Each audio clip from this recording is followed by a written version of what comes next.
cannot do that today.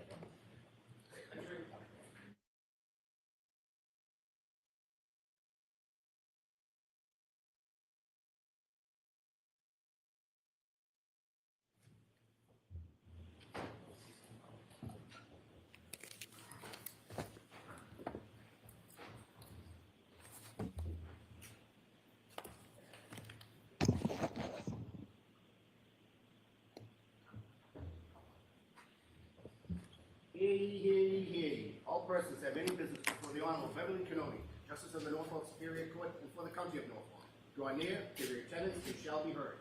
State of the Commonwealth of Massachusetts. Court is now open. You may be seated. All right, good morning, counsel. Good morning, Ms. Reed. Good morning, jurors. I have to ask you those same 3 questions. Were you all able to follow my instructions and refrain from discussing this case with anyone since we left yesterday? Yes. Everyone said yes or nodded affirmatively. Were you also able to follow the instructions and refrain from doing any independent research or investigation into this case? Everyone said yes or nodded affirmatively. Did anyone happen to see, hear, or read anything about this case since we left here yesterday? Everyone said no or shook their heads. Thank you. Can we have Dr. Rentschler again, please?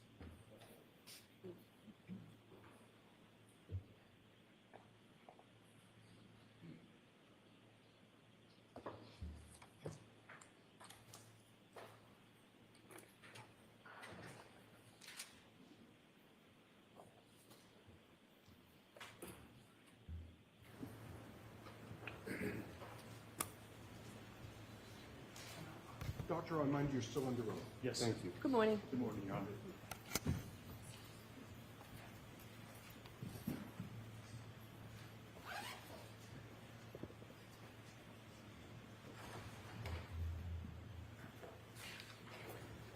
All right, Mr. Jackson, whenever you're ready. Are you ready, Doctor? I am, yes, Your Honor. Okay. Thank you, Your Honor. Dr. Rentschler, good morning. Good morning. Yesterday, when we last left off, we were discussing materials that you had been provided to review, and you described much of that material in furtherance of your answer that you were asked to review certain data and undertake certain testing as it relates to testing that was done by Aperture, correct? That's correct, yes. Did you prepare a PowerPoint presentation to illustrate the analysis and methodology in your review and testing of this case? I did, yes, sir. Did you bring that with you today? I did indeed. Your Honor, I have a flash drive I'd like to have marked as next in order. Okay. Is there an objection? Not for identification. Okay, so it's marked for identification.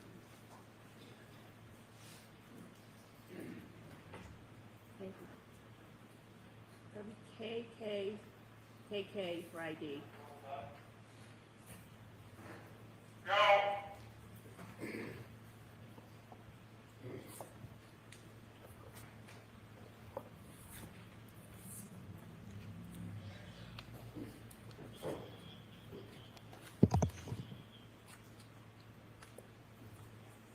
Let me know whenever you, pardon me, let me know whenever you're ready, Dr. Rentschler. Sure, you want me to bring up the PowerPoint? If you could bring up the first slide, let's start with Sure. that.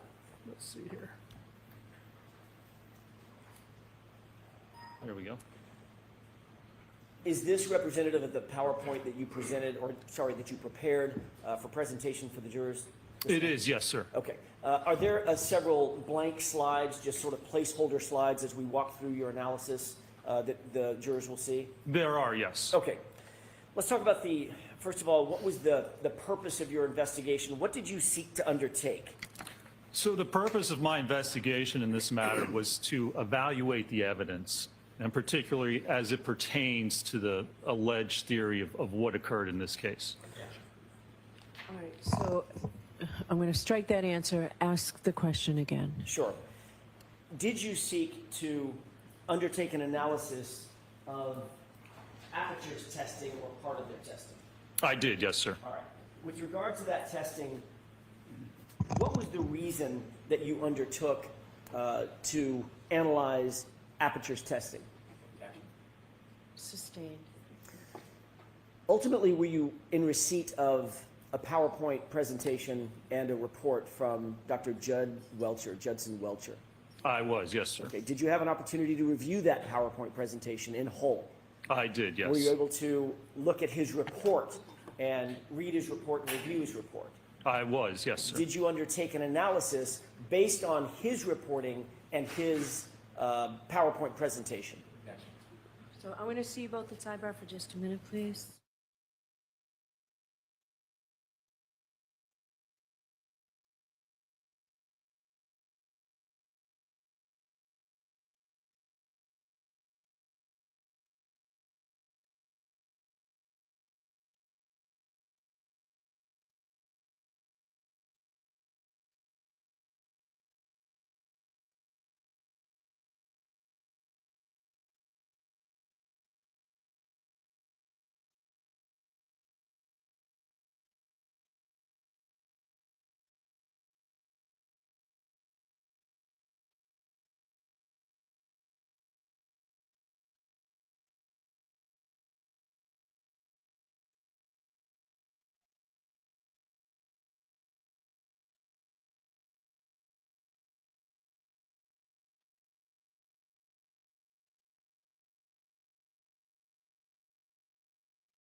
May I? Yes. Did you undertake to review analysis and testing that was done by Aperture as reflected in the PowerPoint that you reviewed, as well as the report that you received? I did, yes. Did ARCA, yourself included, undertake testing based on your review of the testing by Aperture? We did, yes, sir. Okay. Tell me, what was the biomechanical analysis, that's the second point on your PowerPoint, what was the biomechanical analysis that was undertaken after you reviewed the Aperture reports and Aperture testing? What did you undertake to do? So I touched on this yesterday a little bit. A biomechanical analysis, there's certain steps that you have to do to actually perform a biomechanical analysis. First of all, you have to determine what the injuries are. What are the diagnosed injuries? Second, you have to determine what happened to the individual. So in this case, what would have happened to Mr. O'Keefe? His kinematics, how would his body move? Was it contacted by anything? Was it contacted by the Lexus? If so, what forces were produced on the arm, on his body? Were they sufficient to cause the injuries that he sustained? And in this case, it's a little more involved. We have, was he hit by the car? What happened after that? Did he somehow move into the yard? And then did something happen in the yard to actually cause the skull fracture? So in order to determine if that's what actually occurred in this case, you have to look at each of those three separate events. And you have to evaluate that from a biomechanical analysis by looking at the force, looking at the kinematics, looking at a human tolerance, and determining or attempting to determine what happened. Now, if you try to determine what happened, not only do you have to prove that that was the case and the facts support that that's what occurred, you also have to eliminate all other possibilities. Because if you're saying this is how it happened, not only do you have to show that that's true. So next question, and I'm going to strike that. Next question? Is there an element of differential diagnosis that goes into biomechanical analysis? There is, absolutely. Explain that for us, please. Let me demonstrate. So there are several peer-reviewed articles that I reference. Is this slide number 2, by the way? This is slide number 2. Thank you. Correct. This is injury reconstruction biomechanical analysis of accidental injury. And that sets forth the methodology that I just described. It's well written about, well reviewed in peer-reviewed articles. This is the method you need. If you're going to opine on biomechanics, this is the method you need to do, the steps you need to go through in order to provide an actual opinion. And describe that method just a little bit further. Does that include testing? That includes testing. Does that include both lab testing and field testing if it's possible? Absolutely, yes. Explain that. In fact, let me explain. Let me get through here. You know, I just had a couple examples here. This third slide, another reference about biomechanical analysis. Again, it's all throughout the literature, very well established how to do this. Now, it's all based on the scientific method, okay? And the scientific method, which, you know, it was really established back in the 1620s, but this tells you how to do a proper scientific analysis. So you have an observation, you observe something. So in this case, you might say, all right, there's superficial abrasions to Mr. O'Keefe's arm, and there's a shattered taillight. Are those two things related? Well, the first thing you do is you research the topic area. You look through the literature, you find or look for any examples of that happening. You see if there's any reports or peer-reviewed articles written about this very occurrence. Can you actually demonstrate that if your arm hit the taillight would shatter and cause those abrasions? If this occurs or is a common occurrence, it should be in the literature. You should be able to find information about it. Then you form a hypothesis. Either you say, I think this injury is related to hitting the taillight, or it's not. Whichever one you choose, that's where you then start to go into your experimentation. You have to develop tests to get data to actually back up your hypotheses. So if I said, well, I think the injury is related to it, what would you do? You would go and you would test it. You would get an arm. In this case, we got a hybrid 3 dummy arm, and we got an exemplar vehicle, and we hit the vehicle with the arm. Or we hit the arm with the vehicle, we ran into it, to determine what's going to happen when that occurs. Do we get the right circumstances, the right loading to actually occur in that case? So this, and then you go back and you analyze that. And if your results don't match up with your hypothesis, you have to reevaluate. You have to go back and see. If we don't get that type of injury, if we don't get the kinematics or the force associated with what we see, you have to reevaluate if your hypothesis or what you think happened is actually true or not. So you have to continuously go through this process. And that's what experts do. That's how you perform an analysis, and that's what's important. You know, I have 3 kids. I have a 9-year-old who's actually... So I'm going to ask you to wait for the next question. Okay, sure. Was there an example that you could use of sort of a real-world example that you might want to use to explain some or part of the scientific method? There is, yeah, and I would like to explain an example of what's important with that. So I was going to say I have 3 kids. a 9-year-old who's actually turning 10 today. Happy birthday, Kai. And I have 2 older ones. All right, we're gonna stop this. Another example. Go ahead. Less editorializing. just- Minus all the personal. I'm sorry, Your Honors. Go ahead. Details matter, okay? Details in an investigation matter, and details matter here. You need details. You have to explain how things happen, okay? As an expert, I can't come in and just say, Sustained. It needs to be more question and answer. Why do details matter?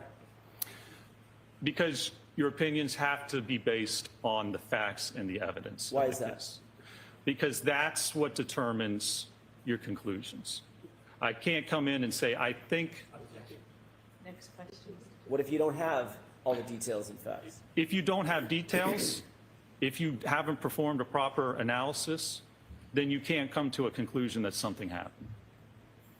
You can't depend just on your experience. You have to have the analysis, the evidence, and the details to come to a conclusion in a case. How do you best get details to come to a conclusion in a case? You need research, you need peer-reviewed articles, you need evidence, you perform testing.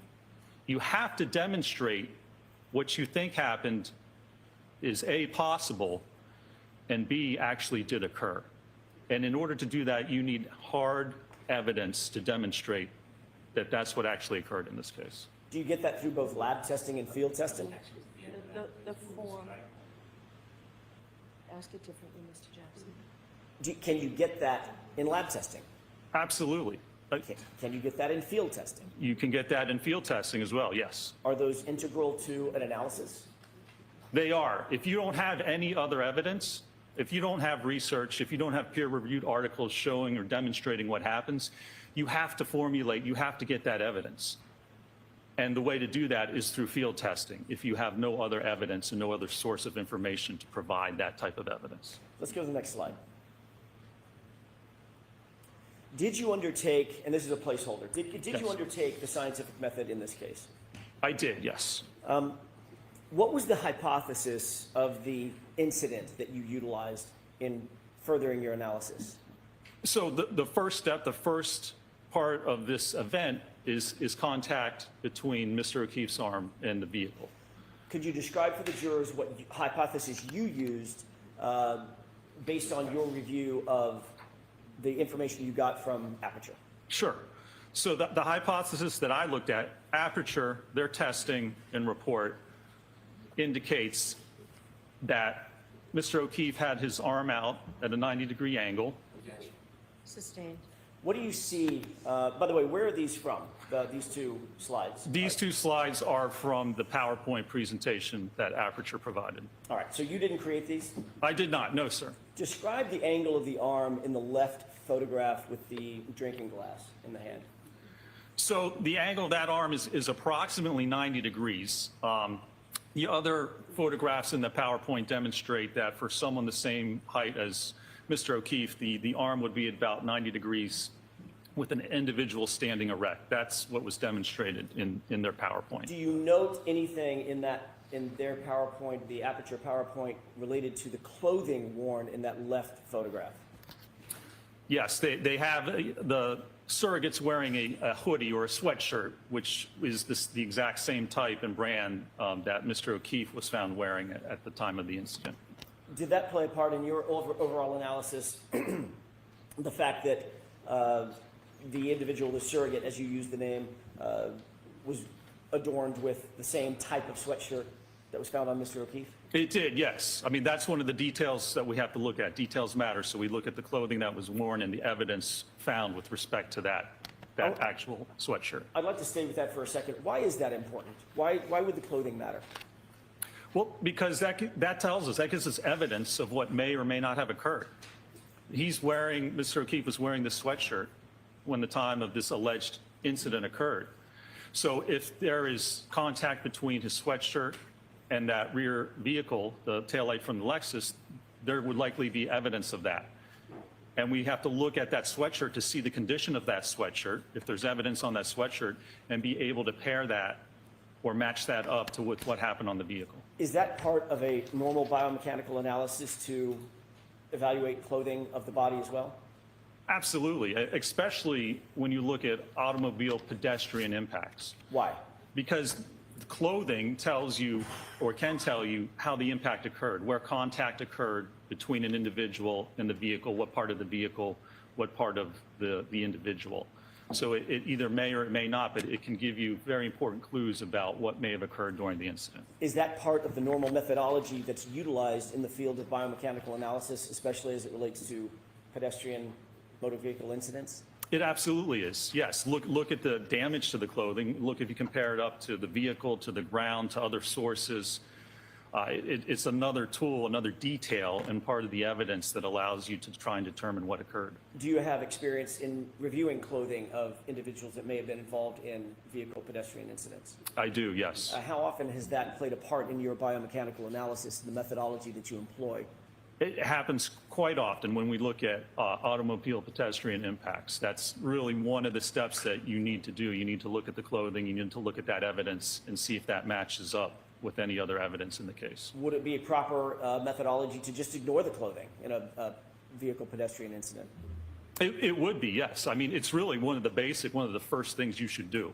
I'm sorry, my question was, would it be proper if you just wholly ignored it? No, it would be improper. It would not be proper. It would be improper if you just ignored it.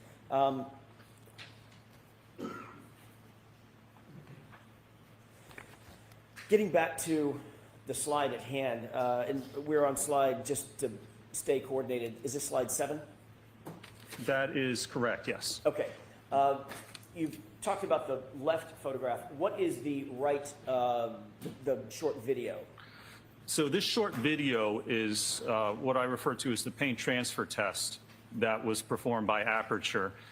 And what they did was take a surrogate the same approximate height and weight as Mr. O'Keefe and had him stand behind a subject, an exemplar Lexus, the same year, make, and model. And they put paint on the rear taillight cover on the fender, and then they backed it in to the surrogate's arm. And the reason for this is they attempted to show that where the paint contacts the arm, that it's the same area where the superficial abrasions were on Mr. O'Keefe's arm. Did you utilize these photographs and videos from the Aperture report in conducting and building the field testing and or the lab testing that you ultimately undertook? I did, yes, sir. Can we go to the next slide, please? What's depicted in this slide? So this is from the Aperture report, and the third conclusion is that the location and orientation of the lacerations on John O'Keefe's right forearm and arm are consistent with the geometry and the orientation of the right taillight on the Reed 2021 Lexus LX57. How did you interpret the phrase geometry? To me, geometry just means shape. So the way I interpreted this is the one test that was performed with respect to the taillight. This is the only test I saw that Aperture performed involving the taillight and the arm, is that with this paint transfer test, they concluded that, again, the area where the paint was transferred onto the arm is consistent, the same shape and orientation as apparently the lacerations found on Mr. O'Keefe's forearm. Did this test, in your opinion, establish force multipliers that were exerted on the taillight? It has nothing to do with force. It doesn't describe the force exerted on the taillight or on the arm. It doesn't describe how the arm would have moved as it hit the taillight. It doesn't describe how the taillight would fracture. It doesn't describe how you would actually get the lacerations on the arm. Again, all this does is generally, and I made an error there. This report, and you can see the slide says laceration. Mr. O'Keefe did not have lacerations on his arm. What did he have? He was diagnosed with superficial abrasions. Is there a difference between a laceration and an abrasion? There's a distinct difference, both biomechanically and medically, yes. Is that an important distinction? That is. Why? The first step of the biomechanical analysis is identify the injuries, and you have to take the diagnosed injuries identified by a medical doctor. So It's superficial abrasions. To put lacerations on, that's simply incorrect. Objection, strike. So I strike the end of that. Would you describe the injuries on Mr. O'Keefe's arm as lacerations? No, Would they be more properly described in another way?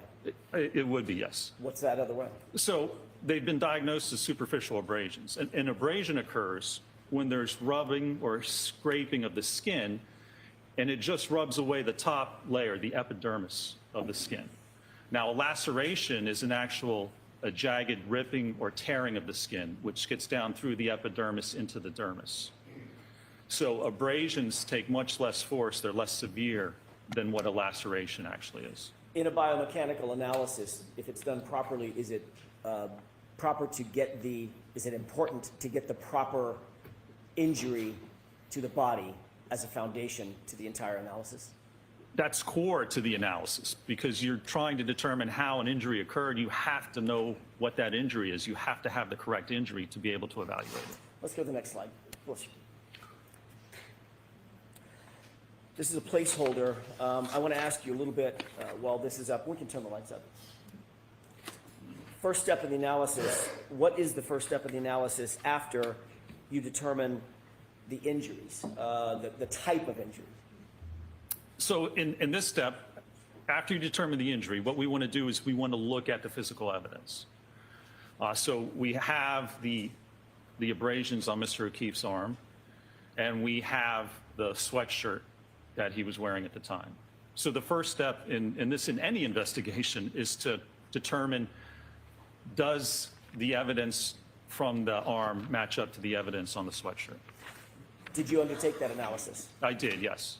Is that indicated in a slide a little bit later on in your PowerPoint? It is, yes, sir. Okay. Let's go to the next slide, please. What are we looking at in this slide?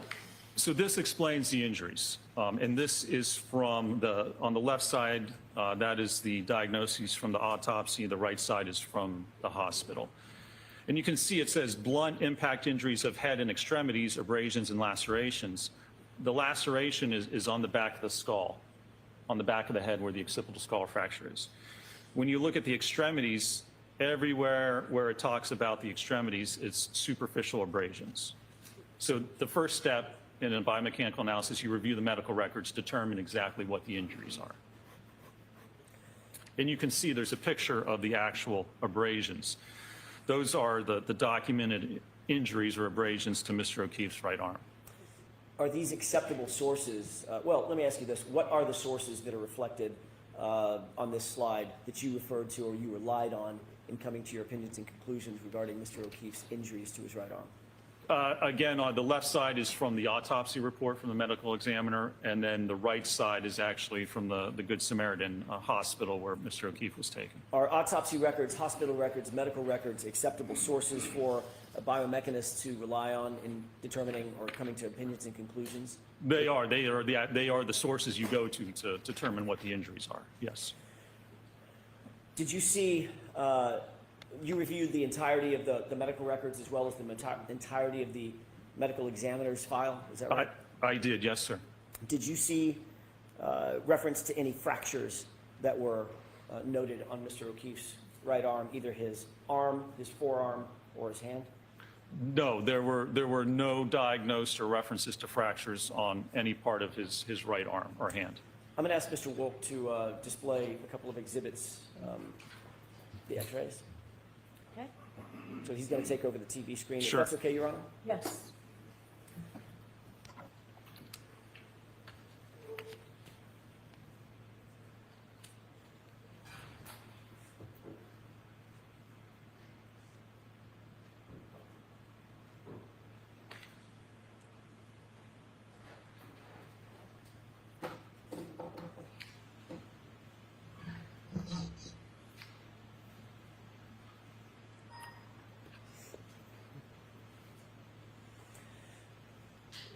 This is an exhibit that was marked yesterday. I want to say 226. I may be wrong, Your Honor. I'll get the right nomenclature in just a second. This is one of the exhibits, one of three exhibits that was introduced yesterday. Do you recognize what's depicted on this?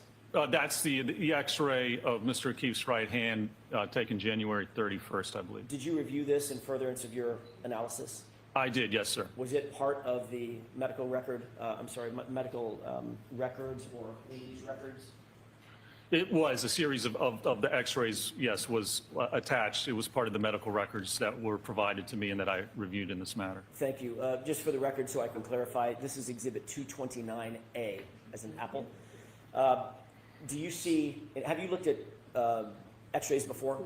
I have, yes. Have you interpreted X-rays in furtherance of your analyses in years past? I have during my biomechanical analysis, yes. Are you trained to look at X-rays and determine whether there are fractures, hairline fractures, broken bones, things of that nature? I've been doing this for 20 years. In graduate school, I worked with surgeons and doctors to look at X-rays. Is that part of the normal methodology that biomechanists undertake in furtherance of injury analysis? It is part of what we normally do, yes, sir. Would it be an important part of a biomechanist's ultimate analysis and conclusions as it relates to an injury analysis? It would be, and especially in this case, if we're talking about impact to the arm and the hand, very important to determine, as I said, not only what the actual injuries are, but what injuries did not occur. Would it be appropriate to come to any opinions and conclusions in an injury analysis if you were to ignore X-rays, if they existed? No, if X-rays exist, you need to review them. You need to determine what they represent and what injuries either did or didn't occur. You absolutely need to look at them. Do you see any injuries represented or any defects represented in this X-ray of Mr. O'Keefe's right hand? I do not, no, sir. Can you describe what you do see or what you would expect to see if there were injuries, broken bones, torn ligaments, things of that nature, swelling? What would you expect to see? You could actually see the fracture lines on the bones. They are evident along the hands or along the ulna and the radius. Any dislocations you see, there would be a difference in the space at the joints between the bones. Dislocation, then there would be an increased space or even a decreased space if there's compression of the joints, the interphalangeal joints, the metacarpophalangeal joints, the wrist joint. There's no indication on these X-rays of any fractures or any trauma or any type of injury to the bones or the joints. Can we go to 229B as in Bravo with the court's permission? Yes. You see what's depicted in this photograph? I can, yes, sir. What is this? So this is a X-ray. The forearm shows the ulna and the radius, which are the two bones in the forearm. Do you see any defects, injury, trauma to these bones or anything associated with those bones? I do not. And when you're viewing this on the software to look at the X-rays, you can actually adjust the contrast. So you can adjust the brightness and the darkness, and it allows you to go through the whole range to better evaluate whether there are any fractures. This is a little bright, so when you're looking at this, you would actually decrease the contrast a little bit. In terms of your review of this particular photograph, what did you note in terms of trauma or injuries at all? I did not note any indication or any signs of trauma or injury to the forearm or to the wrist in this case. If we could go to 229C as in Charlie. What are we looking at in this photograph? This is the right humerus, the right upper bone of Mr. O'Keefe's right arm. Do you notice, or did you note, did you review this in furtherance of your analysis? I did, yes, sir. Did you note any defects, trauma, injuries at all with regard to the, I'm sorry, the bone is the humerus. The humerus? I did not, no, sir. What about the joints associated with the humerus, top or bottom? I did not note any injuries or damage to either the elbow or the shoulder joint either. What is your opinion and conclusion, having reviewed all three of these X-rays, with regard to the condition of Mr. O'Keefe's right arm, starting from the arm, the forearm, and the bones in the hand? There's no indication of any type of acute injury from the X-ray to Mr. O'Keefe's right arm, either his hand, his forearm, or his upper arm. Thank you. We can switch that back. And if we can go back to your PowerPoint.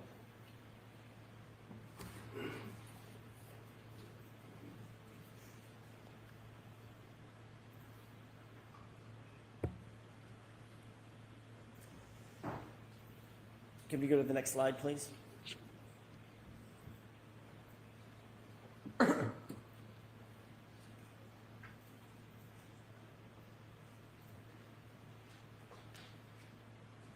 Maybe. Let me see if I can start backing on it here.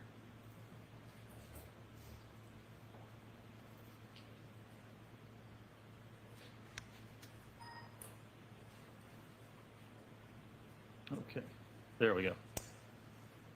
What are we looking at in this slide? So again, this is the hoodie or sweatshirt that Mr. O'Keefe had on at the time of this alleged incident.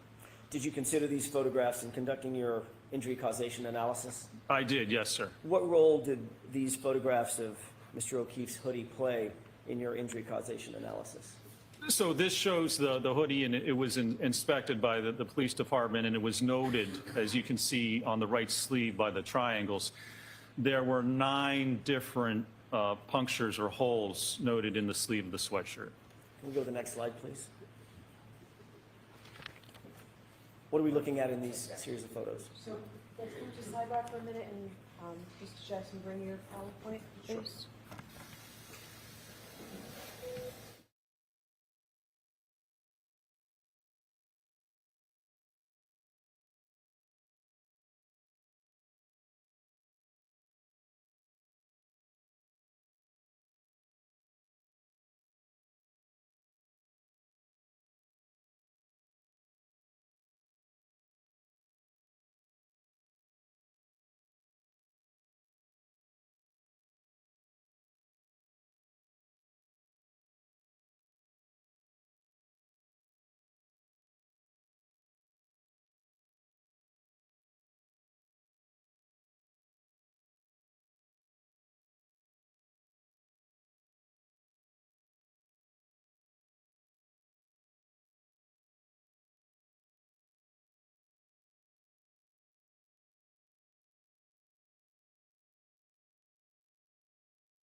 Jurors, I apologize that took so long, but it was necessary to do rather than sending you out, so.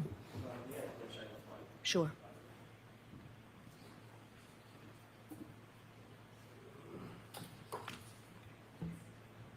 Thank you.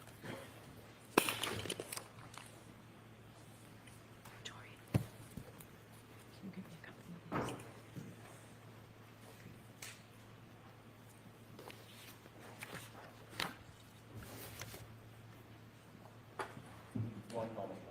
Okay.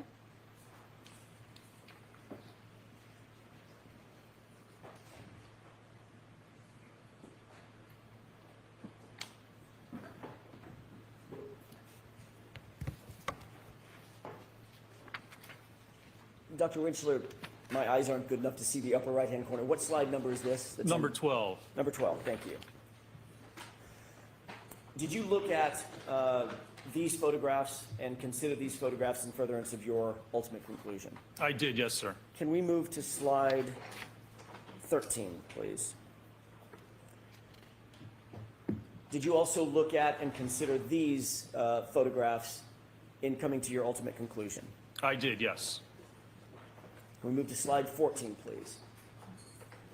Did you look at and consider these photographs in coming to your conclusions and opinions I regarding did. this case? Yes, sir. Can you move from slide 14 over to slide 18, please? Can I switch through real quick? Sure. Yep. So we 18. Let's go to 18. What are we looking at in slide 18? So this is Mr. O'Keefe's right arm at autopsy, and they're holding up a ruler to demonstrate the size and dimensions of the abrasions. And what are the yellow indicators? Those are indicators I added based on the length of the ruler to show the approximate size, length, and width of those abrasions. Was it important in your biomechanical analysis to measure and denote all the injuries? It was, yes. Did you actually count the number of injuries on Mr. O'Keefe's arm? I did, yes. How many injuries did he have? How many distinct and separate injuries did Mr. O'Keefe's arm present? Conservatively, I counted 36 different superficial abrasions on his right arm. And did you go through all the photographs in an effort to count and distinguish one abrasion and one defect on his skin from another? I did, yes, sir. And you said conservatively 36 separate abrasions, correct? That's correct. What does that mean in terms of the mechanism that you would expect to cause that abrasion? Well, you need 36 different points of contact with to get through the sweatshirt and get to the skin to actually cause abrasion to the skin. 36 different separate points of contact to the skin. How many defects, remind us, how many defects were noted by the crime lab in Mr. O'Keefe's right sleeve? 9 defects. Can you scroll to slide 22 quickly, please? What is this? This is a slide, again, from Aperture, from their PowerPoint. It's the only slide, the only photo, the only indication of the hoodie that I found in their analysis. And it also has pictures showing, looks like they try to line up the top of that taillight cover. Sustained. Do you see there's some sort of marking on that lower left photograph with some yellow lines? I do, yes. How did you analyze that marking? I analyzed that. It goes through the part of the taillight cover and then goes through part of the upper arm of the surrogate. And there's a parallel line to it a little bit in a V shape. There's a parallel line below it. How did you analyze that line? I analyzed that as apparently showing that the area of the taillight. So not apparently, what did you How did you analyze? interpret sure. that? I interpreted that represents that area of the taillight corresponds to the area of the upper arm. And there's a red dotted line around the tail light, correct? Correct. How did you interpret what that represents? That was the part of the taillight that fractured. Did you put any of these lines on there, or are these all from Aperture? These are all from Aperture. I did not put any of those on there. You see the small, it's horizontal, I'm sorry, it's vertical photograph of Mr. O'Keefe's arm? I do, yes. Did you note anywhere in the Aperture report a denotation of the number of abrasions, counting the number of abrasions on Mr. O'Keefe's arm? There's no denotation, no indication that the number of abrasions were ever counted. No, sir. Ultimately, based on your review of and all of your testing, did you come to an opinion or a conclusion as to whether or not the abrasions on Mr. O'Keefe's arm are consistent with striking the right rear taillight of the Lexus? I did, yes. And what is that conclusion? That they're inconsistent with striking the taillight or being produced as a result of contact with the taillight. Why did you come to that conclusion? There's a number of reasons that I came to. First of all, the abrasions, the numbers don't correspond to the number of holes or. Sustained. Did you consider, without counting the number of abrasions and the number of holes, did you consider the abrasions? I did, yes. Did you consider the sweatshirt? I did. Was that an important part of your analysis? It was, yes. What else did you consider? I considered that it was not possible to line up 36 different abrasions with So I'm going to strike that answer, ask it differently. Your Honor, if he could finish his answer. He was about to say contact with the taillight. Yep, so ask it differently, Mr. Jackson. Sure. What did the 36 abrasions, conservatively, and their interaction with the taillight have to do with your ultimate opinion and conclusion? Well, that you have to, if those abrasions came from contact with the taillight, you have to be able to correlate them and line them up with contact, 36 different contacts from the taillight. And ultimately, based on your understanding of Aperture's review and the photographs that you saw, you were presuming, based on Aperture's testing, that Mr. O'Keefe was wearing that hoodie. Is that correct? Sustained. What was the condition? Let me ask it this way. There's a photograph in the Aperture report that we're looking at with blue paint on an arm, right? Correct. Is that your understanding, or did you test that Mr. O'Keefe could have been hit wearing short sleeves? No. What did you test? What was your presumption and assumption in your testing? That he was wearing the hoodie that was found on him at the time, With the 9 holes in the right sleeve. with the 9 holes in the right sleeve. Watch the form of the question, Mr. Jackson. Sure. Let's go to the next slide, please. What is this? These are, the top two and bottom right slide are from the Aperture PowerPoint. How did you interpret the the 2 photographs on the right, the parallel lines and the red lines in that slide? The parallel lines correspond to an area of the fractured tail light, and then the red dotted line corresponds to an area of abrasions on Mr. O'Keefe's upper arm, and there's a red arrow pointing to part of the fractured tail light. Can we go to the next slide, please? What are we looking at in this slide?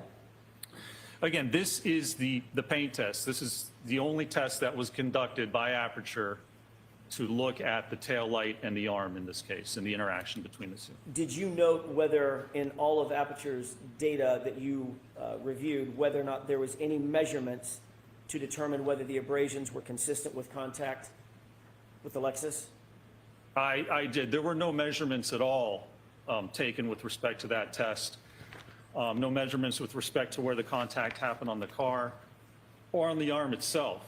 There was no indication of where that blue paint extended on the surrogate's arm, say from the wrist up to where the laceration or the abrasions would have occurred. Is that important? It's very important. Why?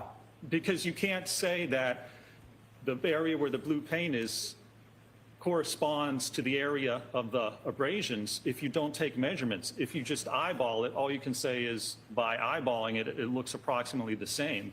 But that's not scientific. You can't come to an actual conclusion that where that paint covers the arm is where those abrasions actually were. They could lie outside, they could lie forward, they could lie above that painted area.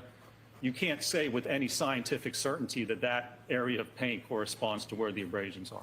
In this motion video and the still photograph to the left in slide 24, is that what we're on, 24? We are, yes, sir.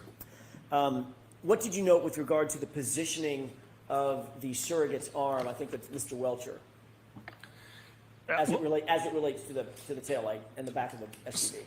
Yes, the positioning of the arm in the photographs as well as the one test that was performed, the arm is approximately 90 degrees, level in line with the rear taillight of the vehicle. Did you seek to do any testing approximating the positioning of the arm as you saw it, as you interpreted it in the aperture data? I did, yes, sir. What were you seeking to determine when you did your testing? Well, if we want to determine whether the orientation and the position of the abrasions on the arm correspond to the taillight, you have to have the arm in the position that you claim it struck the taillight and then look at the abrasions. Because if you're looking at orientation and the direction of the abrasions, you can't look at how they exist with the arm. The only pictures of the arm of the abrasions are with Mr. O'Keefe's arm extended. But that's not how he would have had it according to the test. It would have been at a 90-degree angle. Dr. Rentschler, were there any peer-reviewed articles cited in connection with Aperture's paint transfer test? I did not see, I was not provided a single peer-reviewed article with respect to the paint test or any indication of any test or article looking at arm contact with a vehicle or a taillight cover. Can we go to slide 25? What are we looking at in this slide? So in this slide, the picture on the far left is the photographs provided from the autopsy in hospital with Mr. O'Keefe's right arm fully extended. Again, those are the only photographs we have. What about the photograph in the middle and to the far right? In the middle and the far right, what I did was actually take that arm and then rotate the forearm to put it in a position that it would be in as demonstrated by the paint test with the arm at approximately 90 degrees. What was the import of this, this undertaking? Well, if you look at the paint test and the way the arm's at 90 degrees and having the car come and essentially contact and push the arm out of the way, that's going to give you or tell you the directionality or the direction of the abrasions. Because if you have your arm at a right angle and the vehicle comes and pushes and slides against it on that forearm, you would expect those abrasions to be horizontal, to be in line with that forearm. Are they? They're not. You can see some of them are vertical, some of them are angled, some of them it's hard to tell what the directionality is.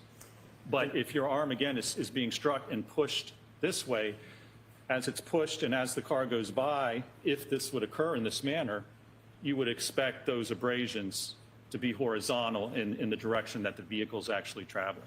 When you say horizontal, do you mean horizontal from the elbow to the wrist? Correct, or parallel, yes, with the forearm. Can we go to slide 26, please? This is yet again the same video that we saw earlier. That is correct. This is the paint test video, yes. And what has to happen in order for the paint in this test to reach the upper forearm?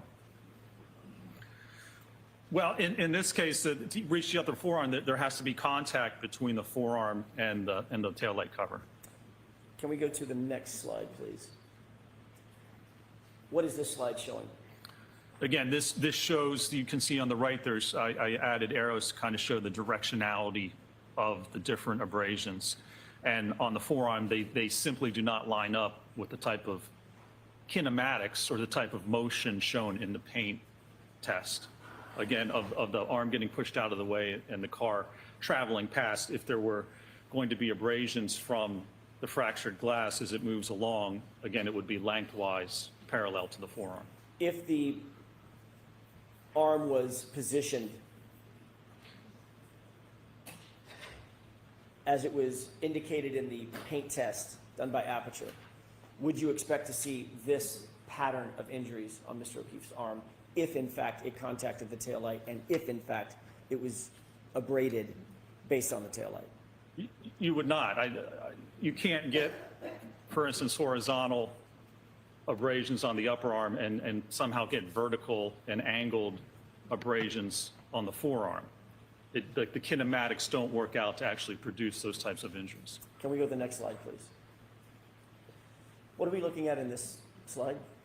So again, this is the paint transfer test, and it demonstrates there were no measurements taken, so we don't know the exact size or location of that paint or of the lacerations. And you can see the photograph on the right basically shows that after doing the test, a picture of the right arm was put next to it and basically eyeballed to say it's the same, well, it's only approximately the same area. So I'm going to strike that, so next question. Do you see any measurements, any tape measures, any laser measuring equipment, anything like that in that right photograph? Nothing, no types of measurements whatsoever. Can we go to the next slide, please? This is, on the left, the same video that we've seen several times, correct? That's correct. What are we looking at on the photograph on the right? So on the right, it is the video of this test taken from the side of the vehicle. Did you notice anything of note in this angle of the paint transfer test? I did. I slowed this video down, and so as you can see, as it starts out, and you'll see the vehicle starts to slowly back. So there was no photographs showing the position of the arm in the back of the car. The video is from the side, and the top video, you can't tell where the arm is positioned against the tailgate. But whatever positions it's at, you can see as the car backs up here, look at the elbow and the upper arm.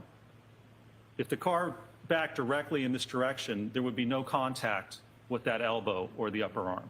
And remember, this test is to show where the paint would transfer and if that correlates to the lacerations. You mean, before you start the video, when you say there would be no contact with the elbow or the upper arm, you mean the biceps area and from the elbow up? That's correct.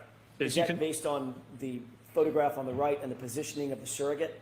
Exactly. You can see right now, if the car just backed directly straight back, it would not contact the elbow or the upper arm. Before you play the video, what did you note when the car from the angle to the right of the video on the right?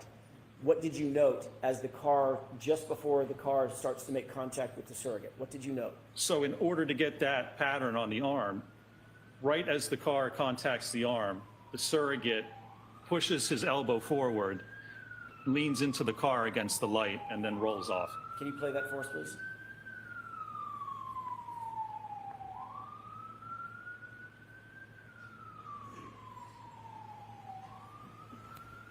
Did you see what you were describing in that video? I did, and I can slow it down. So you can see, even at this point, as the car approaches, it would not contact the elbow or the biceps. So as it comes in, watch the elbow all of a sudden shoot in. Surrogate turns his arm in and then leans against the light cover. So this is not indicative of someone standing there and having a car back into their arm. In order to get that pattern of paint on the arm, someone would have to stand there, and as the car approached and contacted their arm, they would have to actually push their arm forward and lean into it to get that paint pattern. Is that, in your view, proper scientific testing? Sustained. Let's move to the next slide, please. What is this? And so this is that same event, and you can see I slowed it down even more just so you can see the actual movement of the elbow and the upper arm to get that pattern.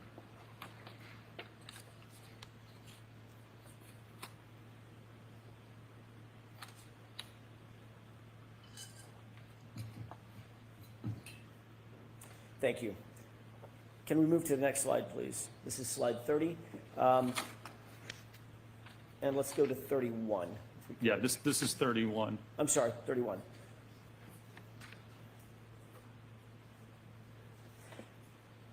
What conclusions or opinions did you reach or could you reach after reviewing the totality of the results of the paint transfer test?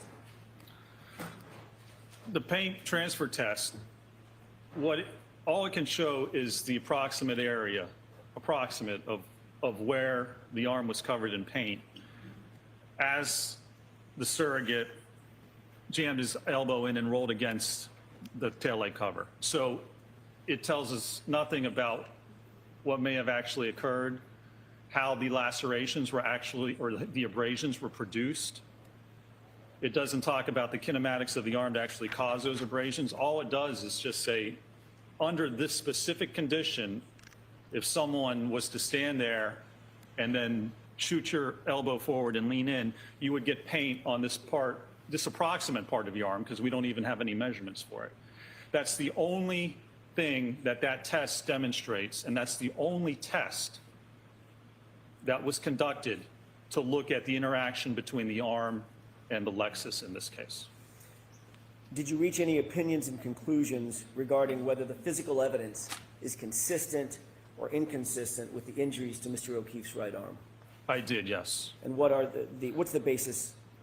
The for those basis opinions? is looking at the number of laceration or the number of abrasions on the arm, as well as the orientation and direction of those abrasions. And they don't correspond to how the arm would interact with the vehicle if it was at a right angle and struck by the rear of that vehicle. Do you hold that opinion to a reasonable degree of scientific certainty, Doctor? I do, yes, sir. Can we move to the next slide, please? Actually, slide 33. I may have just a moment, Your Honor. Yes.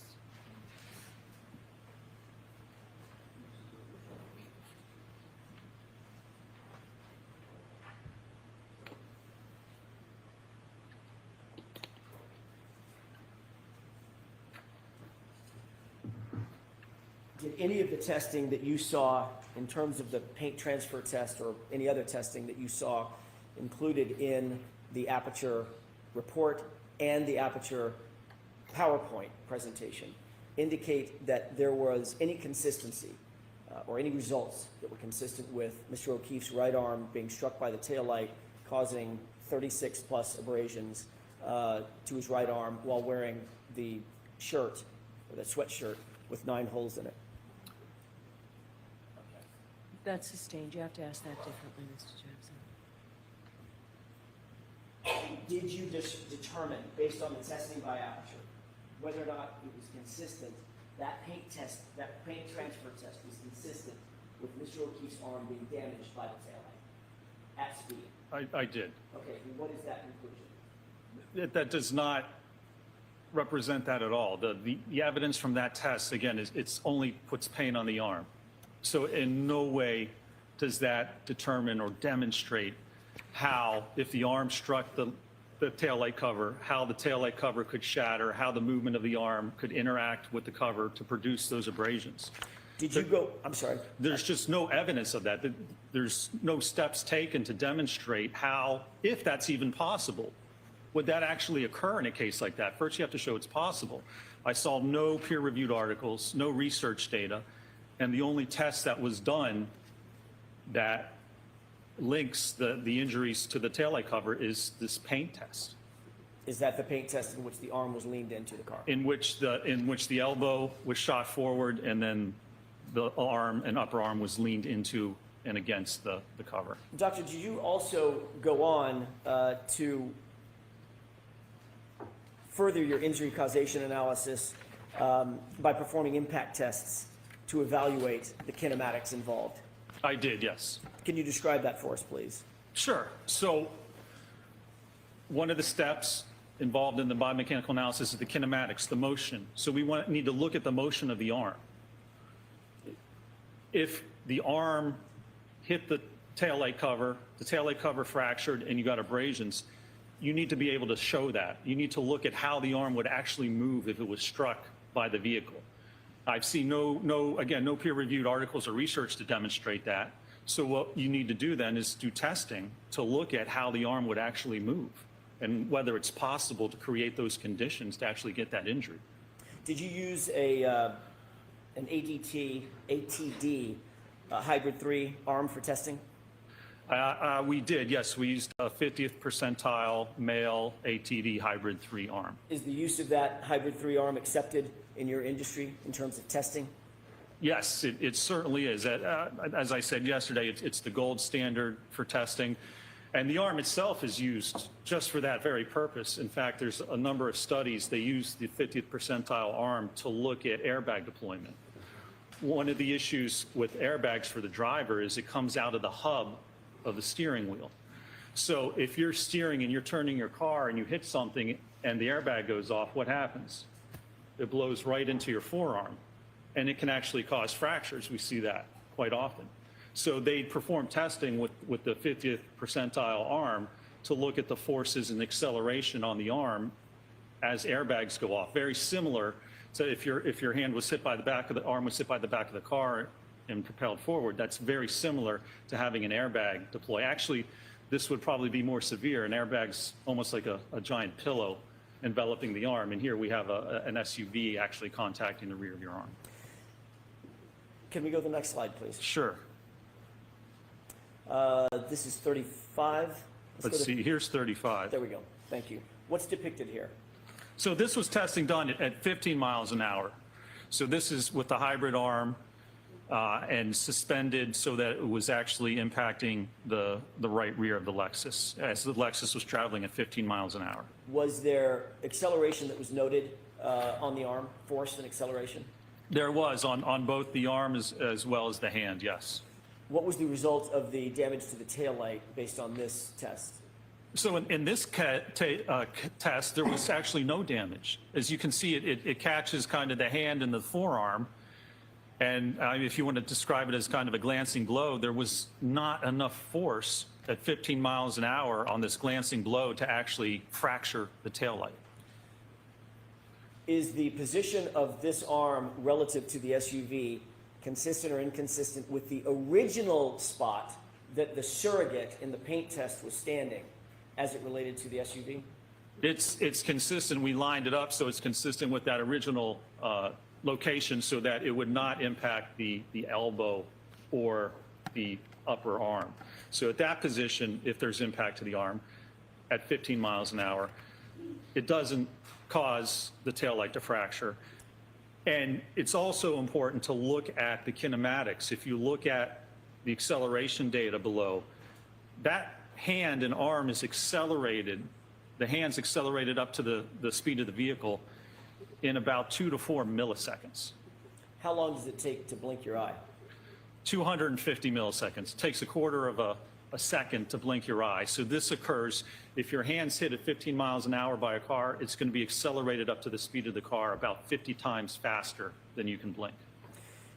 Can we go to the next slide, please? And what are we looking at in this? So this is lab testing at 17 miles an hour. So the housing and the cover was basically propelled into the forearm of the dummy at 17 miles an hour. What was the acceleration that was noted on the arm? So when you look at the arm, its acceleration here is almost 300 Gs. What does that mean just to us? So, 300 Gs, if you look at weight, if you say the weight of the arm is 10 pounds, 300 Gs means there's 3,000 pounds of force acting on that arm. Is that enough to break a bone? It's more than enough to break a bone. Is that enough to to tear ligaments? Absolutely, yes. What about the bones in the hand? Are those stronger or the same resistance as the bones in the forearm? Or are they more delicate? No, the bones in the hand are, as you can imagine, much weaker because they're much smaller. When you look at the carpal bones, the metacarpal bones, the metacarpal interphalangeal joint, which is basically your knuckles, they are much smaller and it takes much less force to fracture your hand bones compared to your ulna or your radius. Let's go to the next slide, please. What are we looking at in this slide? So this is a 24-mile-an-hour impact with the arm of the dummy contacting the rear, again, tail light. and it shows you the motion, the dummy suspended, shows you the motion of the dummy, and again, the force and acceleration. Now, that right video I put in because that's real-time video. We've been showing the low speed, but look on the right. This is the actual speed at 24 miles an hour. That's what it looks like if you have your hand out and it's struck by an SUV. Is the arm accelerated in this, do the same physics apply? Is the arm accelerated up to the speed of the car in milliseconds? It is, yes. It's all about weight, right?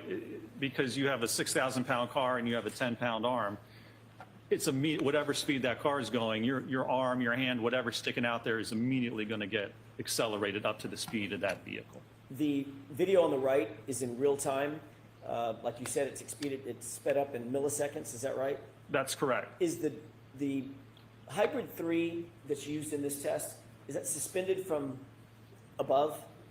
The dummy in this test is suspended from above, yes, like a pendulum, barely touching the ground. Is the dummy connected to the ground in any way? No, it's just its feet are barely touching. What would happen if there were forces applied to that dummy that went perpendicular to the travel of the vehicle? What would happen to the dummy? Well, the dummy would swing out like a pendulum in that direction. Based on your review of the test that was done, the 24-mile-an-hour test, were there forces on that dummy that were perpendicular to the car such that the dummy would swing out or be forced out or be propelled out away from the car? No, there were no forces from the testing, and it's simple physics.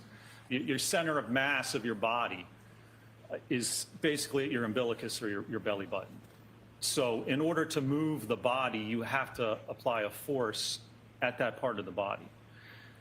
If your arm's struck, it's not going to move your body appreciably. All it's going to do, your arm's like a moment arm, it's going to spin you around.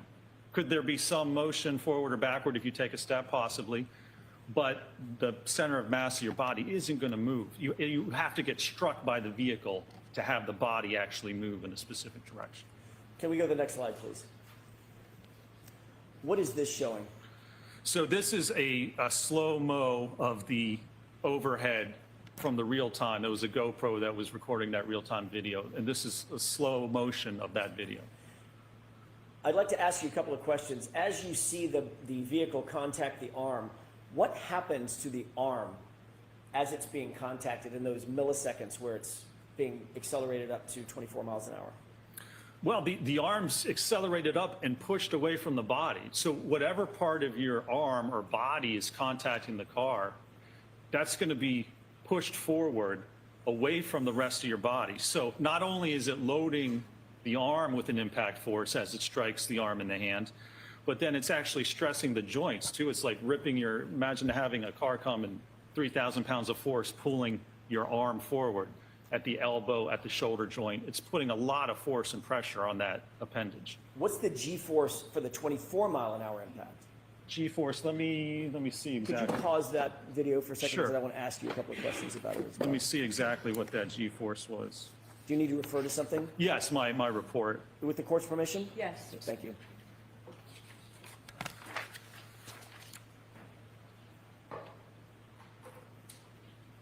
So at 24 miles an hour for the arm, the acceleration is 302 Gs, and for the hand, it's about 435 Gs. Does that translate to over 4,000 pounds of pressure?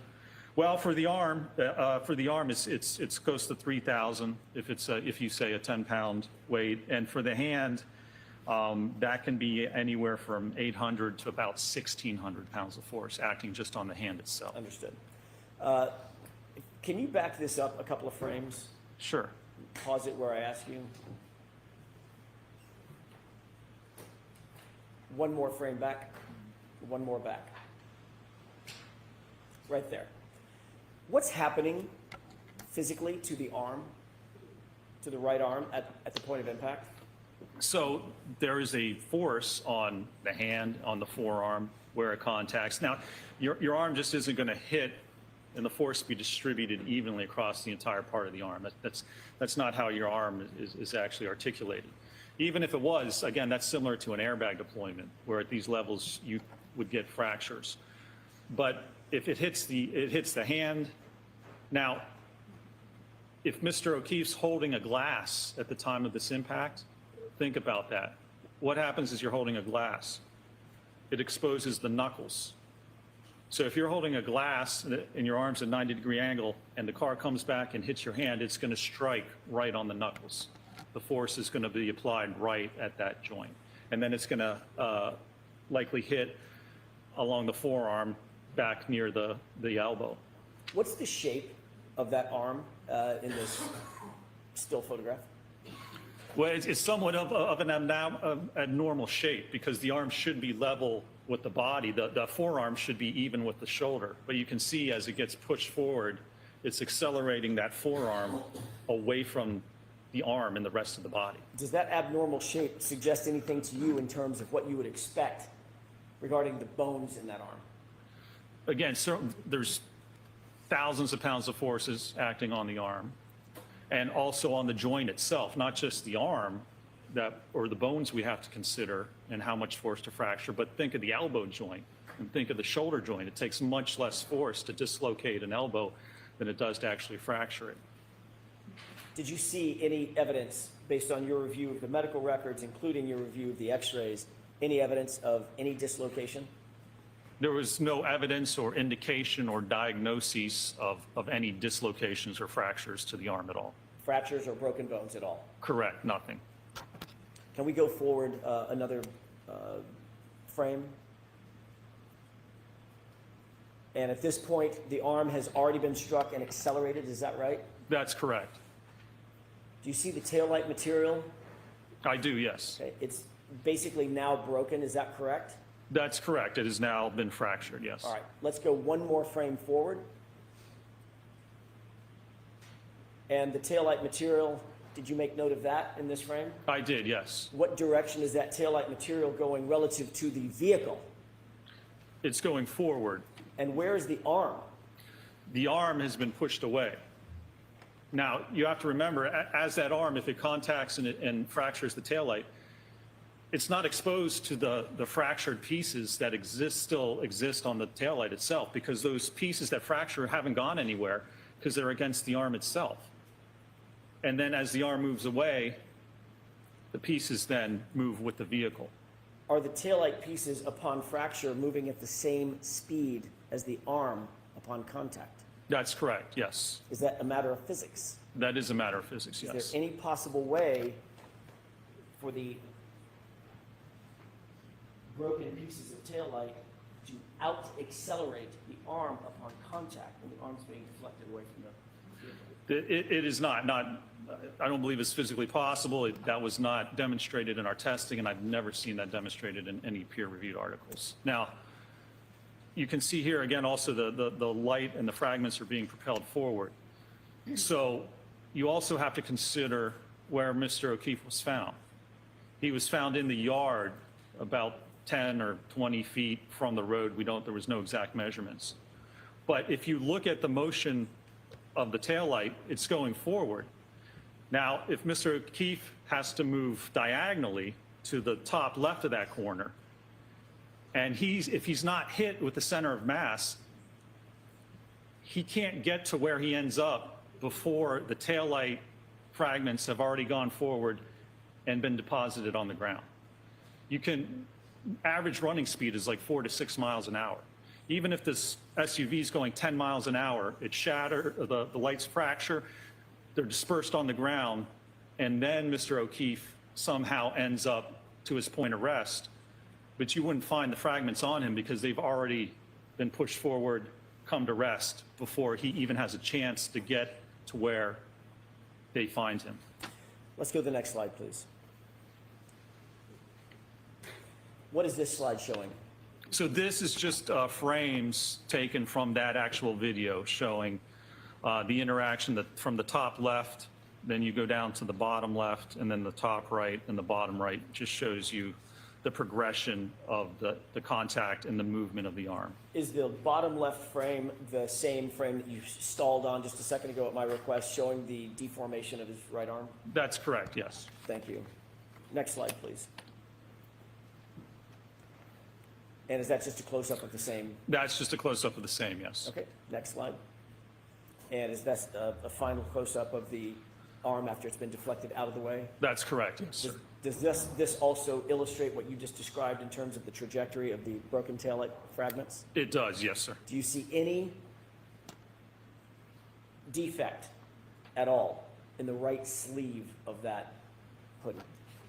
There is no defect in that right sleeve of the dummy. No, Was sir. the dummy's sleeve examined following this test? Closely examined up close rather than just a photograph? It was examined and photographed, yes, sir. Was there any defect in that right sleeve at all? No defects at all were noted in that sleeve, no. Next slide, please. What are we seeing here? This, again, this shows some of the photographs taken of the sleeve and the arm to show that there's no defects whatsoever. And it shows the damage to the Lexus. And again, at 24 miles an hour, not only do you get damage to the taillight on the fender there, but you also get damage to the taillight on the liftgate. Was there any damage on the taillight of the liftgate in the subject SUV? There was not, no. Next slide, please. What are we looking at in this video? And so this was 29 miles an hour with a suspended hybrid 3 arm. Was the arm in the relative orientation that you saw depicted in the paint transfer test by Aperture? It was, and in fact, in this one, there's actually contact. We moved it in so that you would get contact with the elbow and the upper arm as well. So it's in the position after Dr. Welcher moves his elbow in and rolls his shoulder into the taillight cover. We evaluated that position with this test. And do you see any damage to the liftgate taillight based on this test? There's extensive damage at this speed, yes. What about the damage to, damage would you expect to see to the arm itself at this speed and in this orientation?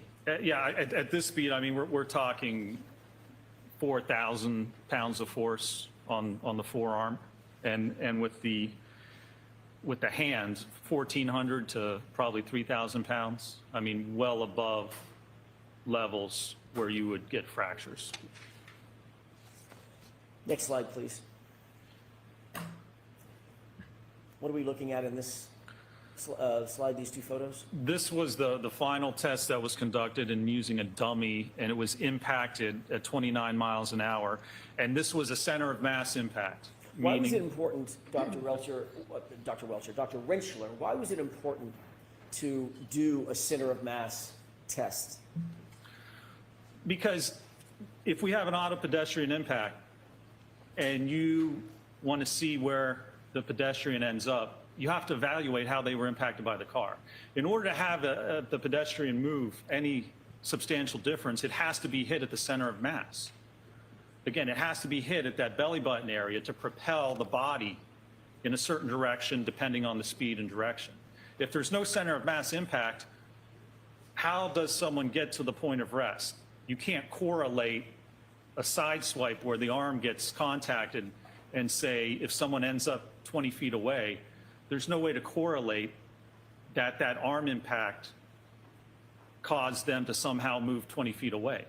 It wouldn't be as a result of the actual incident. It wouldn't be a result of the impact pushing their body in that direction. From a physics standpoint, is it reasonable to believe that your arm could be struck, just your arm could be struck as it's out in front of your body, and you could be propelled backward, say 7, 8, 10, 12 feet as a result of that strike? No, it's not reasonable. That's not physically possible.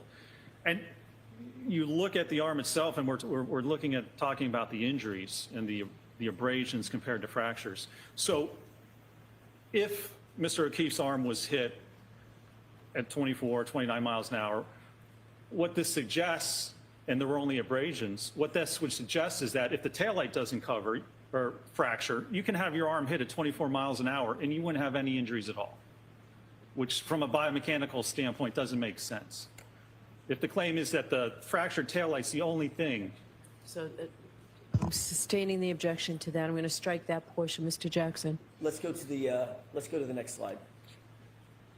What are we looking at in this video? So here's the video showing that strike at 29 miles an hour with the center of mass impact to the dummy.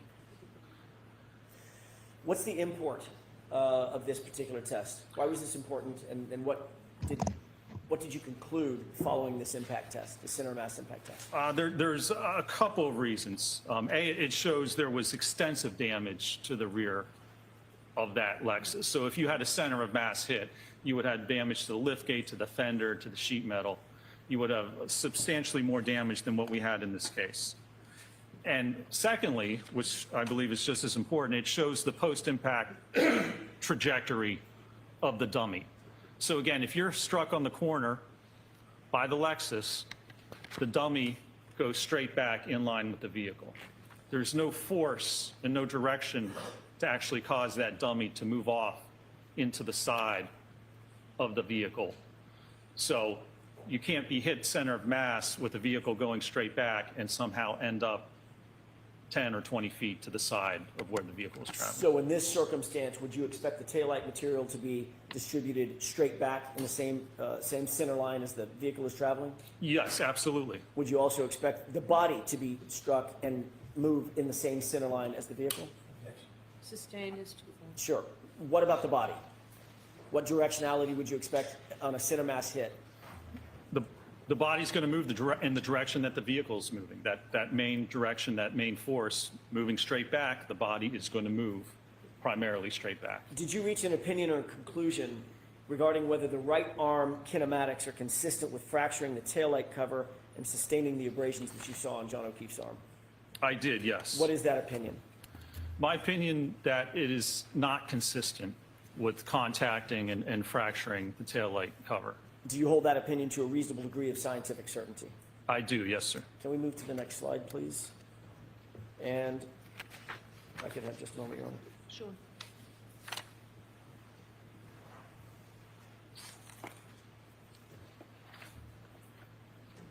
On what do you base your opinion that you just told the jurors? That looking at the kinematics of the arm, it's inconsistent with the evidence we have, with the actual abrasions to the arm, the evidence on the sweatshirt, and that at these speeds, you would likely expect fractures, certainly to the hand, and likely to the ulna and the radius and the forearm, if your hand or arm was struck by the rear of the SUV. Can we move to slide 48, please? What are we looking at in this slide? This was a study where they used an impactor and they contacted the dorsal or top part of cadaver hands. And they looked at the force that was exerted and they looked at how many fractures were produced as a result of that. Did you review scientific literature regarding hand injuries under this sort of impact loading? Is this representative of that? It is, yes. Next slide, please. What is this? So this shows the position, and this is taken directly from the aperture paint test. You can see the position that Dr. Welcher had his hand against the tailgate right at the time of impact. And you can see that corresponds, the contact areas correspond to the areas of the hand that were actually tested in this case. Next slide, please. What is this showing? So this shows the forces produced during the test as well as the forces produced during our testing. And maybe the next slide here actually better. If you look at the knuckles, which are the blue middle region, and then the metacarpal bones, which are the lower one. So for the metacarpal phalangeal joint, the knuckles, on average, it took 397 pounds of force to fracture that joint. Well, the 15-mile-an-hour test produced a minimum of 483 pounds. And more realistically, that's just with the hand weight. There's going to be more weight because it's attached to the wrist. More realistically, it's twice that, so it's around 900 pounds of force. But what these tests show is that the force produced on the hand, as represented by the PowerPoint from Aperture, even at 15 miles an hour and likely below that, you would expect to get fracture of the hand bones, of the knuckles, metacarpal interphalangeal joints, and the metacarpal bones if you contacted the rear of that vehicle at that speed. Did you see any indication in the x-rays you saw or the medical records that you reviewed that Mr. O'Keefe's hand was damaged in such a way that you would expect? There were no indications whatsoever of that, no, sir. Next slide, please. What are we looking at in this slide? This was a test where they actually looked at the force on the elbow. So this is a direct longitudinal force against the elbow. Now, there's no indication of exactly, the pain test has the arm horizontal, but there's no indication, there's evidence of whether maybe it would be angled or if it's straight horizontal. But even if your arm's angled a little bit at the point of impact, the forces, again, on the right are what we determined from our testing, and those are minimum. Again, that's just with the forearm. If you include the entire arm, it's about twice that. So even at 10 miles an hour, you're going to have 600 to 1,200 pounds of force acting on the arm. Is that And enough to break it? That's enough. If you strike the elbow, that's more than enough to actually fracture the different bones of the elbow. If an arm was hit at that speed with those forces, would you expect the x-rays to show no trauma, no broken bones, no fractures, no hairline fractures? I would not expect that, no, sir. Next slide, please. What are we looking at in terms of this slide? So these are just more articles that I referenced, and they look at impact force on the forearm, so the ulna and the radius. It takes, just to have a transverse blow right against the bone, it takes about 1,100 to 1,200 pounds of force to cause a fracture. We're at that level already at a 10-mile-an-hour impact. What about a 24-mile-an-hour impact? 24, we're at 1,400 to 2,800 pounds of force. Did you see any trauma on John O'Keefe's arm that was suggestive of an impact of that nature, of that size, of that force? There was no trauma, there were no fractures, there wasn't even an indication on the arm of where it would have contacted the vehicle. So if there's fracture at the taillight, there's going to be a force at that point on the arm where it actually contacts the taillight and causes that, right? There's going to be a force riser to cause that damage. There was no bruising, there was no lacerations, there was nothing at the alleged point of contact which would indicate an impact that produces thousands of pounds of force on the arm. No evidence of it whatsoever. You just mentioned this in your answer, but I want to ask a little bit further. We've talked a lot about bone fractures and ligament damage, et cetera. What about bruising? In any of these tests, would you expect to see bruising, at least bruising, all over the arm at the points of contact? Absolutely. Bruising occurs when the blood vessels just below the skin are ruptured, and it causes blood to flow into the arm.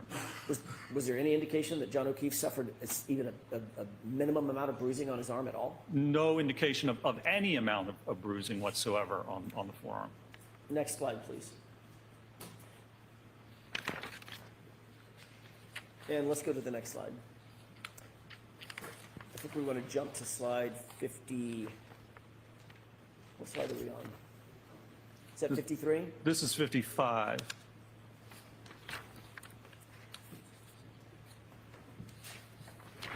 Let's go to the next slide. There we go. That's what I'm looking for. What are you looking at here? So this again is from the paint test, and it shows, you know, even as the arm gets pushed in, the vehicle's not in line with the center of mass with Dr. Welcher here. So it's not a center of mass impact. And this is important because we've just looked at the arm, and we've looked at the kinematics and the force and whether that's consistent with what happened and the injuries. The next step is to look at what happens if the arm gets hit. How does Mr. O'Keefe end up where he does in the yard? So that's post-impact movement or trajectory of the body. You have to evaluate that if you want to link all these events. If you want to link the head injury to contact with the car, you have to know what happened in between. You have to know the details. And so the next part was to evaluate that. Is there any indication in any of the testing that you did or any of the review of the medical records medical records of John O'Keefe, including the autopsy records, all of the autopsy records, the x-rays, and the hospital records, any indication that John O'Keefe was struck center of mass? None whatsoever. No indication at all that he was struck center of mass. Do you have an opinion or conclusion to a reasonable degree of scientific certainty about whether he was struck center of mass? I do. And what is that opinion? I don't believe that he was. The evidence indicates that he was not. If he was struck center of mass, imagine that. You're getting hit at the pelvis. You're getting hit on the thigh. You're getting hit at the knee. And then the body's being propelled forward. Your arm would get pushed into your body, into your ribs, into your torso. You would have very significant and substantial loading to your body, initially the right side of your body, as that impact occurred. And there's no evidence whatsoever that that occurred. Switching to a glancing blow, a blow of just the arm, not the center of mass, but just the arm. Do you hold an opinion and a conclusion as to whether or not a glancing blow or a blow to the arm only would propel Mr. O'Keefe 7, 8, or 10 feet perpendicular to the line of travel of the vehicle? I do. What is that opinion? It would not be possible. Our testing demonstrates that. The peer-reviewed articles demonstrate that. I've seen no evidence anywhere in this case that would suggest or even indicate that if you get a glancing blow or a sideswipe blow, that somehow would produce enough force to push you 8 to 10 feet into the yard. I don't believe it's possible. I've seen no research that would indicate that would occur. Do you hold that opinion to a reasonable degree of scientific certainty? I do, yes, sir. Can we move to the next slide, please? And let's go to the next slide. Let's keep going. Okay. What are we looking at in this slide? So this slide, it's a paper that describes how to evaluate vehicle pedestrian impacts and how someone moves in the projection of that body. Did you seek to analyze a fulsome understanding of whether it was possible that Mr. O'Keefe was hit on his lower extremities? I did, yes. Why did you do that? Why was that important? Well, because with automobile pedestrian impacts, the lower extremity, your legs, your ankles, your knees, that's the most injured part of the body during auto-ped impacts. So if he's going to be impacted at that speed, especially at center of mass, there's likely going to be injuries to his leg, to his knee. The bumper lines up with the knee. That's one of the most commonly injured parts, as the bumper pushes into the knee, fractures the tibia, the fibula, or damages the knee joint. Did John O'Keefe suffer any injuries to his lower extremities suggestive of a vehicle impact?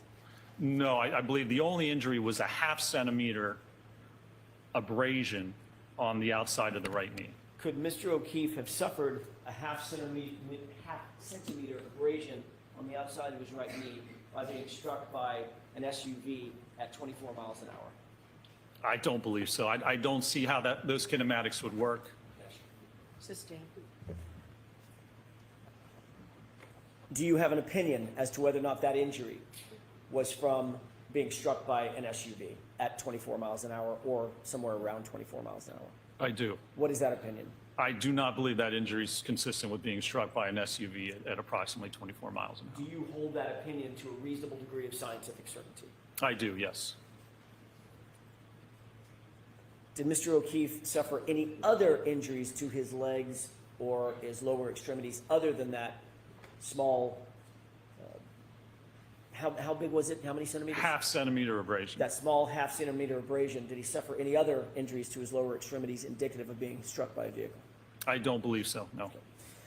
Let's go to the next slide. Taking a look at the photograph on the right, concentrating on that for a second. How did that SUV get in that condition?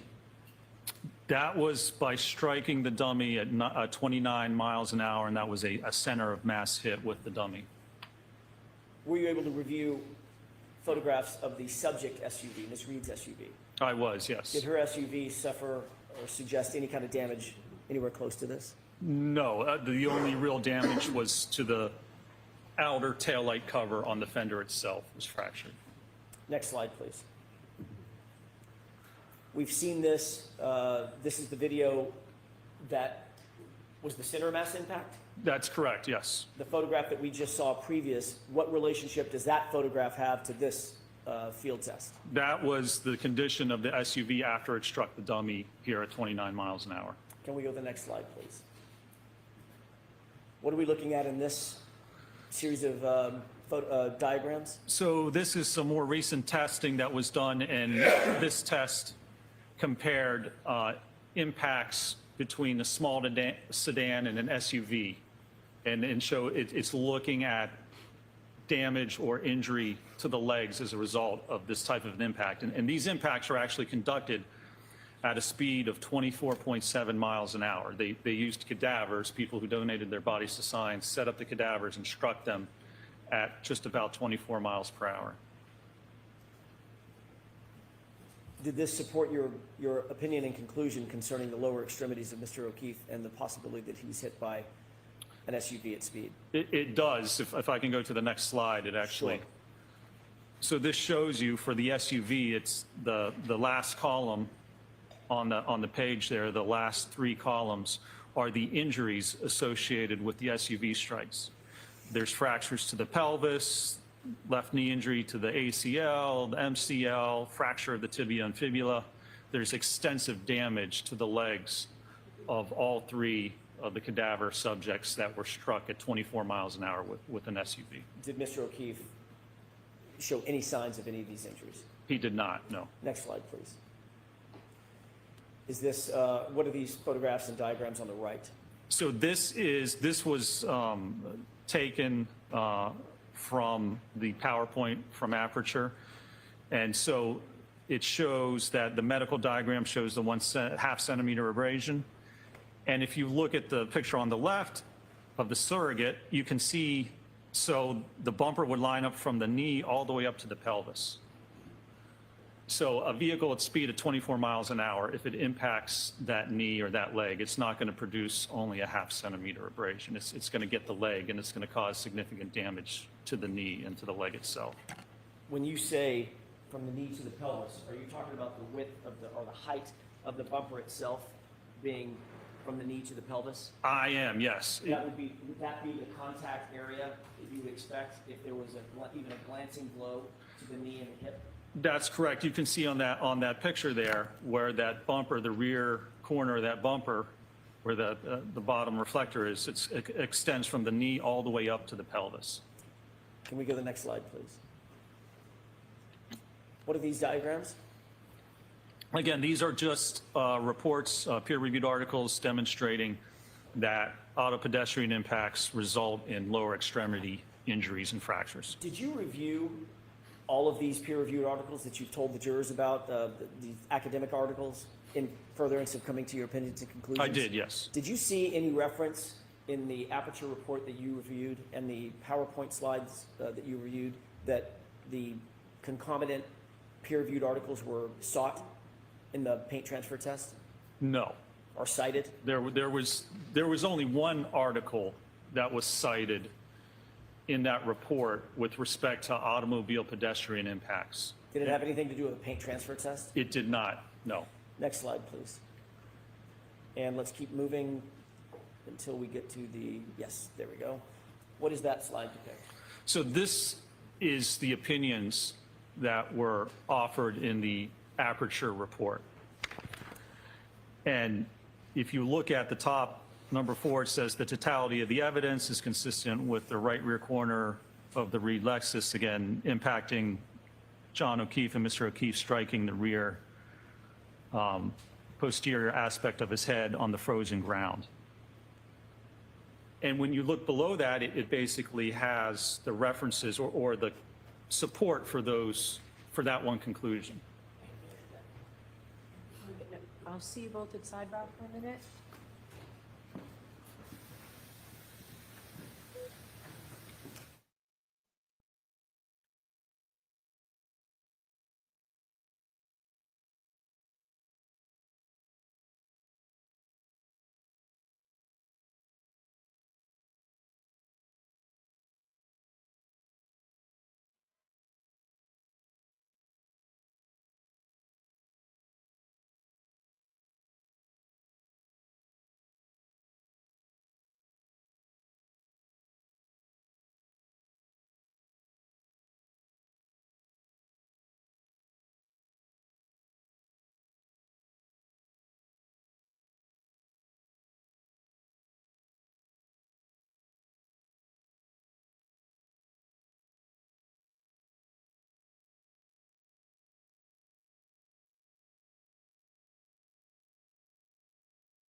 Dr. Rinschler,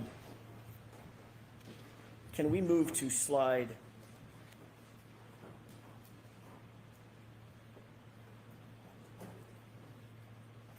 May I have just a moment, Your Honor? 70, Mr. Jackson? That's what was, I was just looking at. 7, thank you. I wish my eyes were better.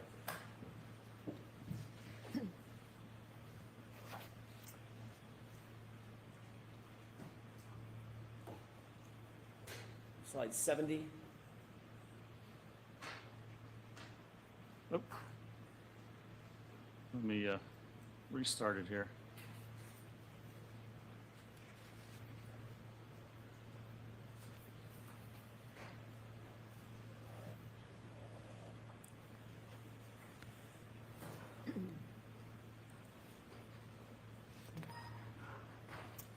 Thank you. Okay, what are we looking at in slide, this is slide 7, yes. What are we looking at in slide 70, Dr. Rinschler? So this was the one article that was referenced in the Aperture report with respect to automobile pedestrian impacts.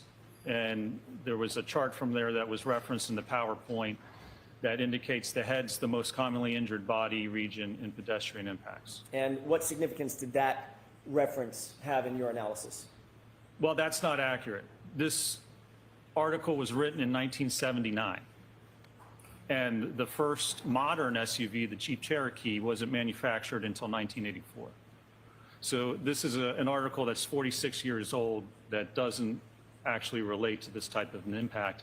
And that's the only peer-reviewed reference with respect to automobile pedestrian impacts that was cited in the entire Aperture report. Can we move to slide 71? Do you recognize what's depicted in this slide? I do, yes. What is depicted here? So this was hybrid. This is the 50th percentile hybrid 3, the same dummy that we utilized. And Dr. Welcher performed a test where Can I interrupt you? Sure. So this ATD, anthropomorphic test device, Yes. was not a 95th percentile test device? It was not, no. Is it 50%? It was a 50th percentile, yes. Is that the same exact, not the same exact, same exact sized ATD that ARCA utilized in all of its testing? It was, yes. Okay. And to get the forces on the head, Dr. Welcher scaled the acceleration results based on the weight, which is what I was talking about yesterday. You scale the results from the 50th percentile. That's exactly what Dr. Welcher did in this case. Is that an appropriate way to adjust for the size of an ATD? It absolutely is, yes. Okay. Go ahead.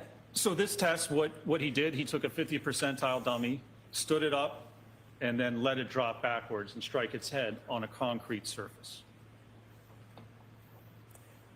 Next slide, please.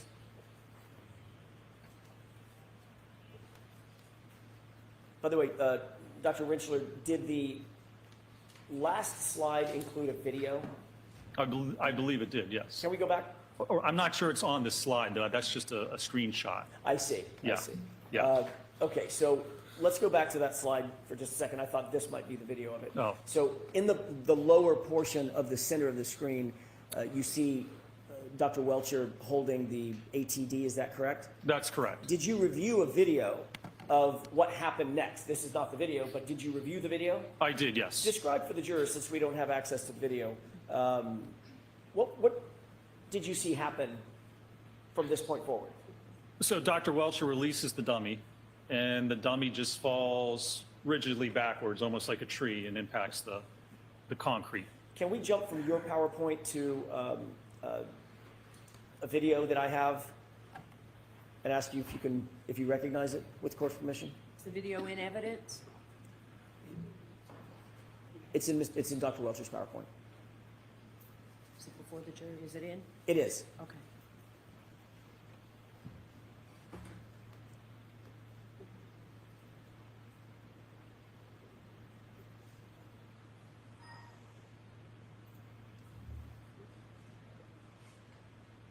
Okay.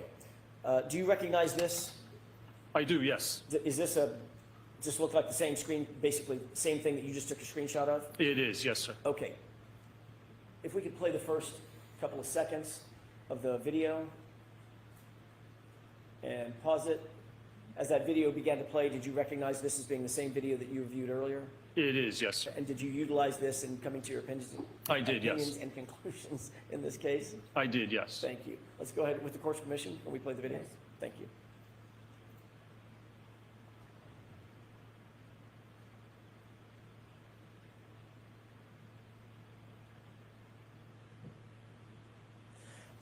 What did you see? Describe what you saw in this video.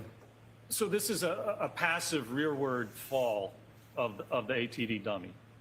So just releasing and let it fall. Obviously, it's a dummy. There's no musculature. There's no response to that dummy. So this is what would happen if a rigid individual just fell backwards onto a concrete surface. Can we see it one more time, please?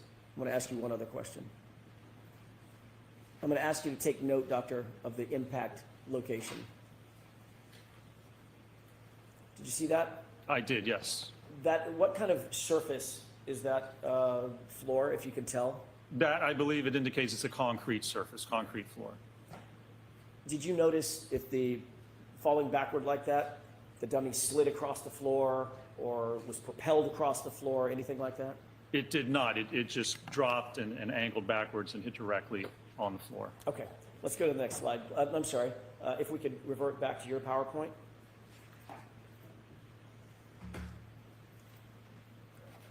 And if you could pull up slide, I think it's 72. Let me, every time we do that, I have to restart the PowerPoint. Okay. Why did you include this video one more time in your PowerPoint here? Because, again, this is the pain test, which indicates the position, at least that Dr. Welcher had himself at to get the impact with the taillight cover. And notice, again, so it's not a center of mass hit. It hits his arm and then he slides by. So if that were to occur, he would rotate or move to the left. So if Mr. O'Keefe did that and somehow ends up falling backwards, rigid directly onto his head, he's going to have to rotate at least 270 degrees and then stop and then fall directly backwards onto his head. There's no explanation of the kinematics. Sustained is to the end of that. I'll strike the end. Do the kinematics support what you just suggested? Objection. Sustained is to form.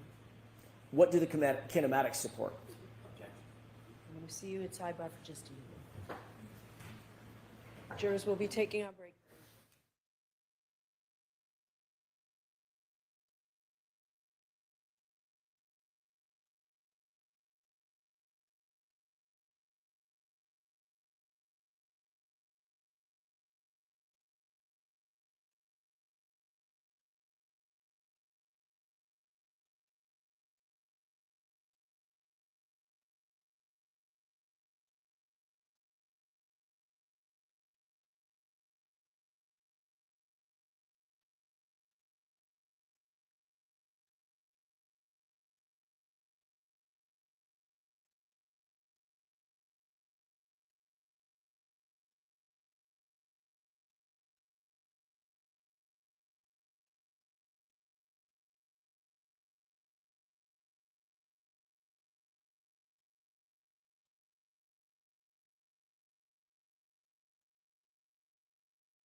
May I continue?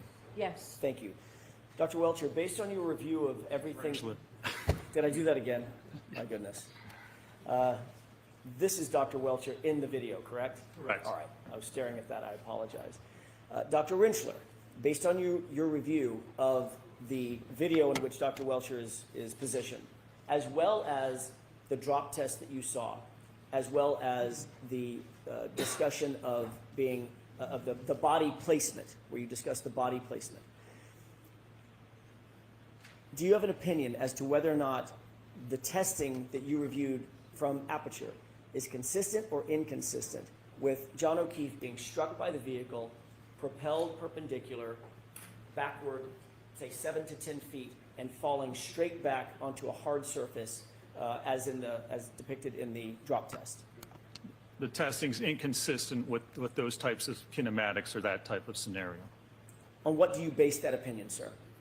That's based on the testing that was performed, the evidence available in this case, and the kinematics of how somebody would move post-impact after being struck by an SUV. Do you hold that opinion to a reasonable degree of scientific certainty? I do, yes. Can we go to the next slide, please? May I have just a moment, Your Honor? Yes.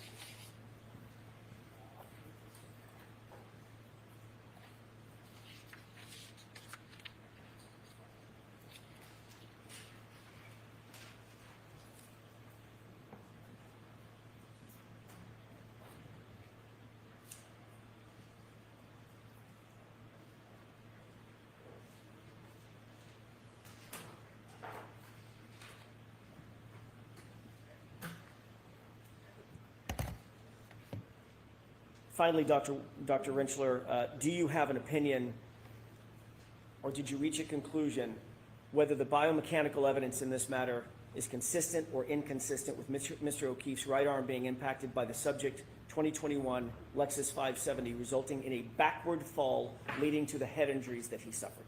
I did, yes. And what is that opinion? My opinion is that the evidence is inconsistent with Mr. O'Keefe being struck on the right arm by the SUV and then moving laterally into the yard and falling backward onto And the do you back of hold his that head. opinion to a reasonable degree of scientific certainty? I do, yes, sir. Thank you. That's all I have, Your Honor. Okay, so now we'll take our break, folks. We'll see you in about 20 minutes. Please rise for the jury. Jury's right this way.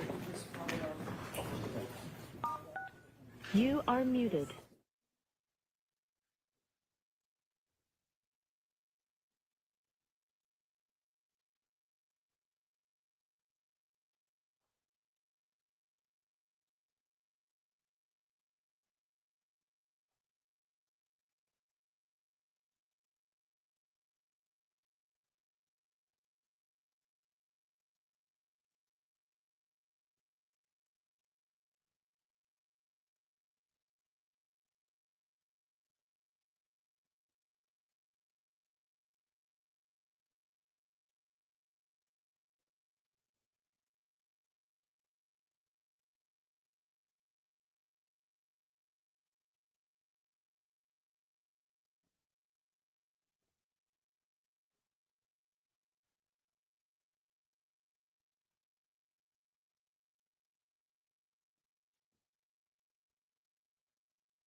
Court is in session. Please be seated.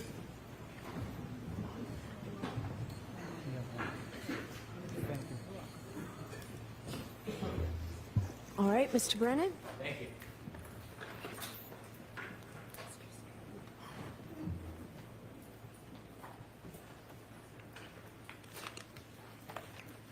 Dr. Rentschler, facts matter, don't they?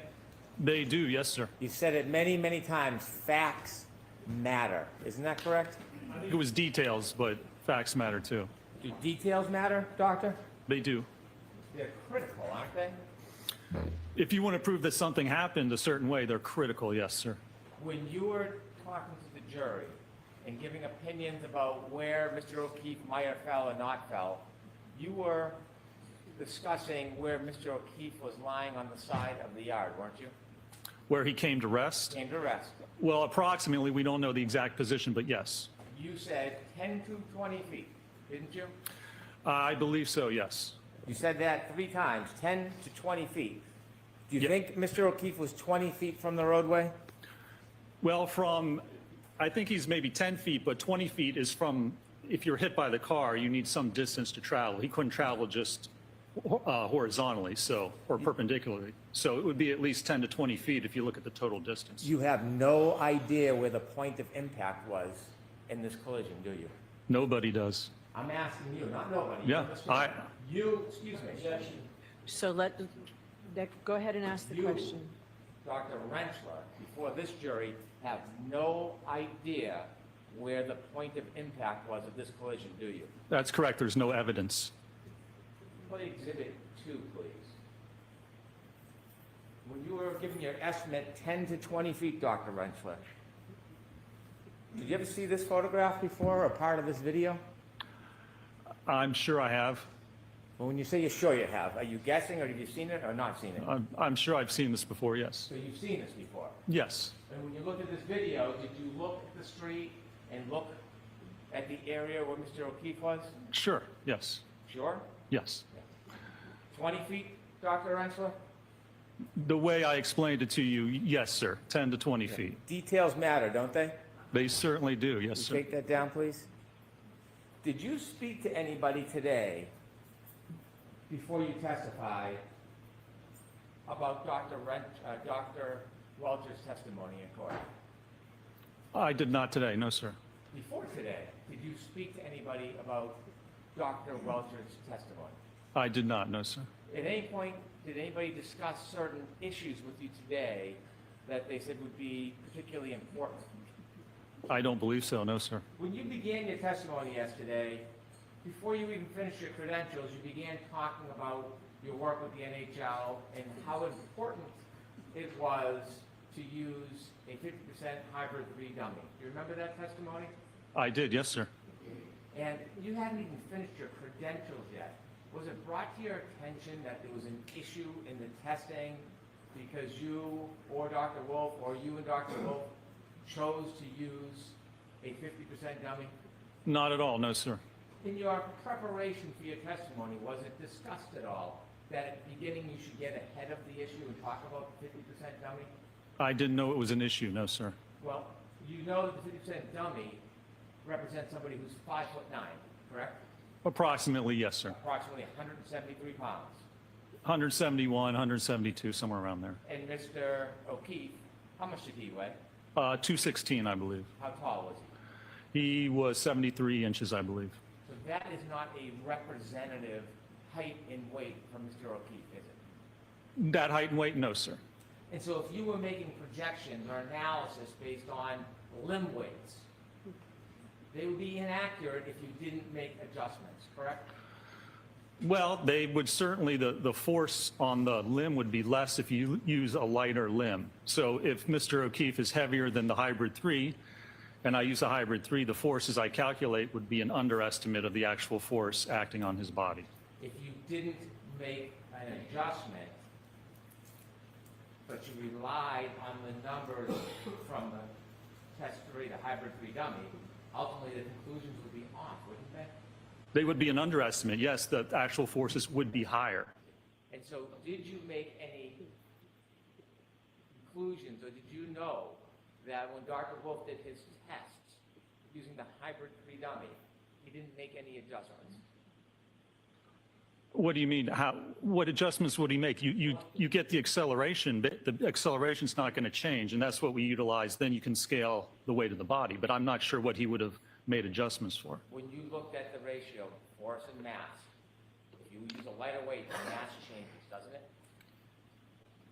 If you use a light, sure, yes. And that changes the force equation, doesn't it? That can, yes. And so when you were discussing yesterday at the beginning of your testimony about the 50% dummy, had that issue been raised with you? No, sir, it had not. You had testified before, hadn't you? In this case? Yes. Yes, sir. And you knew there was a sequestration order? Prior? Yes. Yeah, I didn't discuss the case with anyone, no, sir. Well, you didn't discuss it with anybody, you said? I did not, no.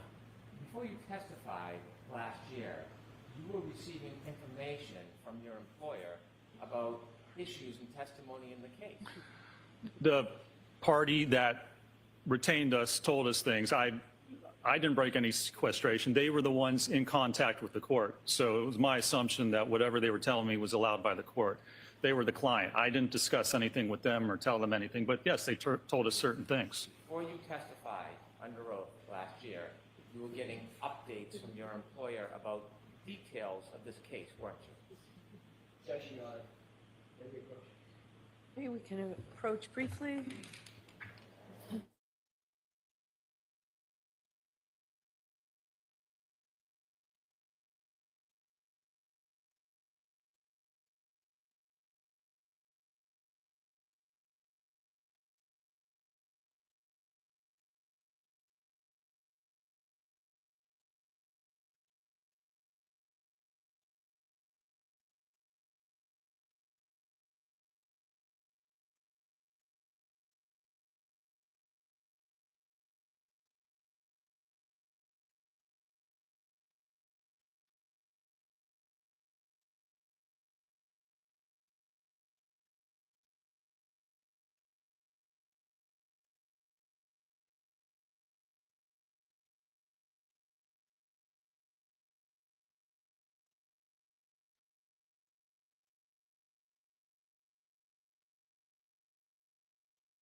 Before you testified last year, you were receiving information, not from the defense, from your employer, about other witnesses' testimony during the event, weren't you?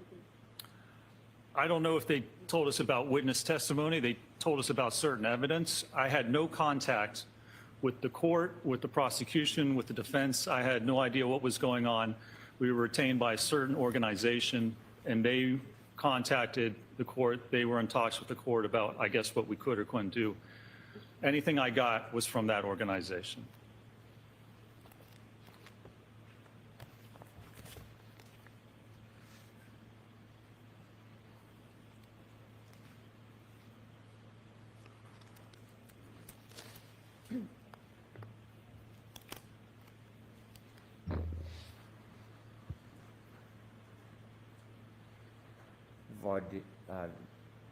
Voir dire 2, 118, line 15.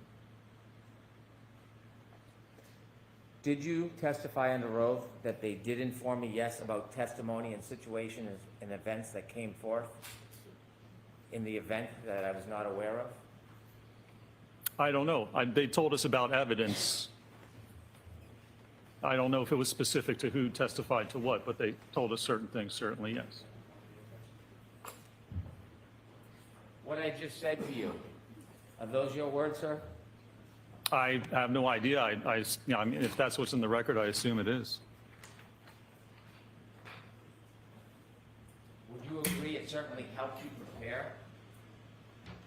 It helped me prepare. Yes. It didn't make a difference to my analysis or conclusions. Made no difference at all? It did not, no, sir. Would you agree it helped you understand what was going on during the trial? I don't think it made a difference at all, no. It doesn't change the facts that I evaluated or the analysis I conducted or the conclusions I came to. And so as you sit here today, you are denying that that information certainly helped you prepare.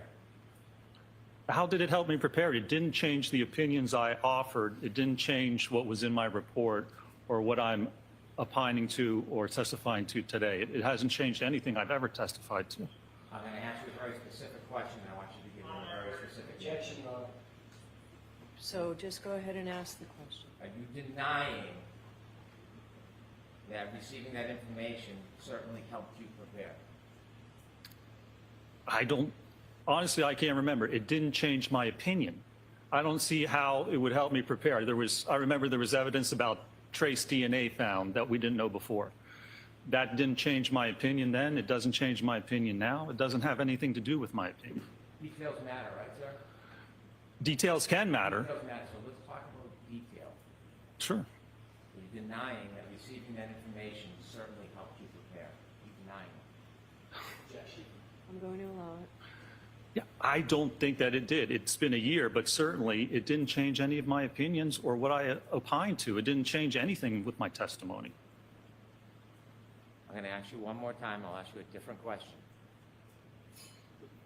Receiving that information from your employer, are you denying it helped you understand what was going on during the trial? I'm going to allow that. I don't even think that it did. I don't understand that. I understood what was happening. I understood what the theory was. So saying that there's trace DNA doesn't change anything. Doesn't affect what my understanding of the trial was or what was happening or what allegedly occurred. When you were traveling out to testify last year, you had phone conversations with the defense, didn't you? I think I had like 2 phone conversations, 2 or 3. So that sounds like a yes, you did. Yeah, there was one right before my qualifications, my voir dire, where I talked to Mr. Jackson, and that was it. Other than that, I think it was just planning and scheduling. Mm-hmm. Was there any discussion on how you could portray yourself as independent? I don't believe there was. So you don't believe? Yeah, there was no need to. That's not the question. Details matter. Was there any attempt? So the objection's sustained. I'm going to strike that, folks, okay? Questions, Mr. Brennan? Was there any attempt in your conversations to portray yourself as independent as far as your arrangements were concerned and coming out here? No, I don't think so, because there was no need to, because it was independent. When you had conversations with the defense, did they offer to give you transportation, assistance getting here? They provided a ride to and from the airport, yes. Did you tell the defense that you prefer to take an Uber so that it would appear independent to a jury? No, because I didn't take an Uber. I took their ride. If I wanted to appear independent, then I would have taken an Uber. Did you have a conversation about that you were thinking about taking an Uber? It didn't even cross my mind, sir. And then after you testified, did you stay independent? What do you mean independent? Well, did you have any bias or anything? Any bias? Bias, yes. What do you mean? Did I have any bias? Well, after you testified, where did you go? Well, I was waiting for my ride, and to get back to the airport, they had to take other people, and so they were having a lunch afterwards, and they said, come have a sandwich, and then your ride will take you to the airport. So I went, and I had a ham sandwich. You had a ham sandwich. Did you testify at some point that after you had something to eat, you just stood in the corner? I did. I sat at a table, ate, and then went over and literally stood in the corner waiting for my ride. When you sat at the table and eat, did you just eat your ham sandwich, or did more go on? I ate. People were talking. I really didn't talk much at all. Did you listen? Well, certainly, I'm sure I did, sir. Did you laugh along? I assume if something funny was said, I probably laughed. Did you talk about your testimony? I don't, at this point, I don't even remember. Let me alert you to something. When you were there at the luncheon, did you see a camera crew I believe I did, yes, sir. filming and documenting, right? There were a lot of cameras, yes. You know that you might have been on some of that footage? That's fine. I could care less. Okay. So do you think maybe you were talking about the case and your answers and laughing it up a little bit? I have no idea, possibly. You were involved in conversations with the defense attorneys, were you? What do you mean conversation, sir? I had just gotten done testifying. I was having lunch. Whatever was spoken about at the table, I'm sure I heard. You know what a conversation is when someone speaks to you and you answer. Sure. Did you have conversations with some of these folks? Sir, I can't remember conversations I had last week, let alone a year ago. So I probably did, but I have no clue Do you remember any, what we would have talked about. do you remember accolades you might have been receiving because you had given certain answers to the then prosecutor on the case and laughing about the answers? I have no idea. You don't remember?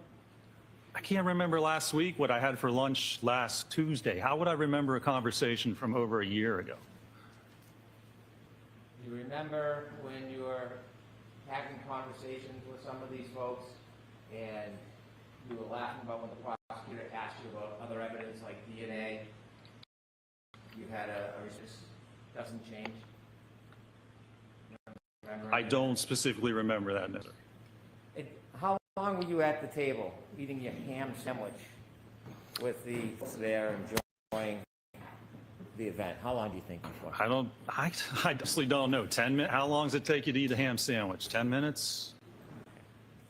And after you finished your ham sandwich and then you stood in the corner, you ride back to the airport?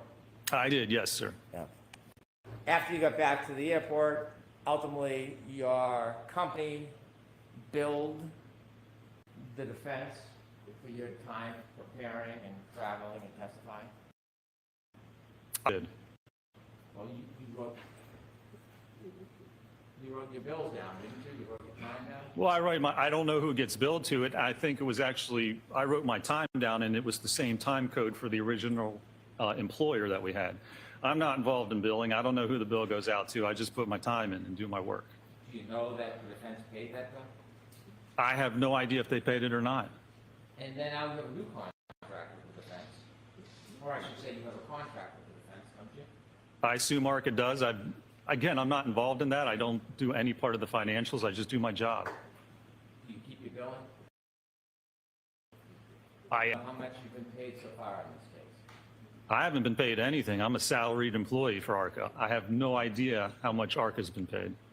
How much has ARCA been paid because of your work so far? I have no idea. I'm not involved in the financials, sir. You You have no idea how much time, how much compensation your company's going to get for the work that you've done and continue to do on this case? You have no idea. Yeah, it's not my concern. It's not my department, so I don't. Is that, that's a no? That's a no, sir. Now, when you communicated with the defense, you texted, didn't you? When? At any point? There were some texts, yes. And at some point, there was a court order for you to bring a copy of your text? I believe so, yes. But when you say you believe so, details matter. Yeah. Do you know whether there was a court order for you to bring your text? I believe there was, yes. Did you comply with that court order? I complied with, yes, with whatever I had. Did Yes. you have any of the text messages? I don't believe so. What happened? Well, there were like 2 text messages about where I could get my ride and what time. And so after that day, like I do many times, I'd probably erase those texts. When you say probably, did you delete the text that you had with the defense last year during the trial? Again, I had like 2 texts about scheduling, and I'm sure I deleted them like sometime around that time, like I do with most texts. Did you ever use Signal? I did not, no, sir. Why not? I have no need to. Why would you have a need to? I'm going to allow it. I wouldn't have a need to. That's why I said I don't use it. What's Signal for? It's for, I think, for encrypted messages. Do any of your colleagues use Signal to have conversations with their clients? I'm going to allow that you're aware. I have no idea what my fellow employees or cohorts do. One of your fellow employees is a gentleman by the name of Dr. Wolf. Yes? Yeah. You worked very closely with him on this case, didn't you? I've worked with him on this case, yes, sir. And working with him on this case, were you aware of his habits, of whether or not he used encrypted apps like Signal? I'm going to allow it. I'm not aware of Dr. Wolf's habits, no, sir.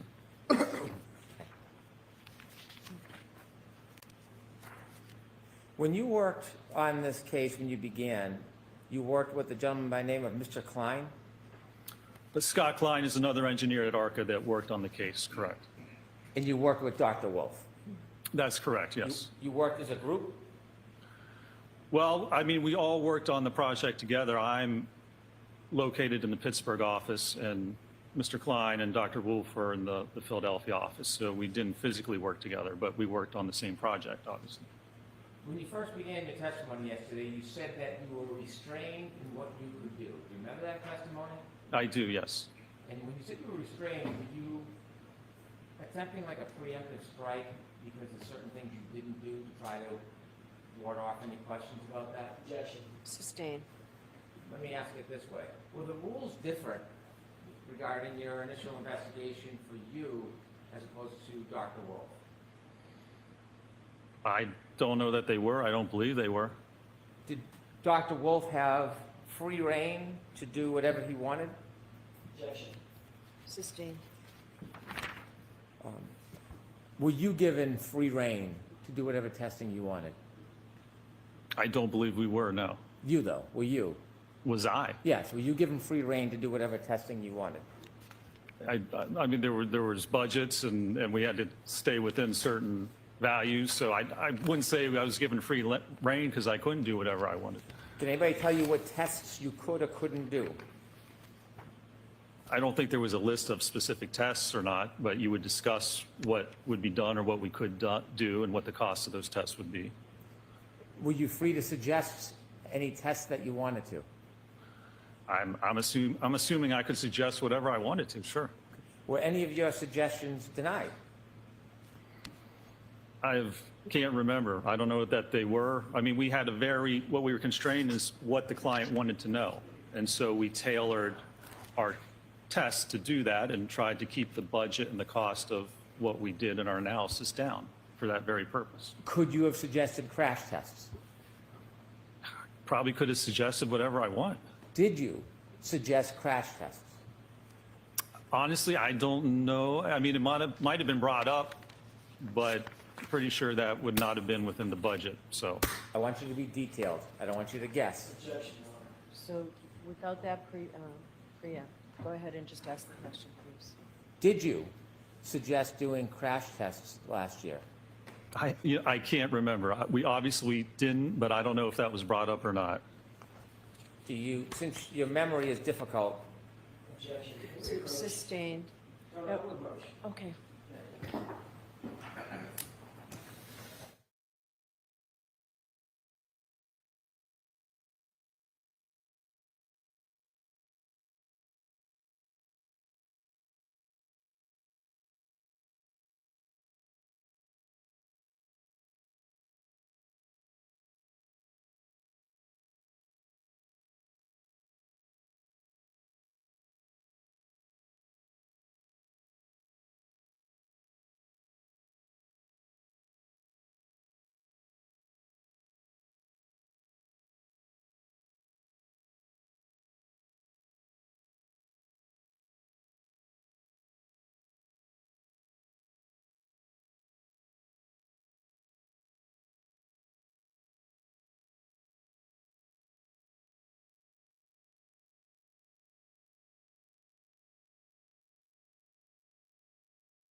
to remember things, do you write them down?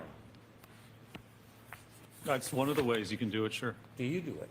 Do you write down things so you don't forget? Depends what it is. Okay.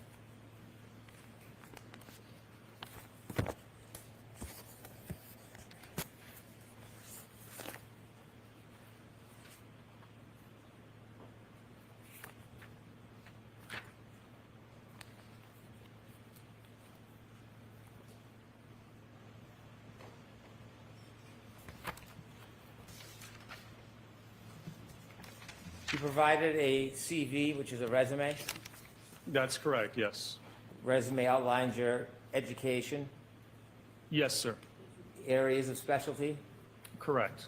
and then it highlights your accomplishments as far as the focus of your specialty or the focus of your profession, what you like or what you do a lot, right?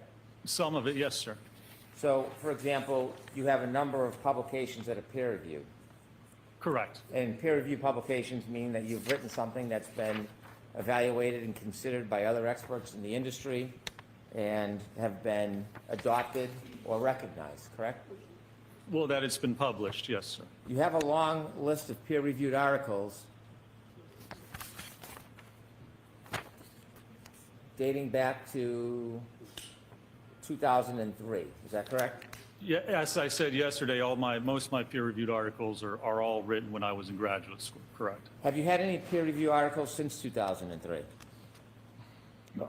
Probably not, no. And your peer-review articles, 2003, deal with the evaluation of selected electric-powered wheelchairs.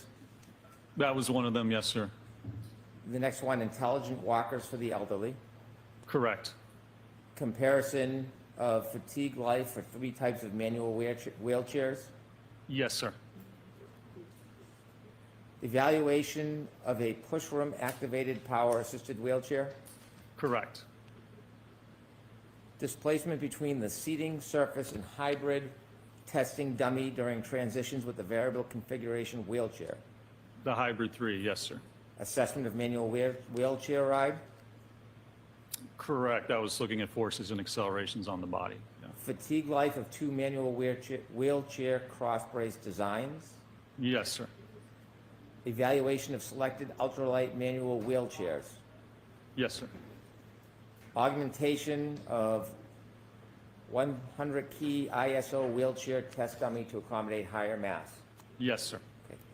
And so you would agree that all of your peer review articles deal with wheelchairs?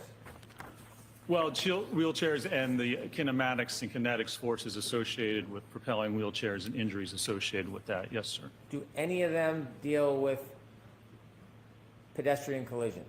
No, they don't. You've written a book chapter, Yes, sir. Smart Technology for Aging, Yes, sir. and again, nothing on pedestrian accidents. That's correct. Expanded abstracts, you've written a few. I have, yes, sir. Suffice to say, dealing with wheelchairs. And assistive technology, that's correct, yes, sir. Any have to do with pedestrian collisions? I don't believe so, no.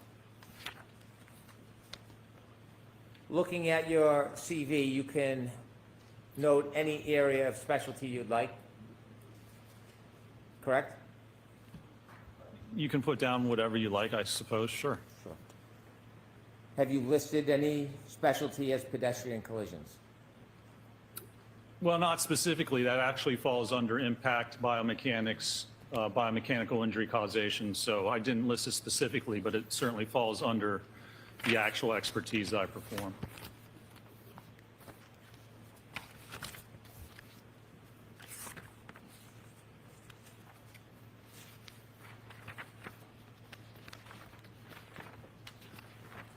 Now, Doctor,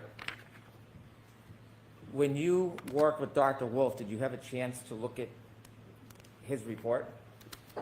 I did, yes. If you saw anything in the report that was off or mistaken, would you have an opportunity to discuss that with him? I'm sure I would, yes, sir. Did you find anything about his report that was wrong as far as data? I don't recall. If I did, I probably would have talked to him, but I don't recall. You and Dr. Wolf were collaborating together, weren't you? Yes, sir. And when you collaborate, you relied on each other's data at times, didn't you? To some extent, yes. Some things Dr. Wolf did, you relied on ultimately for your interpretation and your conclusions. I did, yes. Did you write a report and talked about the acceleration of the ATD, the test dummies, regarding its hands and arms? I did, yes. When you wrote your report talking about this very specific data, do you remember what you determined was the acceleration for the ADT right hand at 29 miles per hour? How many G's that was? Let's see. Accelerations for the right hand. Page 6. Yeah, it looks like 863 Gs. And when you were comparing data with Dr. Wolf, if something was different or off, would you correct it? Oh, I'd talk to him about it, sure. Okay. Did you ever talk to him about his collection of data regarding peak acceleration that the arm and hand experienced at a 29 mile per hour collision? Well, when I think that 863 is from 1,000, the CFC 1,000 hertz low pass filter. And in his report, he used a lower number from a 180 hertz. So they're both accurate numbers. It's just how you actually filter the data. So you know what I'm talking about, right? I do, yeah. Yeah. And I ended up using a lower number than when I did my calculations. Could we have Exhibit 1, please?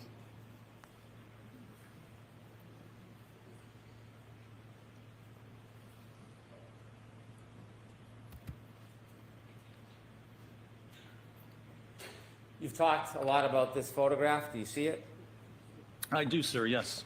And you described, well, you didn't describe, you read that these were superficial abrasions, correct? That's the diagnosis, yes, sir.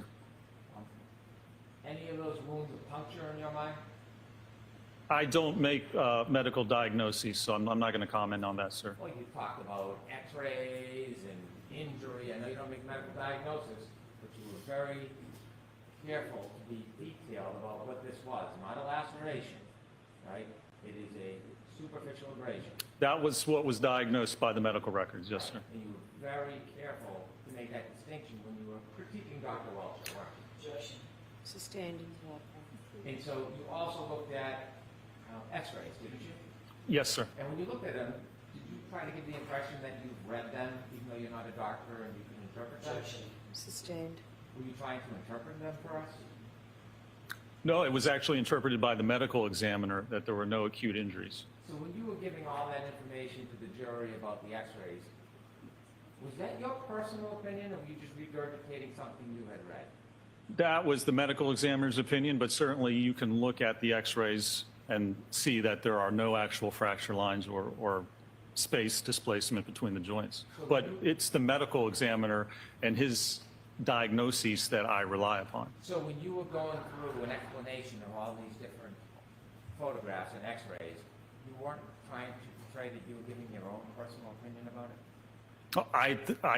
I don't give diagnoses, but if there's no fractures on an x-ray as diagnosed by an MD or physician, you can look at the x-ray and then you can see why there are no fractures. You can look at the x-ray and see where the fractures are if there's a diagnosis. So the diagnosis was no fracture, no acute injury, and that's certainly consistent with looking at the x-ray itself. So when you were looking up the x-ray and holding it up, was that just a prop? I mean, were you simply just regurgitating what you read in the report, or were you doing a certain kind of... Sustained. Were you doing any kind of analysis yourself when you were sharing with us what those x-rays showed or didn't show? The analysis is that there's no fracture or acute injury, and that's what the medical diagnosis is, and that's what the x-rays showed. Are you giving us your opinion, or are you regurgitating what you read in a report? That is what the medical diagnosis is, that there's no fractures and no acute injuries. That's what the medical opinion is. So you're regurgitating what's in the report. Sustained in that form. Did you see any MRIs? I don't believe any MRIs were taken or performed. In no. x-rays, does it depict deep soft tissue damage? Normally, it does not depict soft tissue damage, no. How about muscle tears? No, it does not. How about tendon tears? Not normally, except you can see laxity in the joints if there is tendon or ligament tears. Normally, you can see laxity in the joints, but it doesn't show the ligament or the tendon itself. Nerve injuries? No, sir. Avulsion fractures? Yes, sir. People sometimes get MRIs to see if there's a fracture that doesn't appear in an x-ray. Yes? Sometimes x-rays are the best for looking at bony fractures. MRI is looking at soft tissue injuries. Speaking of wounds, you've cited a number of references, a number of materials in your reports, haven't you? I have, yes, sir. And one of them that you've cited is forensic pathology. Yes, sir. This is a legitimate source to you, correct? Yes, sir. And you've relied on it for at least part of the basis of your study or opinions. Well, I relied on it because it speaks and looks at the difference between, for instance, a laceration and an abrasion. A person could be struck by a motor vehicle and not indicate any bruising to that area, wouldn't you say? At what speed, what part of the vehicle were they contacted, what part of the body were they contacted? It depends on the amount of force associated with that. There's a number of variables involved. Okay. Does the absence of a bruise indicate that there was no blunt force trauma to the area? I'm going to allow it. Can you answer that? Well, the absence of a bruise, can you repeat that again? You were talking about bruising. Yes. Does the absence of a bruise necessarily indicate there was no blunt force trauma to an area? No, you have to look at all the evidence, and you have to look at the force. If there's 4,000 pounds of force applied to the body or to the arm, then certainly you would expect a bruise. And if there's no bruise, then you would have to question if that impact or contact actually occurred. You don't just look at that by itself in isolation. You look at all the variables and facts involved with the case to determine if an injury occurred. Have you ever seen collisions where more than one person was hit or struck by the vehicle? Multiple pedestrians, you mean? Yes. Yes, sir. And have you ever seen in a collision where the vehicle's going the same speed when it hits multiple different people, there can be multiple different injuries? That is so vague, and you'd have to go back and look at a specific case, look at the injuries, look at the vehicle, look at the people. You can't just say, is it possible this could occur? You have to look at a specific case and demonstrate that that could actually happen. Well, I'm not asking if it's possible. I'm asking in your experience. I'm going to allow that. Have you ever been involved in evaluating multiple pedestrian crash where there are multiple pedestrians hit by one vehicle and they sustain different or, in some cases, no injuries?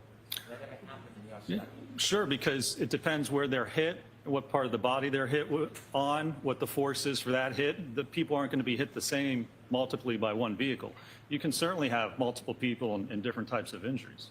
Have you seen people hit by a vehicle at a particular speed and have certain injuries, and then you've seen other cases where people are hit by a vehicle similar speed but have no injuries? Have you ever seen that? I'm going to allow it. So what do you mean by injuries?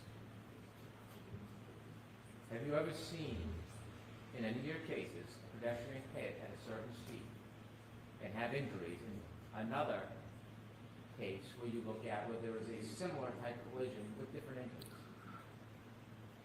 So again, do you mean abrasions, cut, laceration, fracture? Do you mean same cars? It's not something that you look for and compare between cases. You'd have to go back and actually study the cases and look at the details. Having experience in pedestrian collisions, you can't think of a similarity between cases as far as vehicles and speeds and totally different injuries occurring. I'm going to allow that. Can you?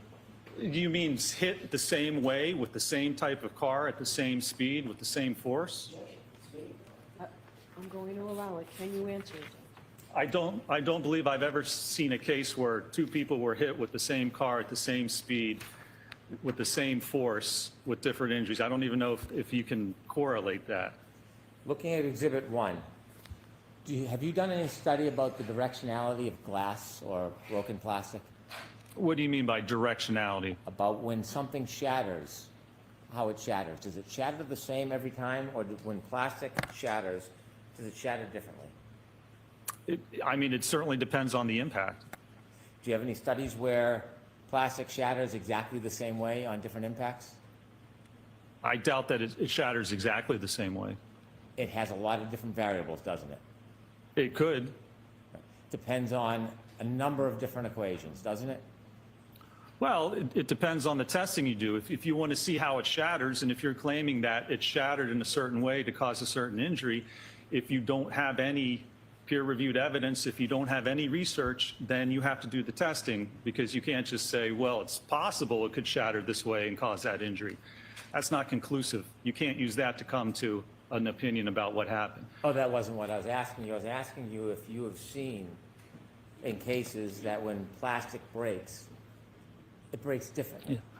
Well, sure. The testing we've done here, the taillights covers fractured differently, and we didn't get any contact. So I have personal experience just with this case alone. We'll get to the contact. When you looked at all the tests you did, the plastic broke differently in each and every case, every experiment, didn't it? Sure, it's broken like that, and I've never seen a case where you get these types of abrasions. Well, I didn't ask you that. Is that funny? It's not funny. Okay. So I'm going to strike the comment. Next question. Next question, Mr. Brennan. No more comments.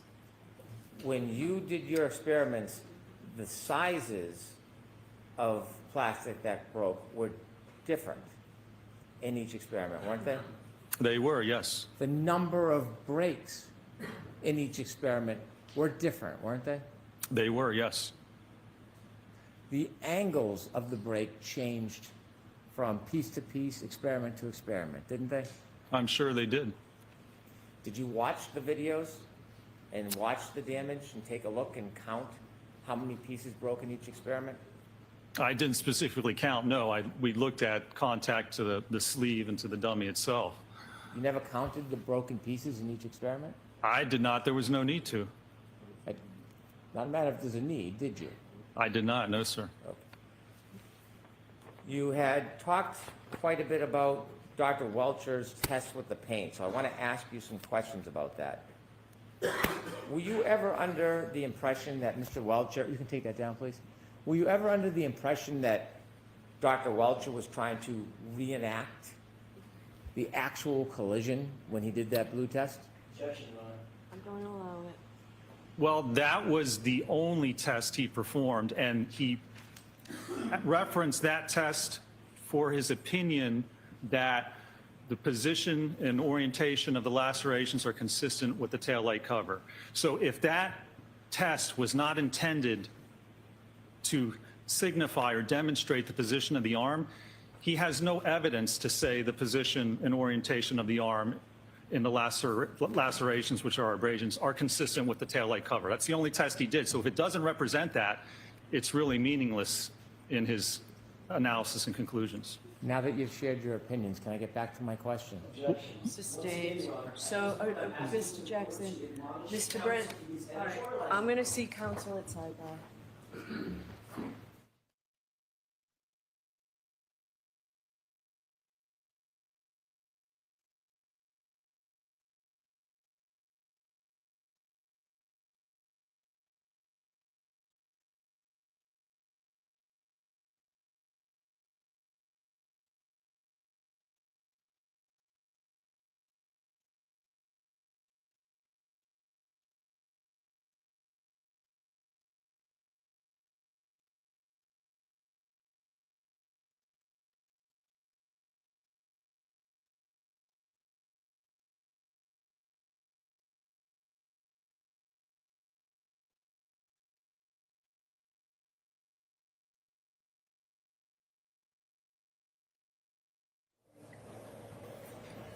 You guys adjourned.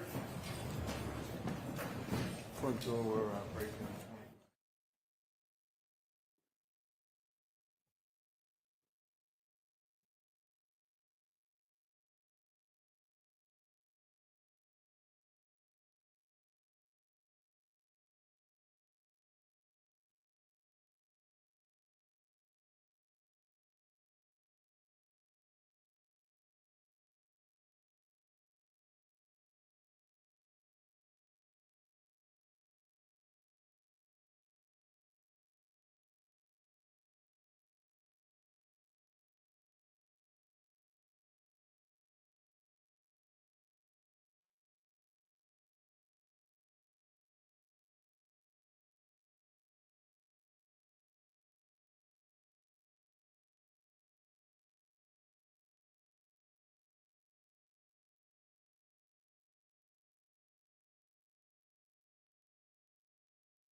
So it will be the luncheon recess and we'll take an hour.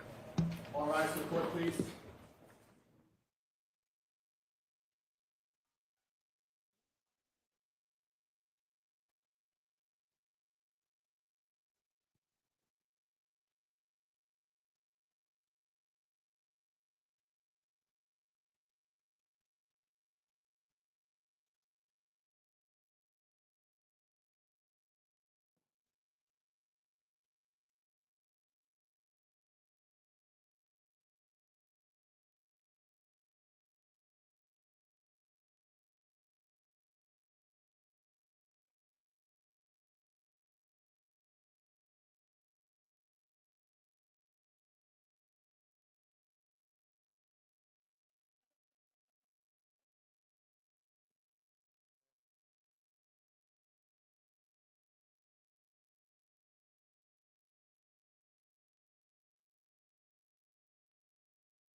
You are unmuted.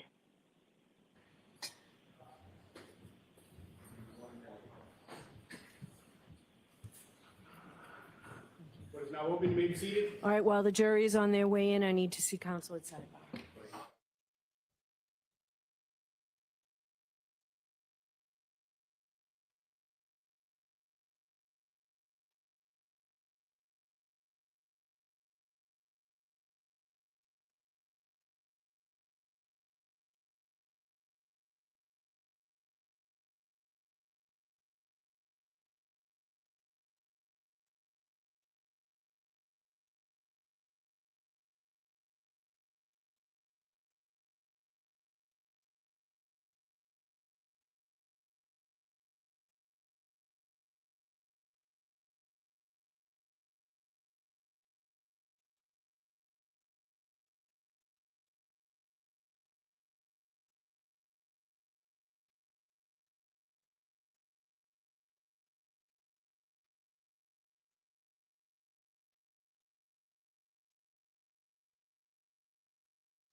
Please rise for the truth.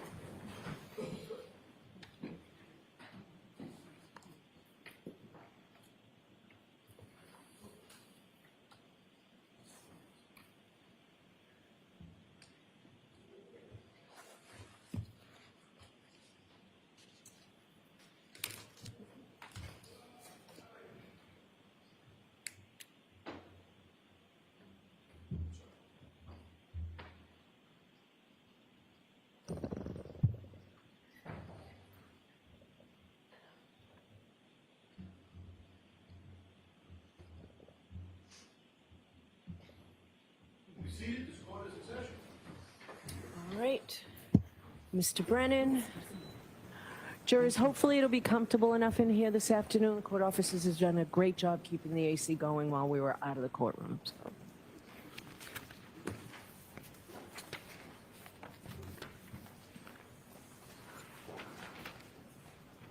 Dr. Rentschler, you wrote a report back in February 2024, That's correct, yes, sir. and in that report, you provided a number of opinions, didn't you? I did, yes. Do you remember if you opined or had the opinion that the injuries on Mr. O'Keefe's arm would not result from impact with a non-damaged tail lamp cover? I believe that's correct, yes. And the amount of force required to fracture the tail lamp cover would result in extensive soft tissue and likely bony injury to Mr. O'Keefe's right arm. Correct. And so your opinion back in 2004 was that if a person's arm were to cause the damage to that taillight on that Lexus, you would expect to see extensive soft tissue and likely bony injury. Yes, soft tissue referring to ligaments and tendons of the elbow and shoulder, correct, and the wrist. And so you're saying not superficial abrasions, but in the arm?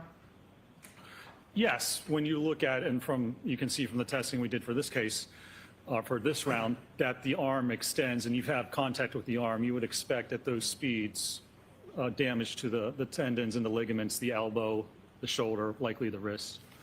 And the x-rays that we looked at, or that we saw, and you offered the words of the medical expert, there is no MRI studying any ligament damage, is there? There are no MRIs that I'm aware of, no, sir. And x-rays wouldn't fairly depict some of those internal injuries that you're referring to, would they?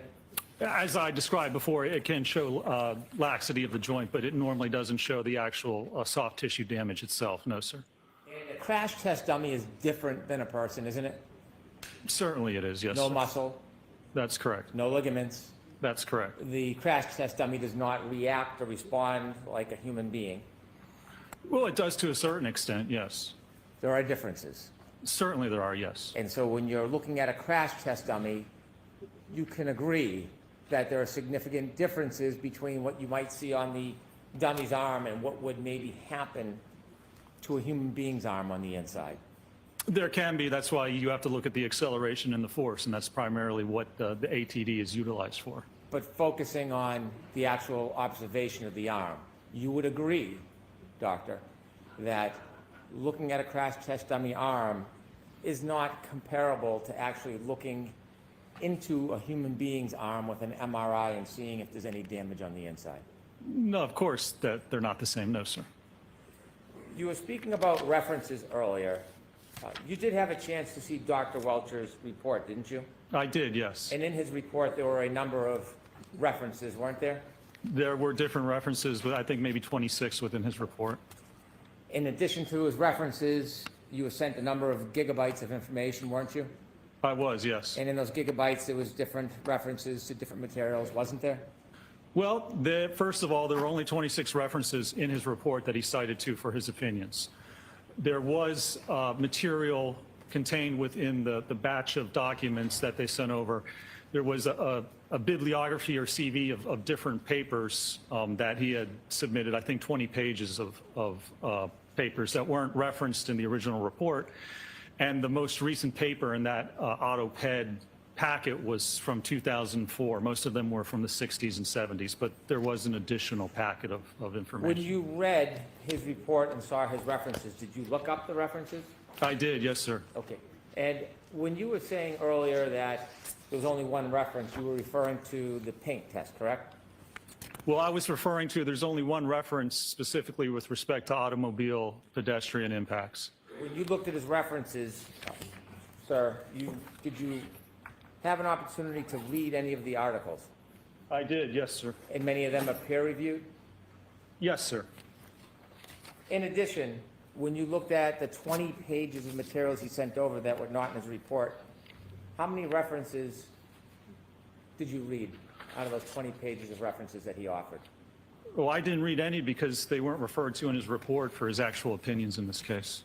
Do you know whether or not he considered those references or whether he read those references? I'm going to allow that. He didn't cite to any of those references in either the PowerPoint presentation or in his report. That's the knowledge I have of whether he reviewed those. So you don't know what he considered or thought, do you? I know what he cited to and he referenced to in his report in PowerPoint. That's the extent. The Yes. question is, you don't know what he was referring or reading or relying on other than what was in his report cited, correct? Well, right. If he referred to the other articles, yes, certainly other articles in the 60s, 70s, and 80s he may have, but they don't really pertain to what happened in this case. How many references were in your May 7th report?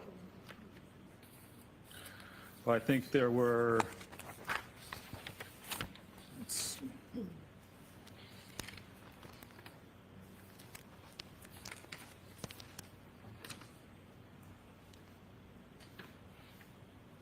Uh, 26, I think. Those 26 references, are they offered in your report to suggest some type of support for the proposition that you're promoting in the report?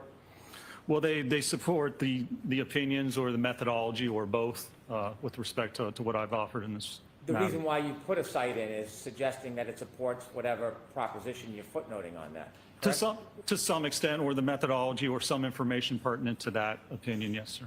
Regarding crash test dummies and prediction in soft tissue injury, you provided 3 sites, didn't you? And soft tissue injuries? Yes. Can you show me where it says that, sir? Footnote 11 of your report, Mr. O'Keefe's right arm kinematics during impact with the Lexus are inconsistent with producing the documented cuts damage to his right sleeve as well as the abrasions to his right arm. Did you write that? Yes, and which one was that again? I just want to make sure. What was the number? You cited footnotes 24, 25, and 26. Yes. And when you cited 24, 25, 26, did any of those 3 sites, in fact, those are the only sites that you cited for that proposition, correct? Yes, sir. So your entire basis of sites is limited to those 3 articles or 3 papers, yes? For reference, it's not, the testing obviously proves differently, but yes, for that one comment there, those were the 3 that were provided, yes. Starting with number 24. When you looked at 24, did it ever suggest, in this paper, did it ever suggest that it was appropriate to use a crash test dummy in the material of a crash test dummy to make an analysis or determine whether or not there would be documented damage to someone's skin. No, it didn't, and that's not what I did in this matter. In this article you cite supporting the claim that you made, there is nothing in here that would suggest that a crash test dummy is appropriate to use in making that determination, is there? There is not, no, sir. In fact, in this article, it gives you details on what actually should be used to make that analysis, doesn't it? No, sir. It looks at, it tells you certain ways to look at sharpness and how lacerations are caused. This is titled Skin Tissue Cutability and its Relation to Lacerations Severity Indices. You know that, you cited that. That's correct, and it looks at specifically, I think, laminated glass and its ability to cut the skin. Number 24 in your site, correct? Yes, And it tells you 3 types of skin were examined and used for this type of study. Post-mortem human skin from 2 different body sites, Cameos leather, and Napa goat skin. Is that correct? right, to look specifically at laminated glass and it's the cutability of that type of glass. And the reason why the study is giving those suggestions is because a crash test dummy's arm and fabric, the way it's made, is different than how real skin would respond. Yes? Well, it is different, sure. Yeah. And I didn't do that type of comparison. You did not do any comparisons with any of the suggestions in the site that you cited in support for your proposition, did you? Oh, I did not evaluate that, no, not in that manner, no, sir. And then you cited number 24 or 25. You cited a book, Forensic Pathology, correct? Correct. And in this forensic pathology book, in the entire book, it never suggests that crash test dummies are appropriate to use when making this type of analysis, does it? Correct, and that's why I would not do that type of analysis with respect to lacerations. That's not what my analysis involves, sir. My question was, nowhere in that book does it say that crash test dummies are appropriate for analyzing skin lacerations on a collision, does it? Sure, I mean, for that sake, it doesn't say it's inappropriate either. And then you also cited an article, your third article, Understanding the Acute Skin Injury Mechanisms Caused by Player Surface Contact During Soccer. Did you cite that? I did, yes. And again, there's nothing in there that talks about the use, the appropriate use of a crash test dummy when you are trying to support the proposition that someone's arm is consistent or inconsistent with producing cuts and damage in a collision. That's correct. Are you aware of literature relative specifically to the use of the hybrid 3 crash test dummy, which was used in this case? There's a lot of literature with respect to the hybrid dummy, yes. Have you ever heard of the person by the name of Stanley Bakatis? I don't recall that I have. Okay. How about Harold Mertz? Isn't he a leader in the field with crash test dummies? He is, yes. Would you agree that we also do not believe the current instrumented arm configuration is suitable either for prediction of soft tissue injuries? Would you agree with that? Well, for laceration, sure, it shouldn't be used for that. It shouldn't be used in that manner. That's why I don't use it in that manner. Do you have any source that says it's suitable for determining superficial abrasions? I do not, no, sir. You have no other sites whatsoever supporting that proposition, which led inevitably to one of the opinions you gave to this jury, true? No, not true. That's a misrepresentation of what I performed, the testing that I performed, and the results that I analyzed in this case. Now, you've talked a lot about Dr. Welcher's pain test.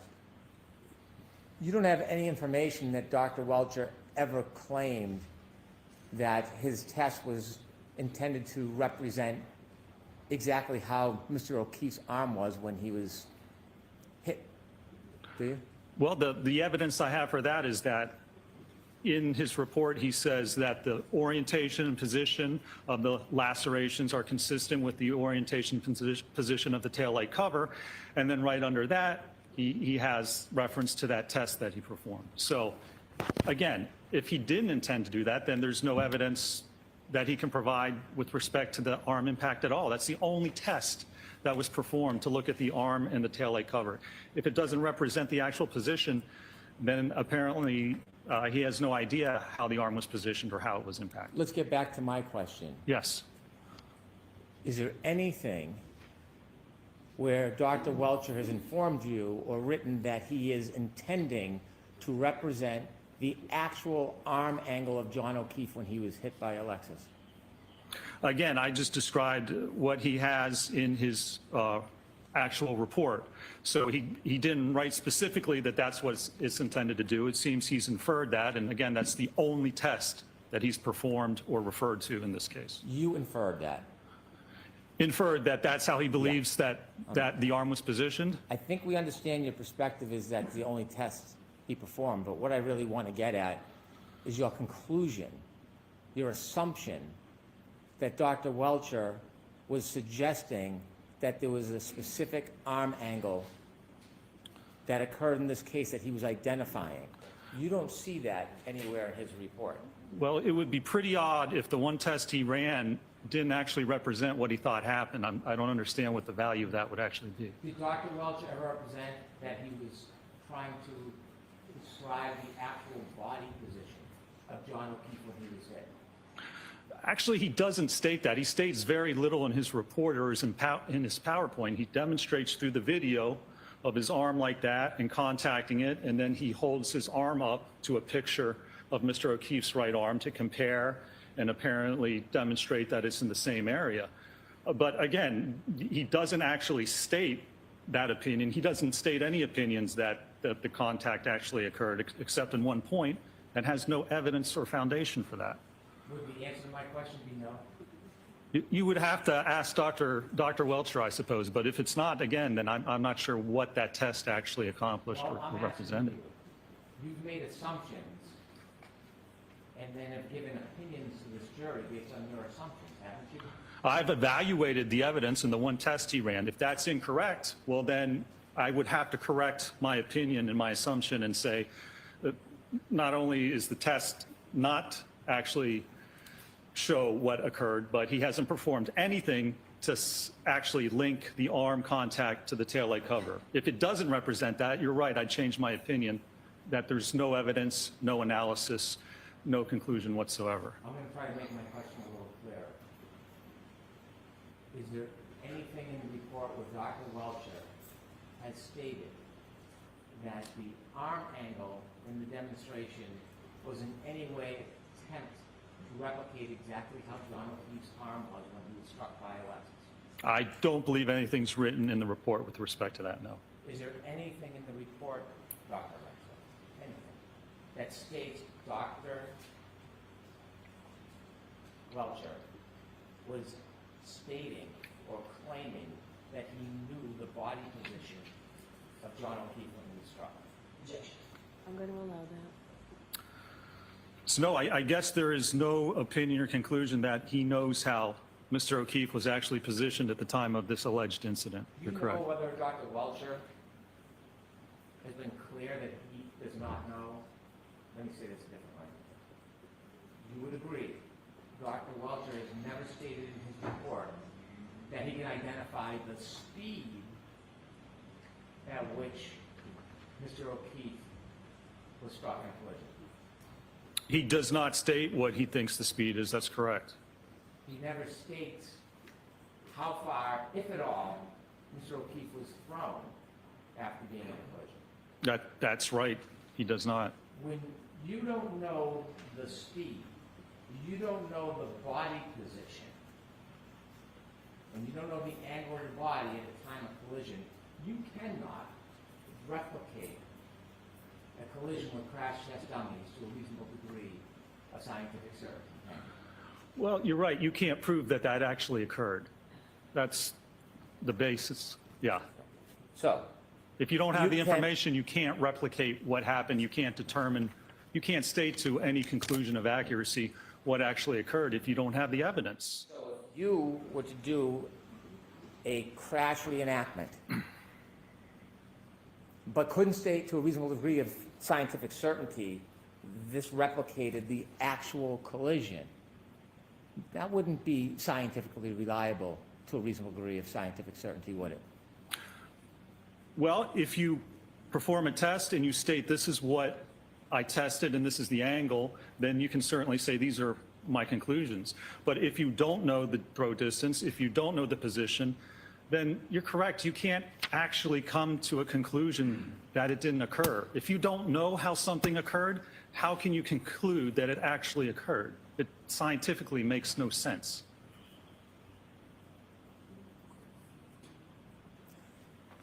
So if an expert does a crash test and they can't determine to a reasonable degree of scientific certainty that it replicates the actual collision, you would agree that would not be a reliable test to present to a jury, don't you? I'm going to, very briefly.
In reading the reports and evaluating the PowerPoint, would you agree there is no statement by Dr. Welcher ever in anything that you reviewed that he is claiming or stating that his paint test was supposed to be a reenactment, identifying the details of how Mr. O'Keefe was standing, moving, or holding his arm at the time of a collision? He did not state that. That's correct. So when you've made your criticisms, that you've done testing regarding Dr. Welcher, you don't have any evidence, any statement by him that he was trying to reenact the actual collision? When I did that, there's one test with the arm like this. That's the only evidence that was presented in his opinion or in his case. I evaluated that. I have not seen any other explanation of what happened or how it occurred. Specifically, Dr. Welcher said in his report on page 9, he said, I have conducted an accident reconstruction and biomechanical engineering analysis of this matter. If he did not recreate how he was positioned, if he did not determine the speed of impact, if he did not determine how Mr. O'Keefe's body moved, if he did not determine where he ended up, then he did not conduct either an accident reconstruction analysis or a biomechanical causation analysis. He did nothing of the sort. Other than your opinion, let's get back to my question if I could. I believe I answered at the beginning of that, sir. I'm going to ask you again. My detailed question is, there is nothing in Dr. Welcher's report or any of his presentation that states he is trying to represent the exact posture, movement, and stance of Mr. O'Keefe when there was a collision. It's not anywhere in there where he stated that, is it? It's not stated. I'd be curious to find out what that, if that wasn't the intent of the test, I'd be curious to see what the actual intent was. Is the answer no, it's not in there? I think I just said that at the beginning of my answer, sir. I'm going to ask you again, is the answer no? The answer is no. When you do crash tests, you have a controlled environment in some respects, don't you? You do, yes, sir. You get to control some or sometimes many of the variables, don't you? You can, yes. Real life sometimes is described in your world as chaos, right? I suppose it could be under certain circumstances. Testing is limited to the variables that you produce, but real life sometimes has variables you can't predict. Isn't that fair to say? It's possible, yes. Is it more than possible, doctor? I don't know, is it? What, I'm asking you. It depends on the situation and the certain variables. It depends on the case. It could be possible, yes. Have you seen cases where the variables are impossible to predict? Where the what? Variables. Have you had cases? You've had many cases, you said. Have you had cases where variables are impossible to predict? It depends. I mean, it depends on what you're looking at. And if you want to conclude that something happened and this is how it occurred, you have to look at those variables. If you can't control for those variables, then it's possible you can't prove that it actually happened. So yes, if you're doing a certain test to prove something, you have to look at how those variables may affect it. But there's basic information you have to know to perform that type of an analysis. So my question again is, are there scenarios where variables are impossible to predict? There could be, yes. Have you had cases yourself where there are variables that were impossible to predict? I suppose I probably have. I mean, it depends. If you don't know what happened, sure, then you don't know those variables necessarily. How many cases have you done on pedestrian accidents? Done hundreds of cases. So you have a good background and basis to know whether or not there are variables that sometimes you can't predict, don't you? Sure. As I said, it depends on the case. When you did the crash tests in this case, did you actually do them? I did not, no. Were you even there when they happened? I was not, no, sir. So you're relying, in part, on Dr. Wolf's work. I am, yes. If Dr. Wolf made mistakes, would that affect your conclusions? It depends what mistakes they are. When you had, or when Dr. Wolf had the crash test dummy in tests E and F on a forklift, you remember those? I do, yes. When it's on the forklift, it does not allow the crash test dummy after being struck to move, to be thrown, does it? Actually, if it's a force acting on it, it will move. It will like a pendulum. So if there's a force acting on it, you'll see which direction it moves. If there's a forward force, it will move. It'll swing forward or sideways or backwards. It can move. Well, my question isn't direction. It's can it show the throw? Can it throw or move the crash test dummy in its natural course after the collision to a resting spot? No. In those tests, though, there wouldn't be any throw. If a crash test dummy is restrained by a forklift,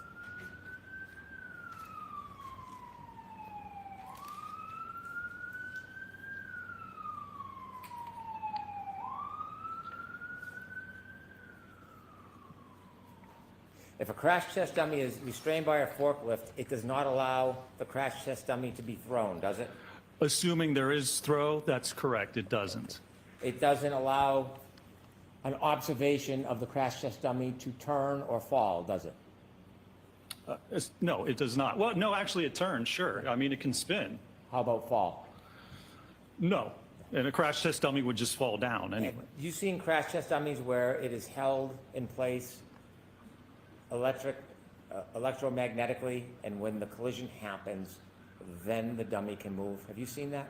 I have, yes. Have you seen, excuse me, have you seen crash test with crash test dummy where there is a light?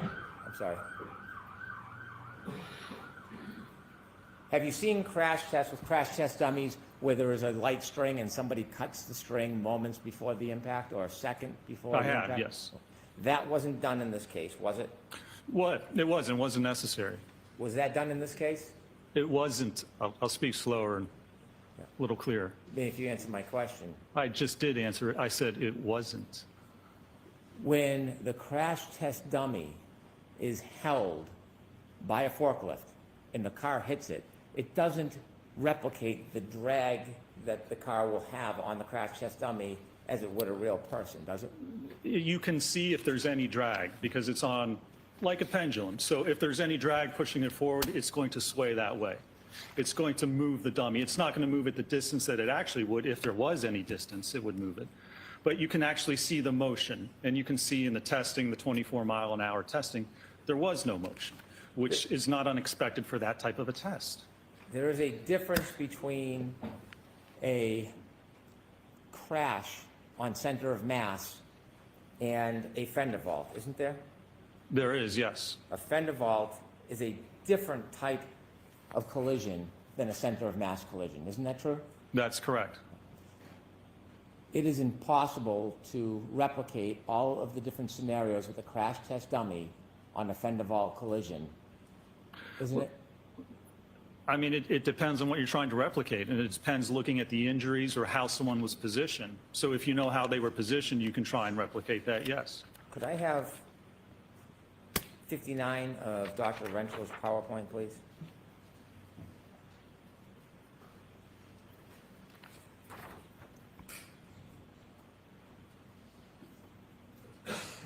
In your PowerPoint, you cited an article, Vehicle Pedestrian Collisions, Validated Models for Pedestrian Impact and Projection, correct? Yes, And you put snippets up on the board? yes, Okay. And these snippets talk about an engagement with the pedestrian in the vehicle? correct. Is there a reason why you took out a piece of that article that falls between those two paragraphs? I don't think so, no. Those were the most relevant parts. Did you cut out the part that says some frontal collisions are with the corner of the vehicle where the pedestrian is deflected to one side without secondary impact of the upper body with the vehicle front?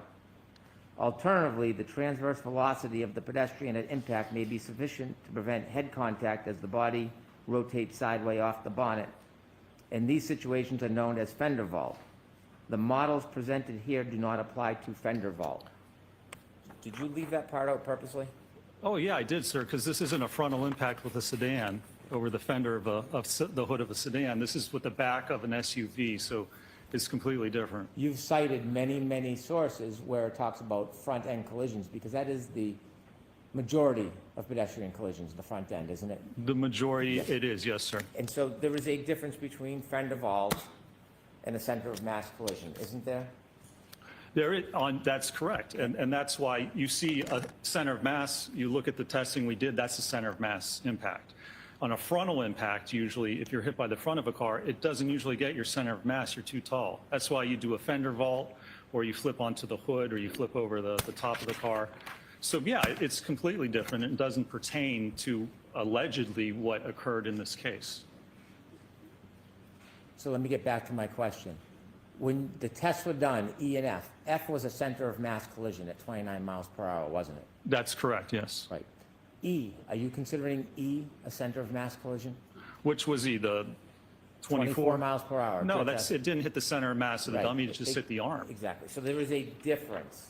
In this case, You don't know the position of Mr. O'Keefe's arm at impact, do you? Nobody knows. I don't think his arm was even impacted by the car, so no. You I don't- don't know the position of the arm at impact because it wasn't hit by the car. You don't know the angle of his body at impact, do you? The alleged angle, So ask the question again. Okay.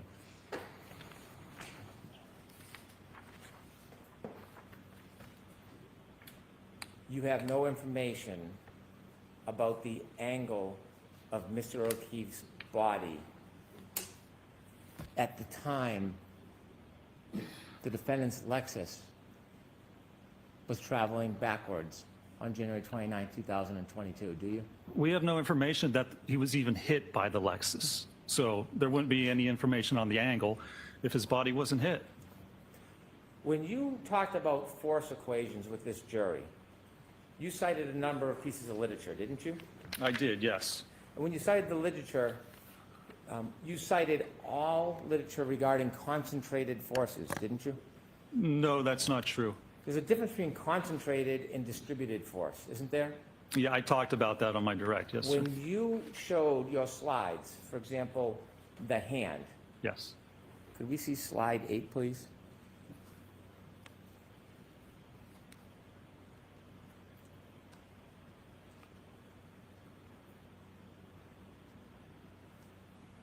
Okay. Let's try slide 56.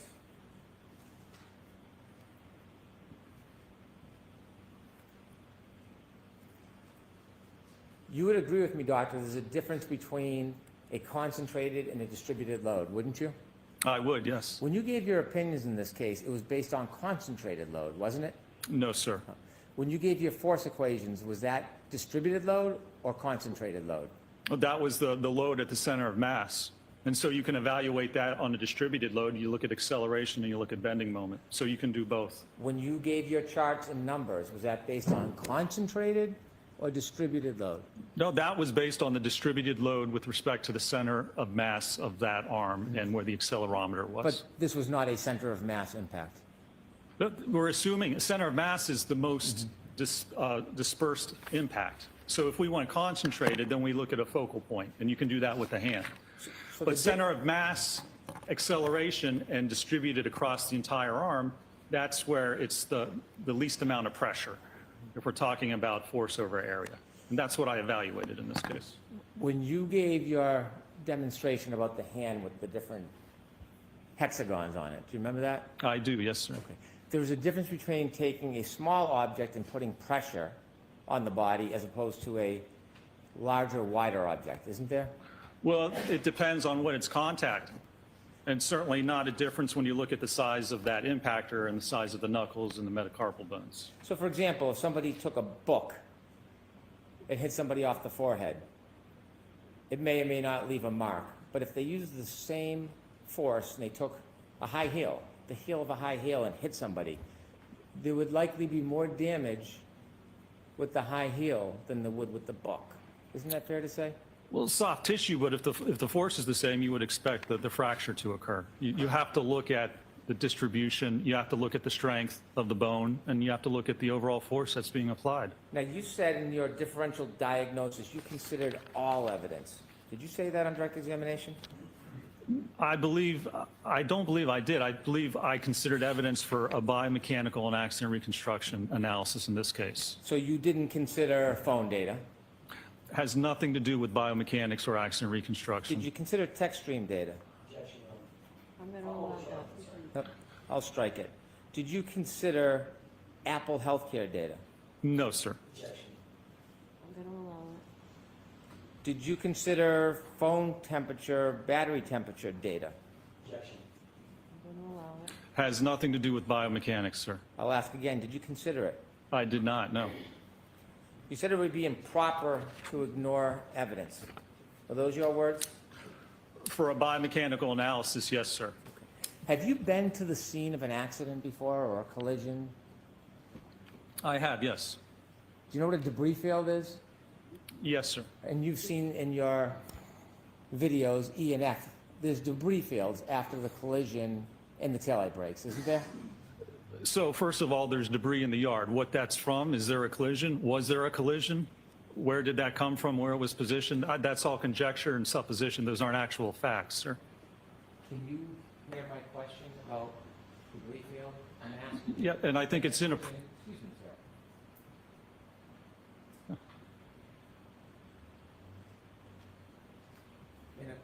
In a collision, have you seen debris fields? I have, yes. Have you seen debris fields where a taillight was shattered? I have, yes. In fact, in your video, yes or no, after the collisions, in video E and F, there are debris fields, aren't there? There are at a certain point, yes, sir, absolutely. And so when you're looking at your studies, do you consider debris fields? It depends on the evidence. It depends on how it was collected. It depends if it is accurate or reliable. But from a biomechanical standpoint, no, you don't need to look at the debris field or alleged debris field of a taillight cover. That has nothing to do with the injuries or the position or the movement of Could I an have Exhibit individual. 73, please?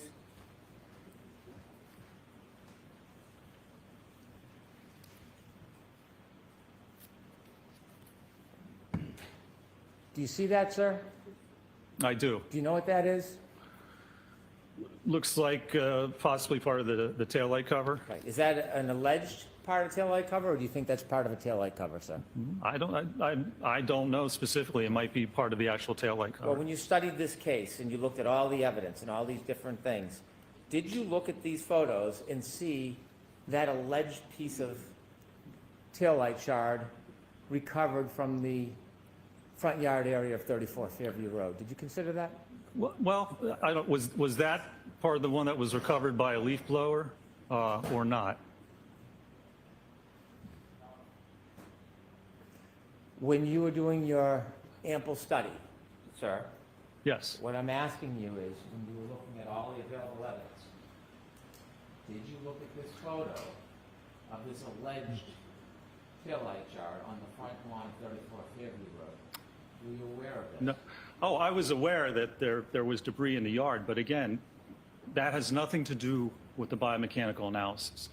If you can't prove that the impact happened, then everything after that doesn't actually matter, does it? Because all of that would be from something else. So unless you prove the core issue at this case, the contact, the post-impact movement, the head injury, without proving that, everything else is ancillary to what you're attempting to conclude. Do you have any evidence in your biomechanical studies how this alleged piece of taillight shard ended up on the front lawn of 34 Fairview? I don't, no, sir. I didn't evaluate or investigate that. Could I have Exhibit 76A, please?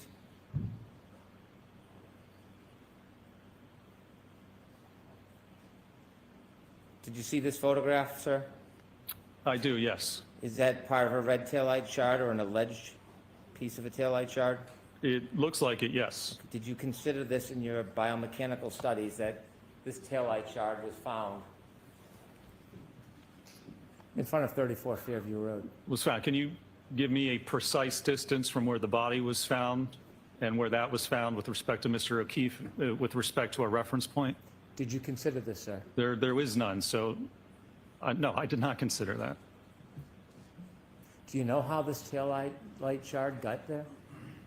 How it got there? Yes. That wasn't part of my analysis. There are certainly different possibilities of how that actually occurred. Exhibit 99D.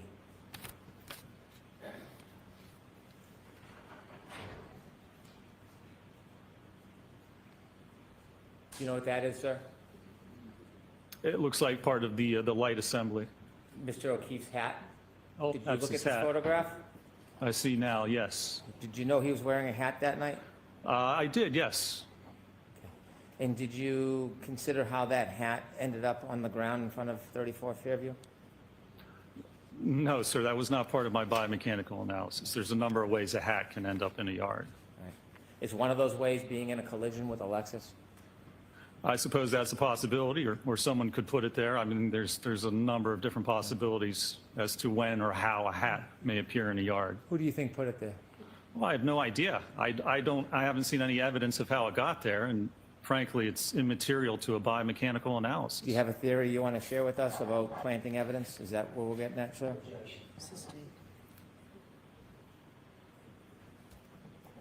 By the way, the x-rays you looked at earlier, when's the first time you saw those?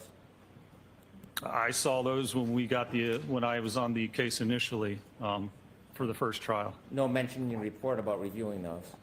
It says I reviewed medical records and reports. That's how I actually word in every report I have. I just put generally that. It refers to medical records and reports, which includes x-rays, MRIs. Exhibit 74, please.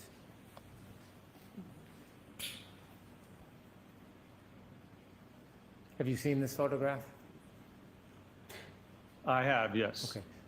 In your studies or your testing, did you determine how Mr. O'Keefe's shoe ended up near the curb? No, sir.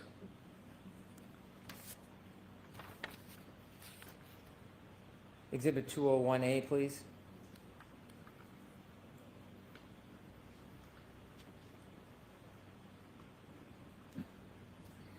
Have you seen this photograph before? I don't know that I have. Have you ever seen any container that had tail light shards that matched the defendant's Lexus that were removed from his sweatshirt and his shirt? Have you ever seen any container holding those? I haven't. Well, I believe there was evidence collected like that, but yes. Okay, could we have 201E, please? Have you seen this photo? I believe I have seen that, yes. Do you understand those are taillight shards matching the defendant's Lexus, the broken taillight, Yes. that were recovered from Mr. O'Keefe's sweater or shirt? Objection. I'm going to allow that. Did you consider that? I'll try. I'd rather try to reformat it than come sidebar. Did you know that taillight shards were collected after Mr. O'Keefe's sweatshirt and T-shirt was scraped? Objection. I'm going to allow that. I need to see those. Jurors, this will be brief.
Okay.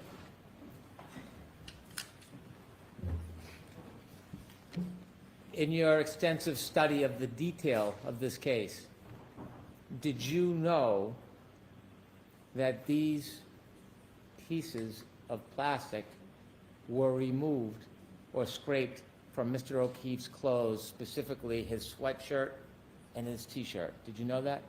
I was aware that samples were recovered, yes. Were you aware that these samples were consistent with the broken taillight of Miss Reed's Lexus. Did you know that?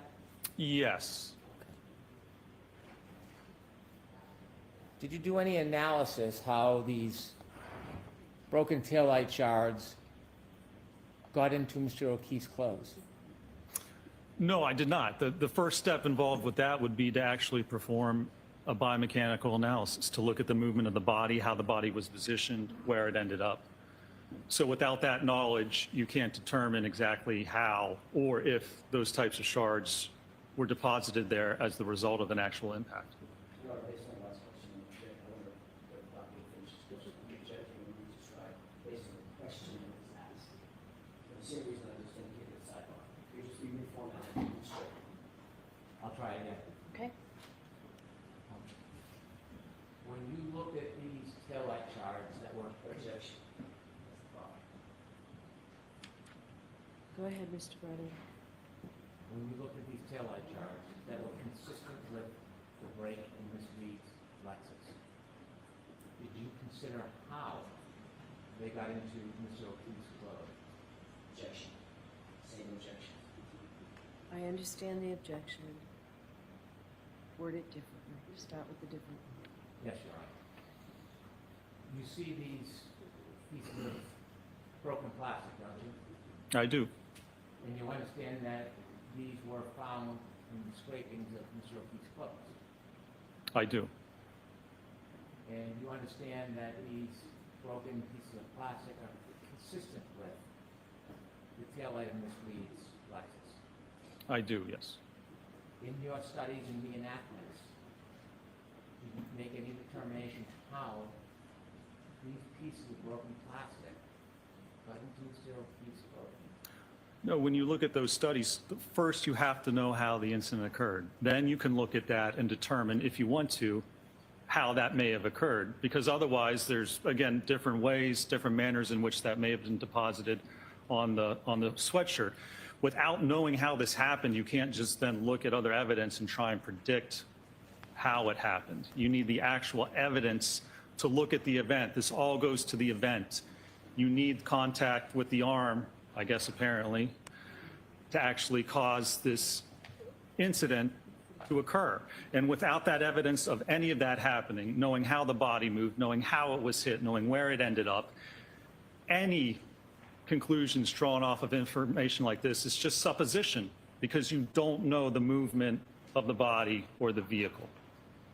It's putting the cart before the horse.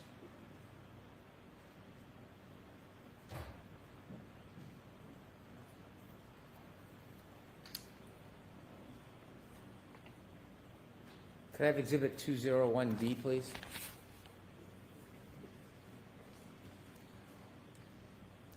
Do you understand this is broken pieces of plastic consistent with the broken taillight of the defendant's car? Do you understand that? I believe so, yes. And do you understand this is a photograph of these broken pieces of plastic under a microscope? Okay.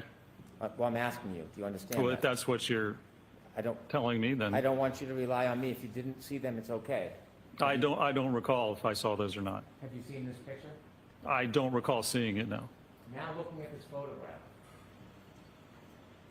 and seeing these broken pieces of plastic under a microscope with fibers near the plastic, is that something you would want to have considered in your analysis, performing your opinion whether or not there was a collision between Miss Reed's car and Mr. O'Keefe? Again, if you can't do a proper biomechanical analysis, then that evidence is not consistent. You can't determine how it occurred. You can't say that that's consistent with it.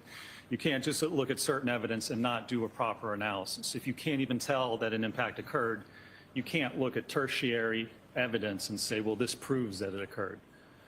In order to say from a biomechanical and accident reconstruction standpoint that an impact occurred and here's how it occurred, you have to understand the mechanics and dynamics before. This could certainly support that finding and those conclusions, but by itself, I don't know of any methodology in any study or peer-reviewed article that says you can just look at alleged evidence and then form an opinion as to whether an impact occurred. Can you see with your eye that parts of those broken pieces of plastic are sharp? They look sharp. Do you disagree? Do you think they're not sharp? Well, I don't have an opinion as to that, sir. We'll take a look. Objection. Sustained. If you look at that for me kindly, could you tell me whether you think those pieces of broken plastic are sharp? Objection. I'm going to allow that. I guess they look sharp. I have no idea if they are or not. It's under a microscope. When you actually put things under a microscope, it looks much different, and it is much different than Okay, let's go back to looking at the normal 20E. eye. Perhaps that can help. Not under a microscope. If you pay particular attention to the larger one in the middle, that looks like a shark's tooth. Do you see Yes. that one? Yes. Do you think, doctor, that some of those appear sharp? Some of those appear sharp, could possibly cause a laceration, sure, as opposed to an abrasion. Do you think that any of those could cause an abrasion? I don't think that you could get a consistent level of superficial abrasions along the entire arm of minimal depth of less than half a millimeter through impact with the glass. To have that minimal force on every part of the arm to only cause superficial abrasions would be highly unlikely. Do you think some of those sharp pieces, if they were lodged in Mr. O'Keefe's sweater, could cause an abrasion? It's possible if you had enough punctures and holes in the sweater to correspond with the abrasions on the arm, that would be, I suppose, that could be a possibility.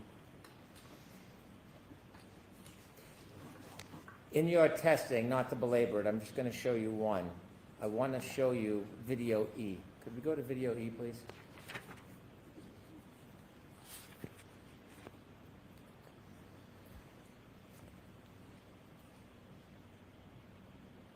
Stop. In video E, the arm that is sticking straight out, who determined that angle, Dr. Wolf? Yes, well, we positioned it just so it would impact in the general area of what was shown in Dr. Welcher's paint test study, which apparently is irrelevant and doesn't show the alleged position of how the arm was at impact. But yes, we positioned it in that manner. When you say we, did you have input on the positioning of that, or did Dr. Wolf do it? Well, I had input into how we were going to position it. It would probably be both of us, I would say. So you and Dr. Wolf chose to position the arm straight out, correct? In that test, we did, yes. Is there a glass in Randy's hand? There is not, no. A drinking glass, no? No. In any of your studies, did you have a drinking glass in Randy's hand? We did not have a drinking glass in the dummy's hand, no. And you see when the taillight is shattering, those red things falling down. What are those? Those are part of the taillight. Continue a little bit, please. Stop. Did you count how many taillight pieces broke? We didn't count the taillight pieces. We counted how many punctures or holes there were in the sweatshirt, which was 0. If you had done this test and changed the arm angle, do you expect the damage would look different as far as the breaks in that taillight? Well, we conducted a number of tests. It may look somewhat different, sure. If you conducted this test and moved the arm angle, not another test, this test, but you moved the arm angle, do you expect that the break would look different? That the break would look different? Yes. It could look a little different. I mean, certainly the breaks looked a little different in the test, but they were comparable to each other. You do not know how John O'Keefe was standing that night, do you? Well, No, I'm going to allow that.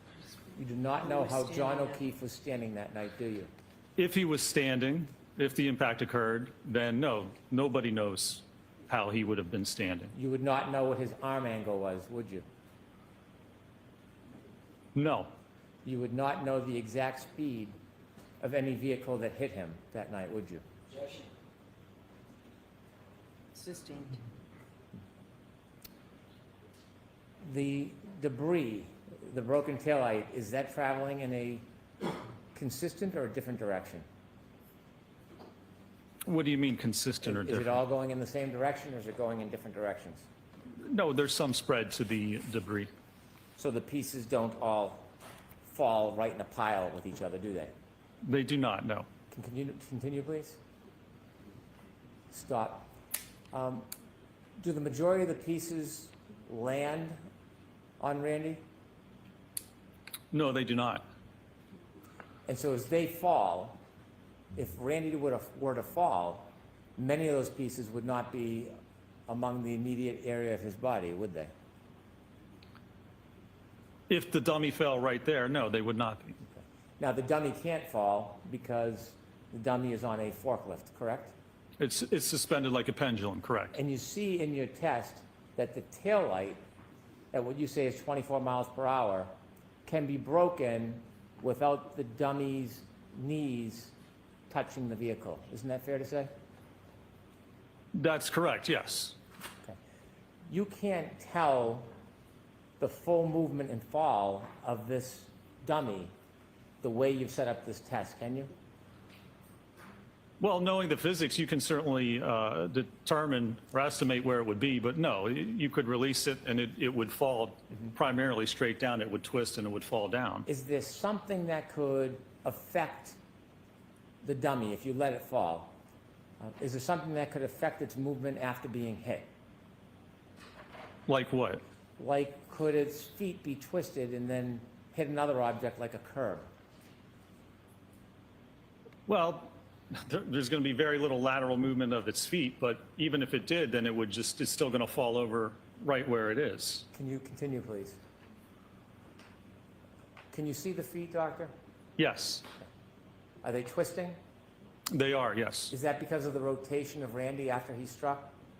Yeah, that's the rotation of Randy. And again, yeah, as you said, that's not a normal person because there's no normal force acting on the dummy. We just have it barely touching. So a normal individual, you aren't going to twist to that extent because this is a dummy which is suspended with just a little contact on the And ground. after being contacted by a vehicle enough to break the light, could it cause a person to stagger backwards?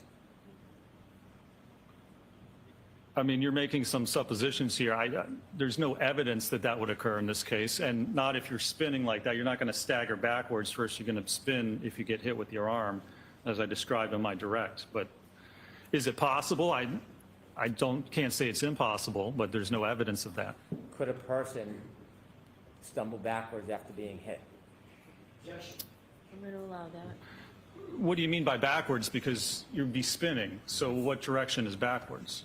Could a person get their foot caught on a curb, sneaker come off, and then stagger backwards and fall on their head? Objection, Your Honor. Yes. I'm going to allow that. Doctor? Can you answer that? I mean, I guess you could somehow predict or have a possibility of almost anything happening. You could say someone could get hit by a car and do a couple of somersaults into the yard. I mean, there's no evidence of that. So it's just supposition, but I won't say it's impossible. You think John Keith did somersaults into the front yard of 34th Fairhaven? Is that what you're telling us, Doctor? No, I don't think he even got hit by the car, sir. That's not what I'm asking. I've heard that. I'm asking you, Yeah. do you think he did somersaults into the front yard? No, there's no evidence of what he did. Your Honor, to come sidebar quickly before I start. the Okay. answer. Oops.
Could I have Exhibit 166, please?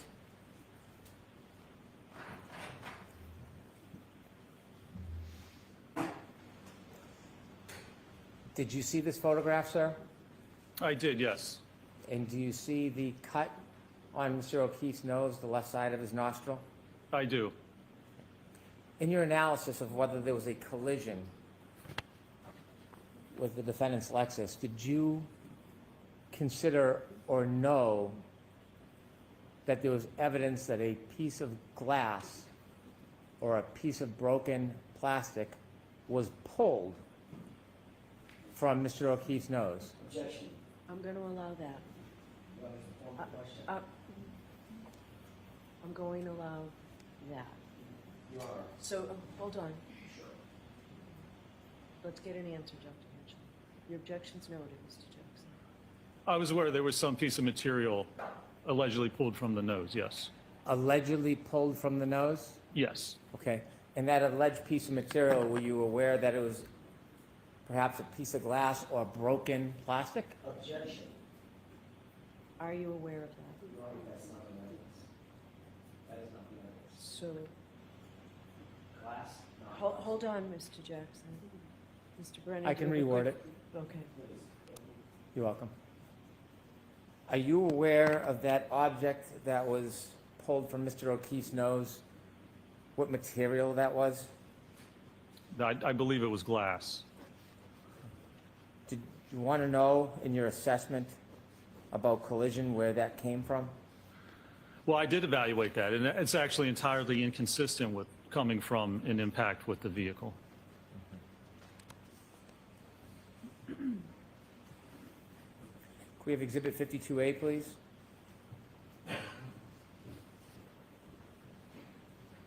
Do you know what that is, Doctor? It's hard for me to see from here. I believe that's the drinking glass? A drinking glass. Do you Yeah. know where that is in relation to where Mr. O'Keefe was found? I believe it was found in the vicinity of where he was found. And could I have Exhibit 195, please?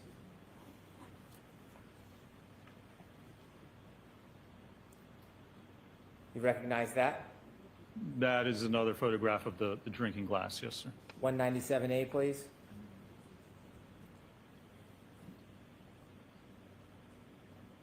B.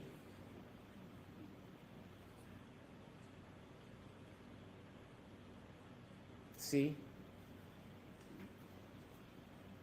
D. And in your assessment, did you know that a piece of glass that fit the broken drinking glass was found in the street area in front of 34 Fairview Road? Yes, sir. Okay. 98, please.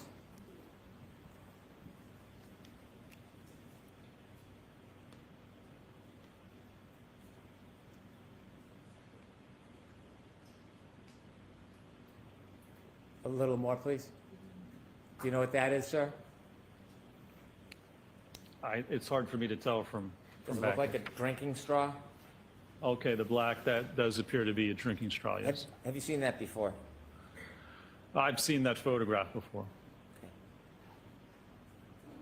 And do you appreciate that is in front of 34 Fairview Road? Yes, I believe that's correct. And sir, in your analysis, in your reconstruction analysis, did you consider the broken glass found near Mr. O'Keefe's body, the suggestion glass is found in his nose, and that glass that fit the broken glass was found on the street? Did you consider all those things in your reconstruction analysis? Well, my biomechanical analysis, I did consider especially the glass in the nose, yes, and whether that could have been as a result of the impact. A result of what? A result of the impact with the vehicle. When did you find out about the glass from Mr. O'Keefe's nose? When did you learn that? I don't recall specifically. Well, was it before you came and testified last time, or was it before this time? I honestly, I couldn't tell you. I know it was before this time. I don't know when I found out about it. Weeks ago, months ago? Could you turn the lights on, please? I have no idea, sir. You don't know if it was weeks or month ago? I don't remember with that specific piece of evidence when I found out about it. What do you mean you don't remember it? Have you seen it before? While I evaluated certainly for my report for this case, I don't know if I had known about it prior to that. Is it mentioned anywhere in the report about the piece of glass in Mr. O'Keefe's nose? No, it's not. When you received that information, did someone tell you about it? Did you listen? Did you watch? How did you evaluate this evidence? It might have been in an interview or something that it was pulled from his nose, I believe. Okay. So you saw and listened to something? I believe so, or was made aware of it. Okay. Just a couple more questions, sir. I had asked you at the beginning of your examination whether you denied that receiving information certainly helped prepare to understand what was going on during the trial. Do you remember those questions? With respect to the trace DNA, correct? Okay.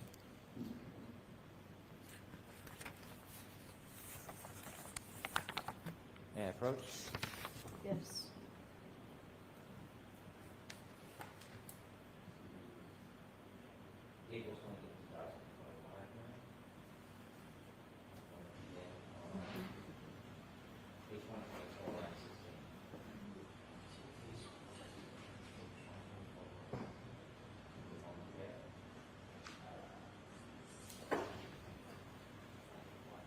Yes.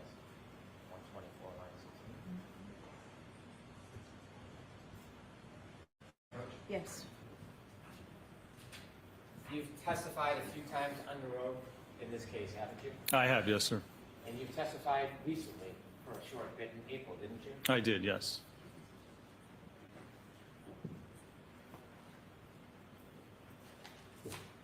On April 28, 2025, did you testify in this very courtroom I believe I did. under oath, Yes, sir. like the oath you took today? Yes, or yesterday. Now, when I read this, I'm not attributing this in any way to the defendant's attorneys. I'm going to read you this just for clarity. You were asked, did they inform you about witness testimony? And what did you say, sir?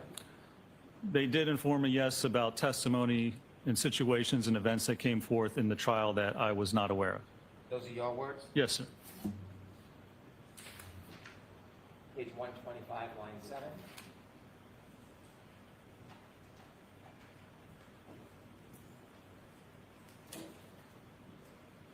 I'm going to ask you if this is your sworn testimony, sir.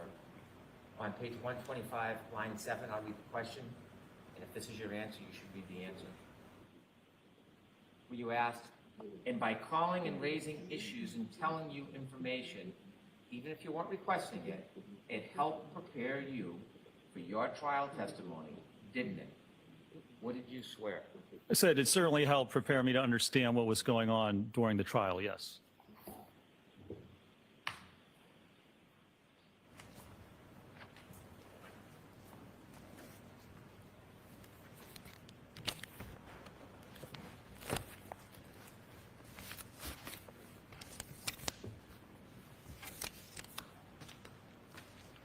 I have no further questions. All right, Mr. Jackson? Okay.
required. Yes.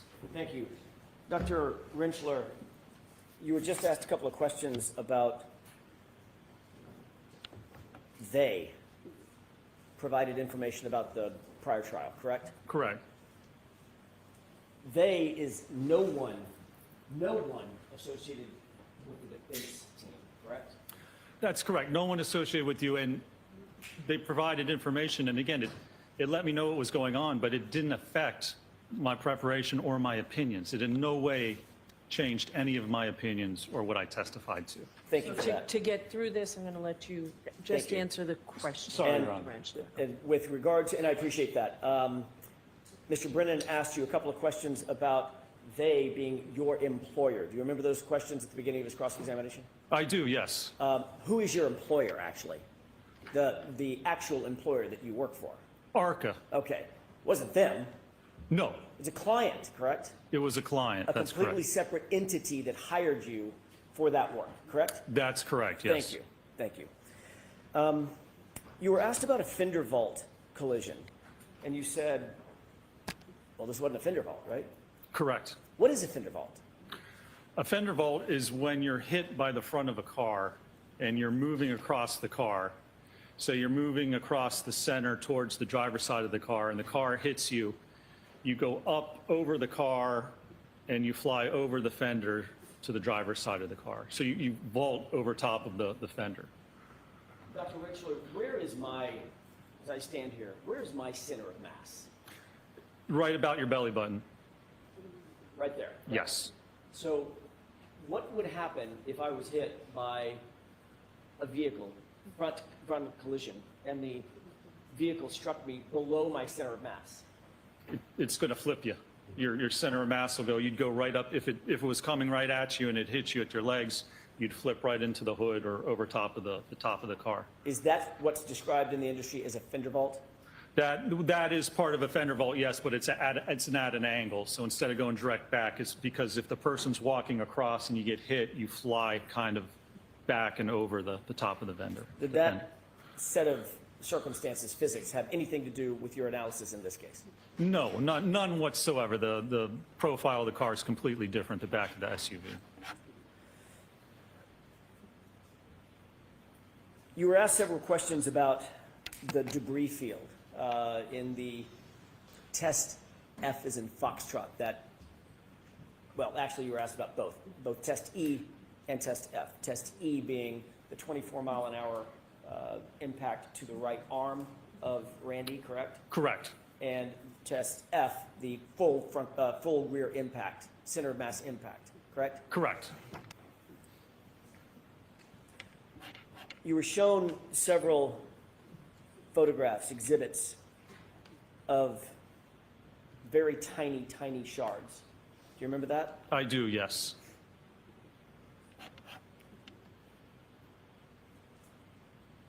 I'll get to that in a second. You were also shown some photographs of pieces of plastic that were claimed to have been found at 34 Fairview. Clear plastic, piece of red plastic, correct? That's correct, yes. In your review of all the data in this case, do you know when those pieces of plastic got to 34 Fairview? I do not. No. Do you know how those pieces of plastic got to 34 Fairview? I do not, no. Do you know who put those pieces of plastic at 34 Fairview? I do not.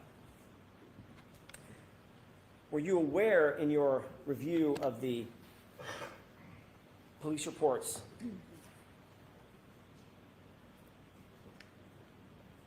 that none of the plastic that you were shown was found at the time John O'Keefe's body was discovered and the area was initially searched? That is correct, yes. I was aware of that.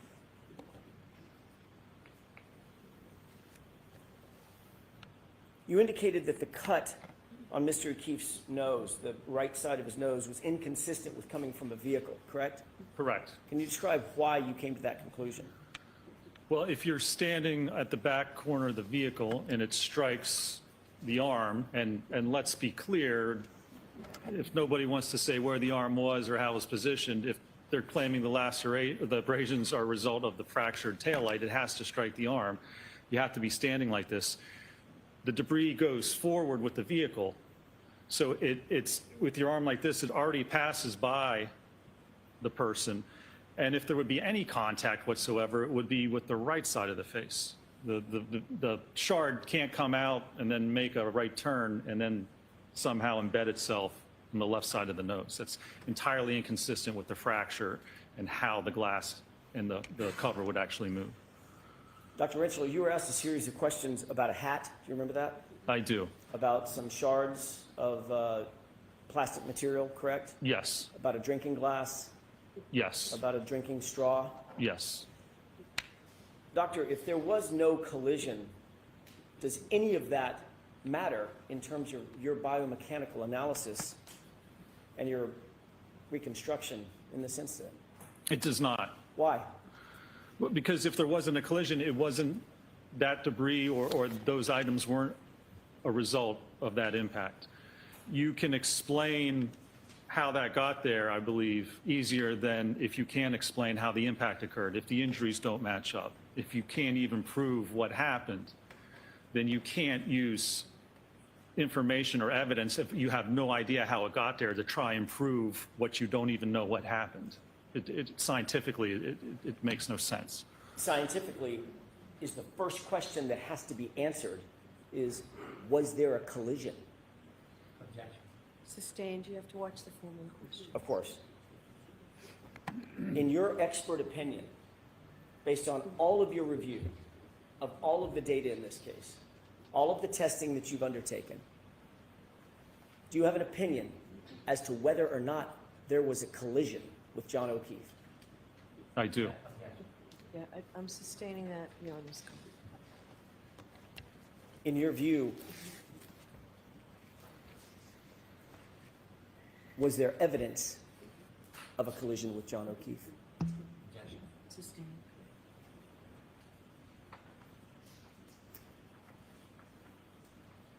In your opinion, were any of the injuries that you saw suffered by John O'Keefe consistent with having been struck by the subject Lexus? No, they are not. Do you hold that opinion to a reasonable degree of scientific certainty? I do. Thank you, Doctor.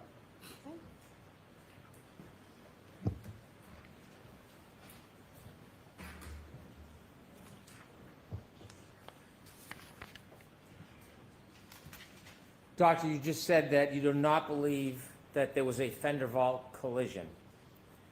Could it have been a clip? Could it have clipped Mr. O'Keefe? Yes. Not hit him, but clipped him. Well, I don't believe that's consistent with the evidence and what occurred. I mean, someone can get clipped by a car, sure, but in this case, no, I don't believe the evidence indicates that's what occurred. The glass. When you learned of the information of the glass in Mr. O'Keefe's nose, when do you think it was that that glass was pulled from his nose? What date? I think it was the morning when his body was discovered. January 29, 2022? Yes, sir. Somewhere around 6:15 a.m., is that your understanding? Sometime when his body was discovered, that's correct. Do you know or understand that, did you see any evidence that Mr. O'Keefe had a drinking glass outside of 34 Fairview Road that morning after he got out of the defendant's Lexus? Do you understand that? What do you mean evidence? Drinking glass. Did you hear anything about that in your review about? What evidence would there be? Is there a video or a photograph, you mean, of him holding a drinking glass? Because otherwise there's a drinking glass there, but there's no evidence that he had it. We have a clip, right? Okay. Judge, could I come sidebar? Okay.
You were asked about whether or not any plastic taillight shards were found near Mr. O'Keefe's body. Do you know the limits of the search that the Canton Police Department did around Mr. O'Keefe's body? How small of an area they searched when they first went there? I do not know, sir. Did you ever see a video of somebody with a leaf blower blowing snow off the ground? I did see that, yes. And did you see the confined area in which that happened? Well, I mean, I saw the area where he was blowing with the leaf blower. Have you seen any information or evidence whatsoever that the pieces of taillight that were found after that search, have you seen any evidence that they were found in that exact area, or were they found in different areas on the lot? I'd have to go back and look. I don't recall specifically. And so when there was a snow blower or a leaf blower search in that area, there would not be a piece of plastic taillight to find if it was never there, would there be? If it wasn't there, you wouldn't find it? Is that what you're saying? That's what I'm saying. Sure. Okay. Did you notice in the injuries to Mr. O'Keefe, most of them are on the right side of his body? Well, we have the abrasions and then a half-centimeter abrasion, and then we have the laceration and scuff on the left side, and then the skull fracture. It's a little bit to the right, but it's mainly on the back of the head. And the bruise on his knee? That's the half-centimeter. It's not a bruise. It's a half-centimeter abrasions, about an eighth of an inch. When you're conducting an investigation or you're doing your analysis and you keep saying the physics and the physics, do you add a little bit of common sense in the equation when you're considering the evidence? Well, you can sit back or step back and look at whether what someone's claiming makes sense in the bigger picture. So when you have common sense and you look at the big picture, it's not just physics, it's considering all of the evidence, right? Well, it depends what you're looking at. To certain parts of it, the biomechanical analysis, you look at the physics. It tells you what it is. I mean, if you don't like it and you don't think it fits, well, sorry, it is what it is. That's the science. So you have to step back. I mean, you can look at it the bigger picture if things make sense.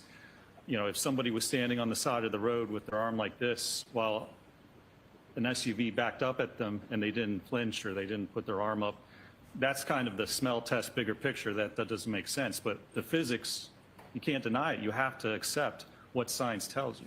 Can't deny it. That's the line you were laughing about in the documentary as one of your answers that you were all celebrating, isn't it? Objection.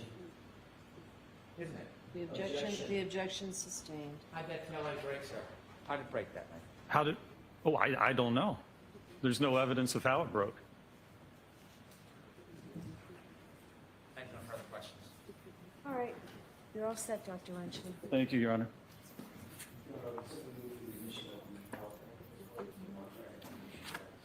Is there an objection? So, subject to us discussing it. Mr. Jackson? Mr. Jackson? Subject to me taking a look at it and us discussing it. It's not coming in right now. Okay.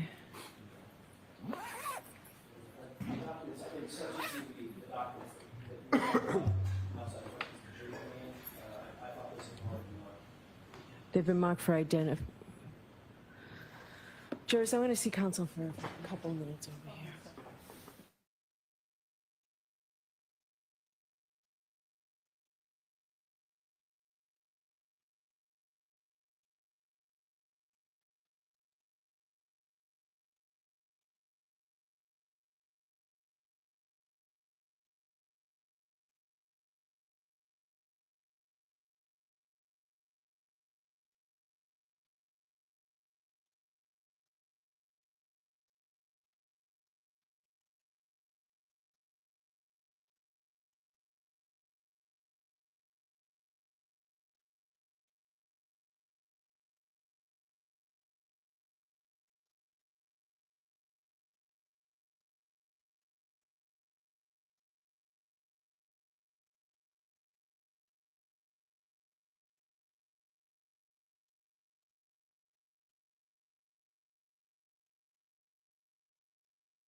Jurors, we're going to release you for the day. We will see you tomorrow morning. Those same cautions, please do not discuss this case with anyone. Don't do any independent research or investigation into this case. If you happen to see, hear, or read anything about this case, please disregard it and let us know. We'll see you tomorrow morning. Rise to the jury.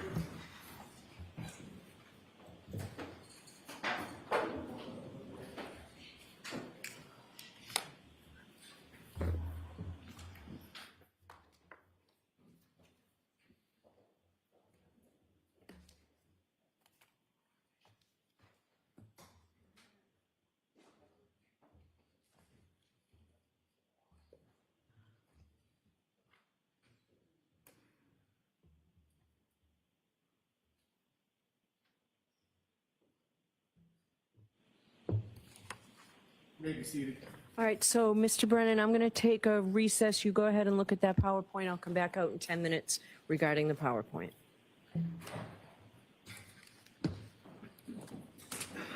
All rise for the court, please.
Put us back in session and remain seated.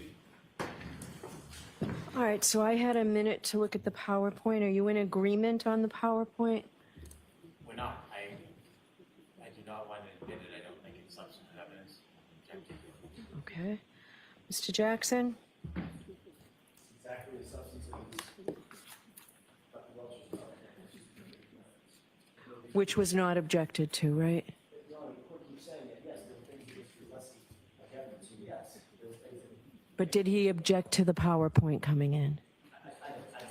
it's been, we're all under pressure. I don't know what Mr. Lessing did or didn't do regarding the PowerPoint. That's the question. The question is whether this PowerPoint is admissible, and it is. There's nothing in it. We've taken out all hearsay, discussion, opinions or thoughts, thought processes. These are all tests that were completed and done exactly as Dr. Wolf's PowerPoint was done. Dr. Wolf's PowerPoint is in evidence. This PowerPoint should be in evidence. Is there anything in this PowerPoint by way of videos that is not already in through Dr. Wolf? I believe the video of, the drop tests in Dr. Welch's PowerPoint. There are, most of the videos are included, oh, no, I'm wrong. Things have been slowed down. So the videos are the same, but the videos that Dr. Retrial used because of the side of the case that he was handling, the biomechanics side of the case that he was handling, slowed down significantly to show the deformation of the arm, the force impact on the elbow, the hand, forearm, about which he testified. So what he did, and I remember asking him this before I ever saw the PowerPoint, is there going to be anything different? He said, I use the slow motion cameras more than Dr. Wolf does because I need it. Okay, so I need you to tell me tomorrow which slides specifically answered that question for me. Okay, whether they're in evidence or not, and which ones are not, regarding the videos. Is the court suggesting that it's not going to let just the entire PowerPoint? Maybe. I'm going to take a look at it. There's an objection before me now, I realize that. so I have to rule on the objection. So I will take a look at this, okay? Okay. So if you let me know, and if you want to let me know tonight, I can let you know first thing tomorrow. All right. Have you heard briefly? Yes, Very briefly? yes. I am objecting. It's not admissible. It's hearsay. It's a strategic decision. The past introductions have been strategic. The defense did not object to Dr. Welchers. I did not object to Dr. Wolf's, but that was a strategic decision. I'm objecting. Okay. The defense objected to Shannon Burgess. Only a select amount of documents were allowed. I wanted the whole thing in. I was precluded properly from producing it because it was hearsay and they objected. I'm objecting. Okay. There's no hearsay. They objected to certain slides. We took out the slides. If they had an objection to the PowerPoint, they should have proposed that objection before it was displayed for the jury.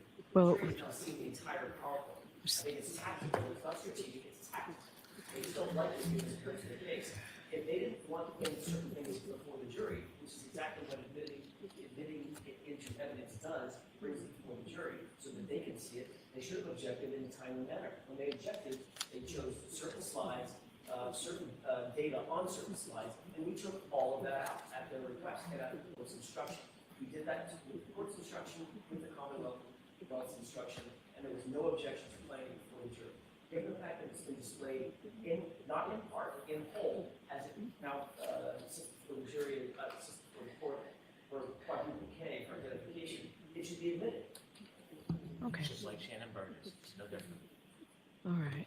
Shannon Burgess's PowerPoint is in evidence. So, Mr. Jackson, when you let us know which slides answer my question about slides that are not in evidence and you want to put in evidence, the videos, just the videos, let me know that. And if need be, I'll hear you all on this tomorrow morning as well. Okay? All right. Is that it for today? Will we see everybody just tomorrow morning? What else do? Mr. Lesson needs to, I didn't mean to interrupt.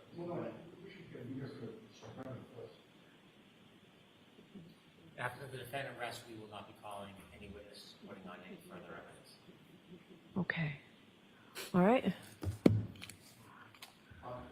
Your Honor, it's late in the day. We would like to renew our motion to required finding of not guilty at the close of all evidence. It won't be a lengthy argument, but I'm happy to be heard on that in the morning if what we got tomorrow morning. Okay. Is that all we have left now? I have no idea what Mr. Alessi wants to talk about, but would it, I'd like to respond to that, Your Honor, and the answer is, given Mr. Brennan's answer with no more witnesses, my issue is moved. okay, great. So, The only technical thing is we need to move in the 3 items of evidence, the documents associated with the sweatshirt. I think they've been marked for identification. no, they were marked as evidence, right? They're tried to mark as exhibits. Yeah, they're exhibits. But no, they're come into evidence, Your Honor, I mean, ruling that they're. Are they, I thought they were marked as identification, not evidence. If they're in evidence, they're in identification. so I need to find that. It would be my intention that they get put into evidence. I'm not going to display them and bring a jury in just to see those at this point. Not asking for that. Okay. As long as they're in evidence and I can use them in closing argument, then so be it. If I can, for clarity, Your Honor, they're exhibits, I have Y. So that's not an exhibit, Mr. Alessi, if that's how it marked. That's identification. I have a different parlance, I'll use this court's parlance, yes. It's YYY, ZZZ, AAA, BBB. So that means that, all right, so that's for identification. Letters are identification, numbers are exhibits. Your Honor, I understand that. We all know what we're talking about, and Your Honor agreed that they're going to be in evidence. Right. So, and I've ruled that they're in evidence. I just need to know for this record whether they're in evidence or not. What you tell me, you just told me they're in evidence. They're not. They're exhibits. They're identification. Now they will become exhibits. Can we do that now? Do we have them? Where are they? Oh, Jim, they're in there? Okay. Yeah, and Your Honor, my whole point in wanting to be heard is that they're not in evidence, and I want to make sure they get it. That's my point.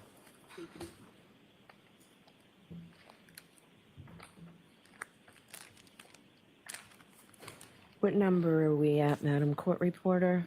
Exhibit 230. Okay, and we'll do A, B, C, D. So is it Y, Z, A, and B? I think I have. I don't think I have. Counsel, I'm not sure I have those. All right, so we will make, so as of now, they're in evidence. Tomorrow, we need to physically put the sticker on those. Can I just get the numbers while we're waiting? Yes. 230A, I'm sorry, say that one more time. 230A through C. 230C.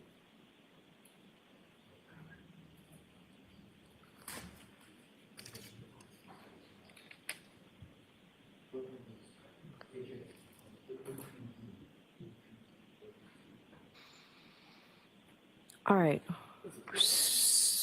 Council, there are 4, Four of them, A through D. just so the record, this is limited in saying different things. They were marked for identification as triple Y, triple Z, quadruple A, and quadruple B. Okay. And all I need to do for my records is figure out which one is which in terms of the whole court's marking. As soon as you do that, I'm good and I'll get out of here. We will do that first thing tomorrow morning. That's fine. All right. We will, so everyone is in agreement then. I will let you have tomorrow without the jury. We'll have our charge conference here in person. Then I'll give you the rest of the day to get your closing arguments ready. I'm imagining that you don't want to argue tomorrow morning at 9 o'clock. Is that fair? That's fair. Mr. Brennan, are you in agreement? I'm in agreement. I'm not interested in arguing tomorrow. Okay. All right, so we'll give you tomorrow. We'll have a charge conference tomorrow. I'm going to ask the court officers to call the jurors tonight as soon as possible. This is great that you did it. I was going to give you until 7 o'clock tonight, but if you're certain, then the court officers will call the jurors now and let them know they don't have to come in tomorrow. And then when they come in Friday morning at 9 o'clock, we'll do arguments and charge. Tomorrow morning will be the charge conference. Since we don't have jurors, do you all want to come in at 10 o'clock instead of 9 o'clock? That Does that work for the Commonwealth as well?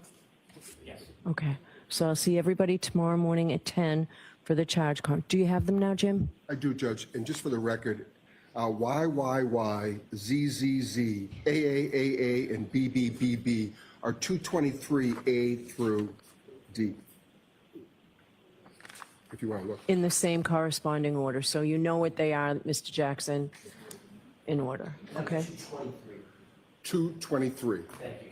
My only other question, Your Honor, was regarding the parameters of closing argument. Last year, we were relegated to 1 hour, hour and a half, an hour and a half. Oh, give me, just let this pass.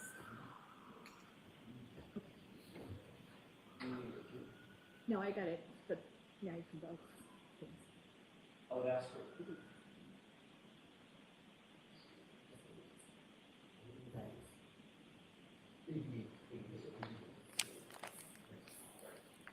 I would ask for an hour and a half for a final summation, given the case, the length of the case, the amount of evidence that's been adduced. I think that's outrageous, and the court normally allows only an hour. You might get an hour and 15 minutes out of me. Let me see about an hour. Let me see. Yeah, you would not have got an hour and a half by asking for 2 hours. Mr. Brennan, what are you looking for? Do you want to see him? I don't have a position, I'll take whatever the defense is. Let me think about it. All right, so we will see.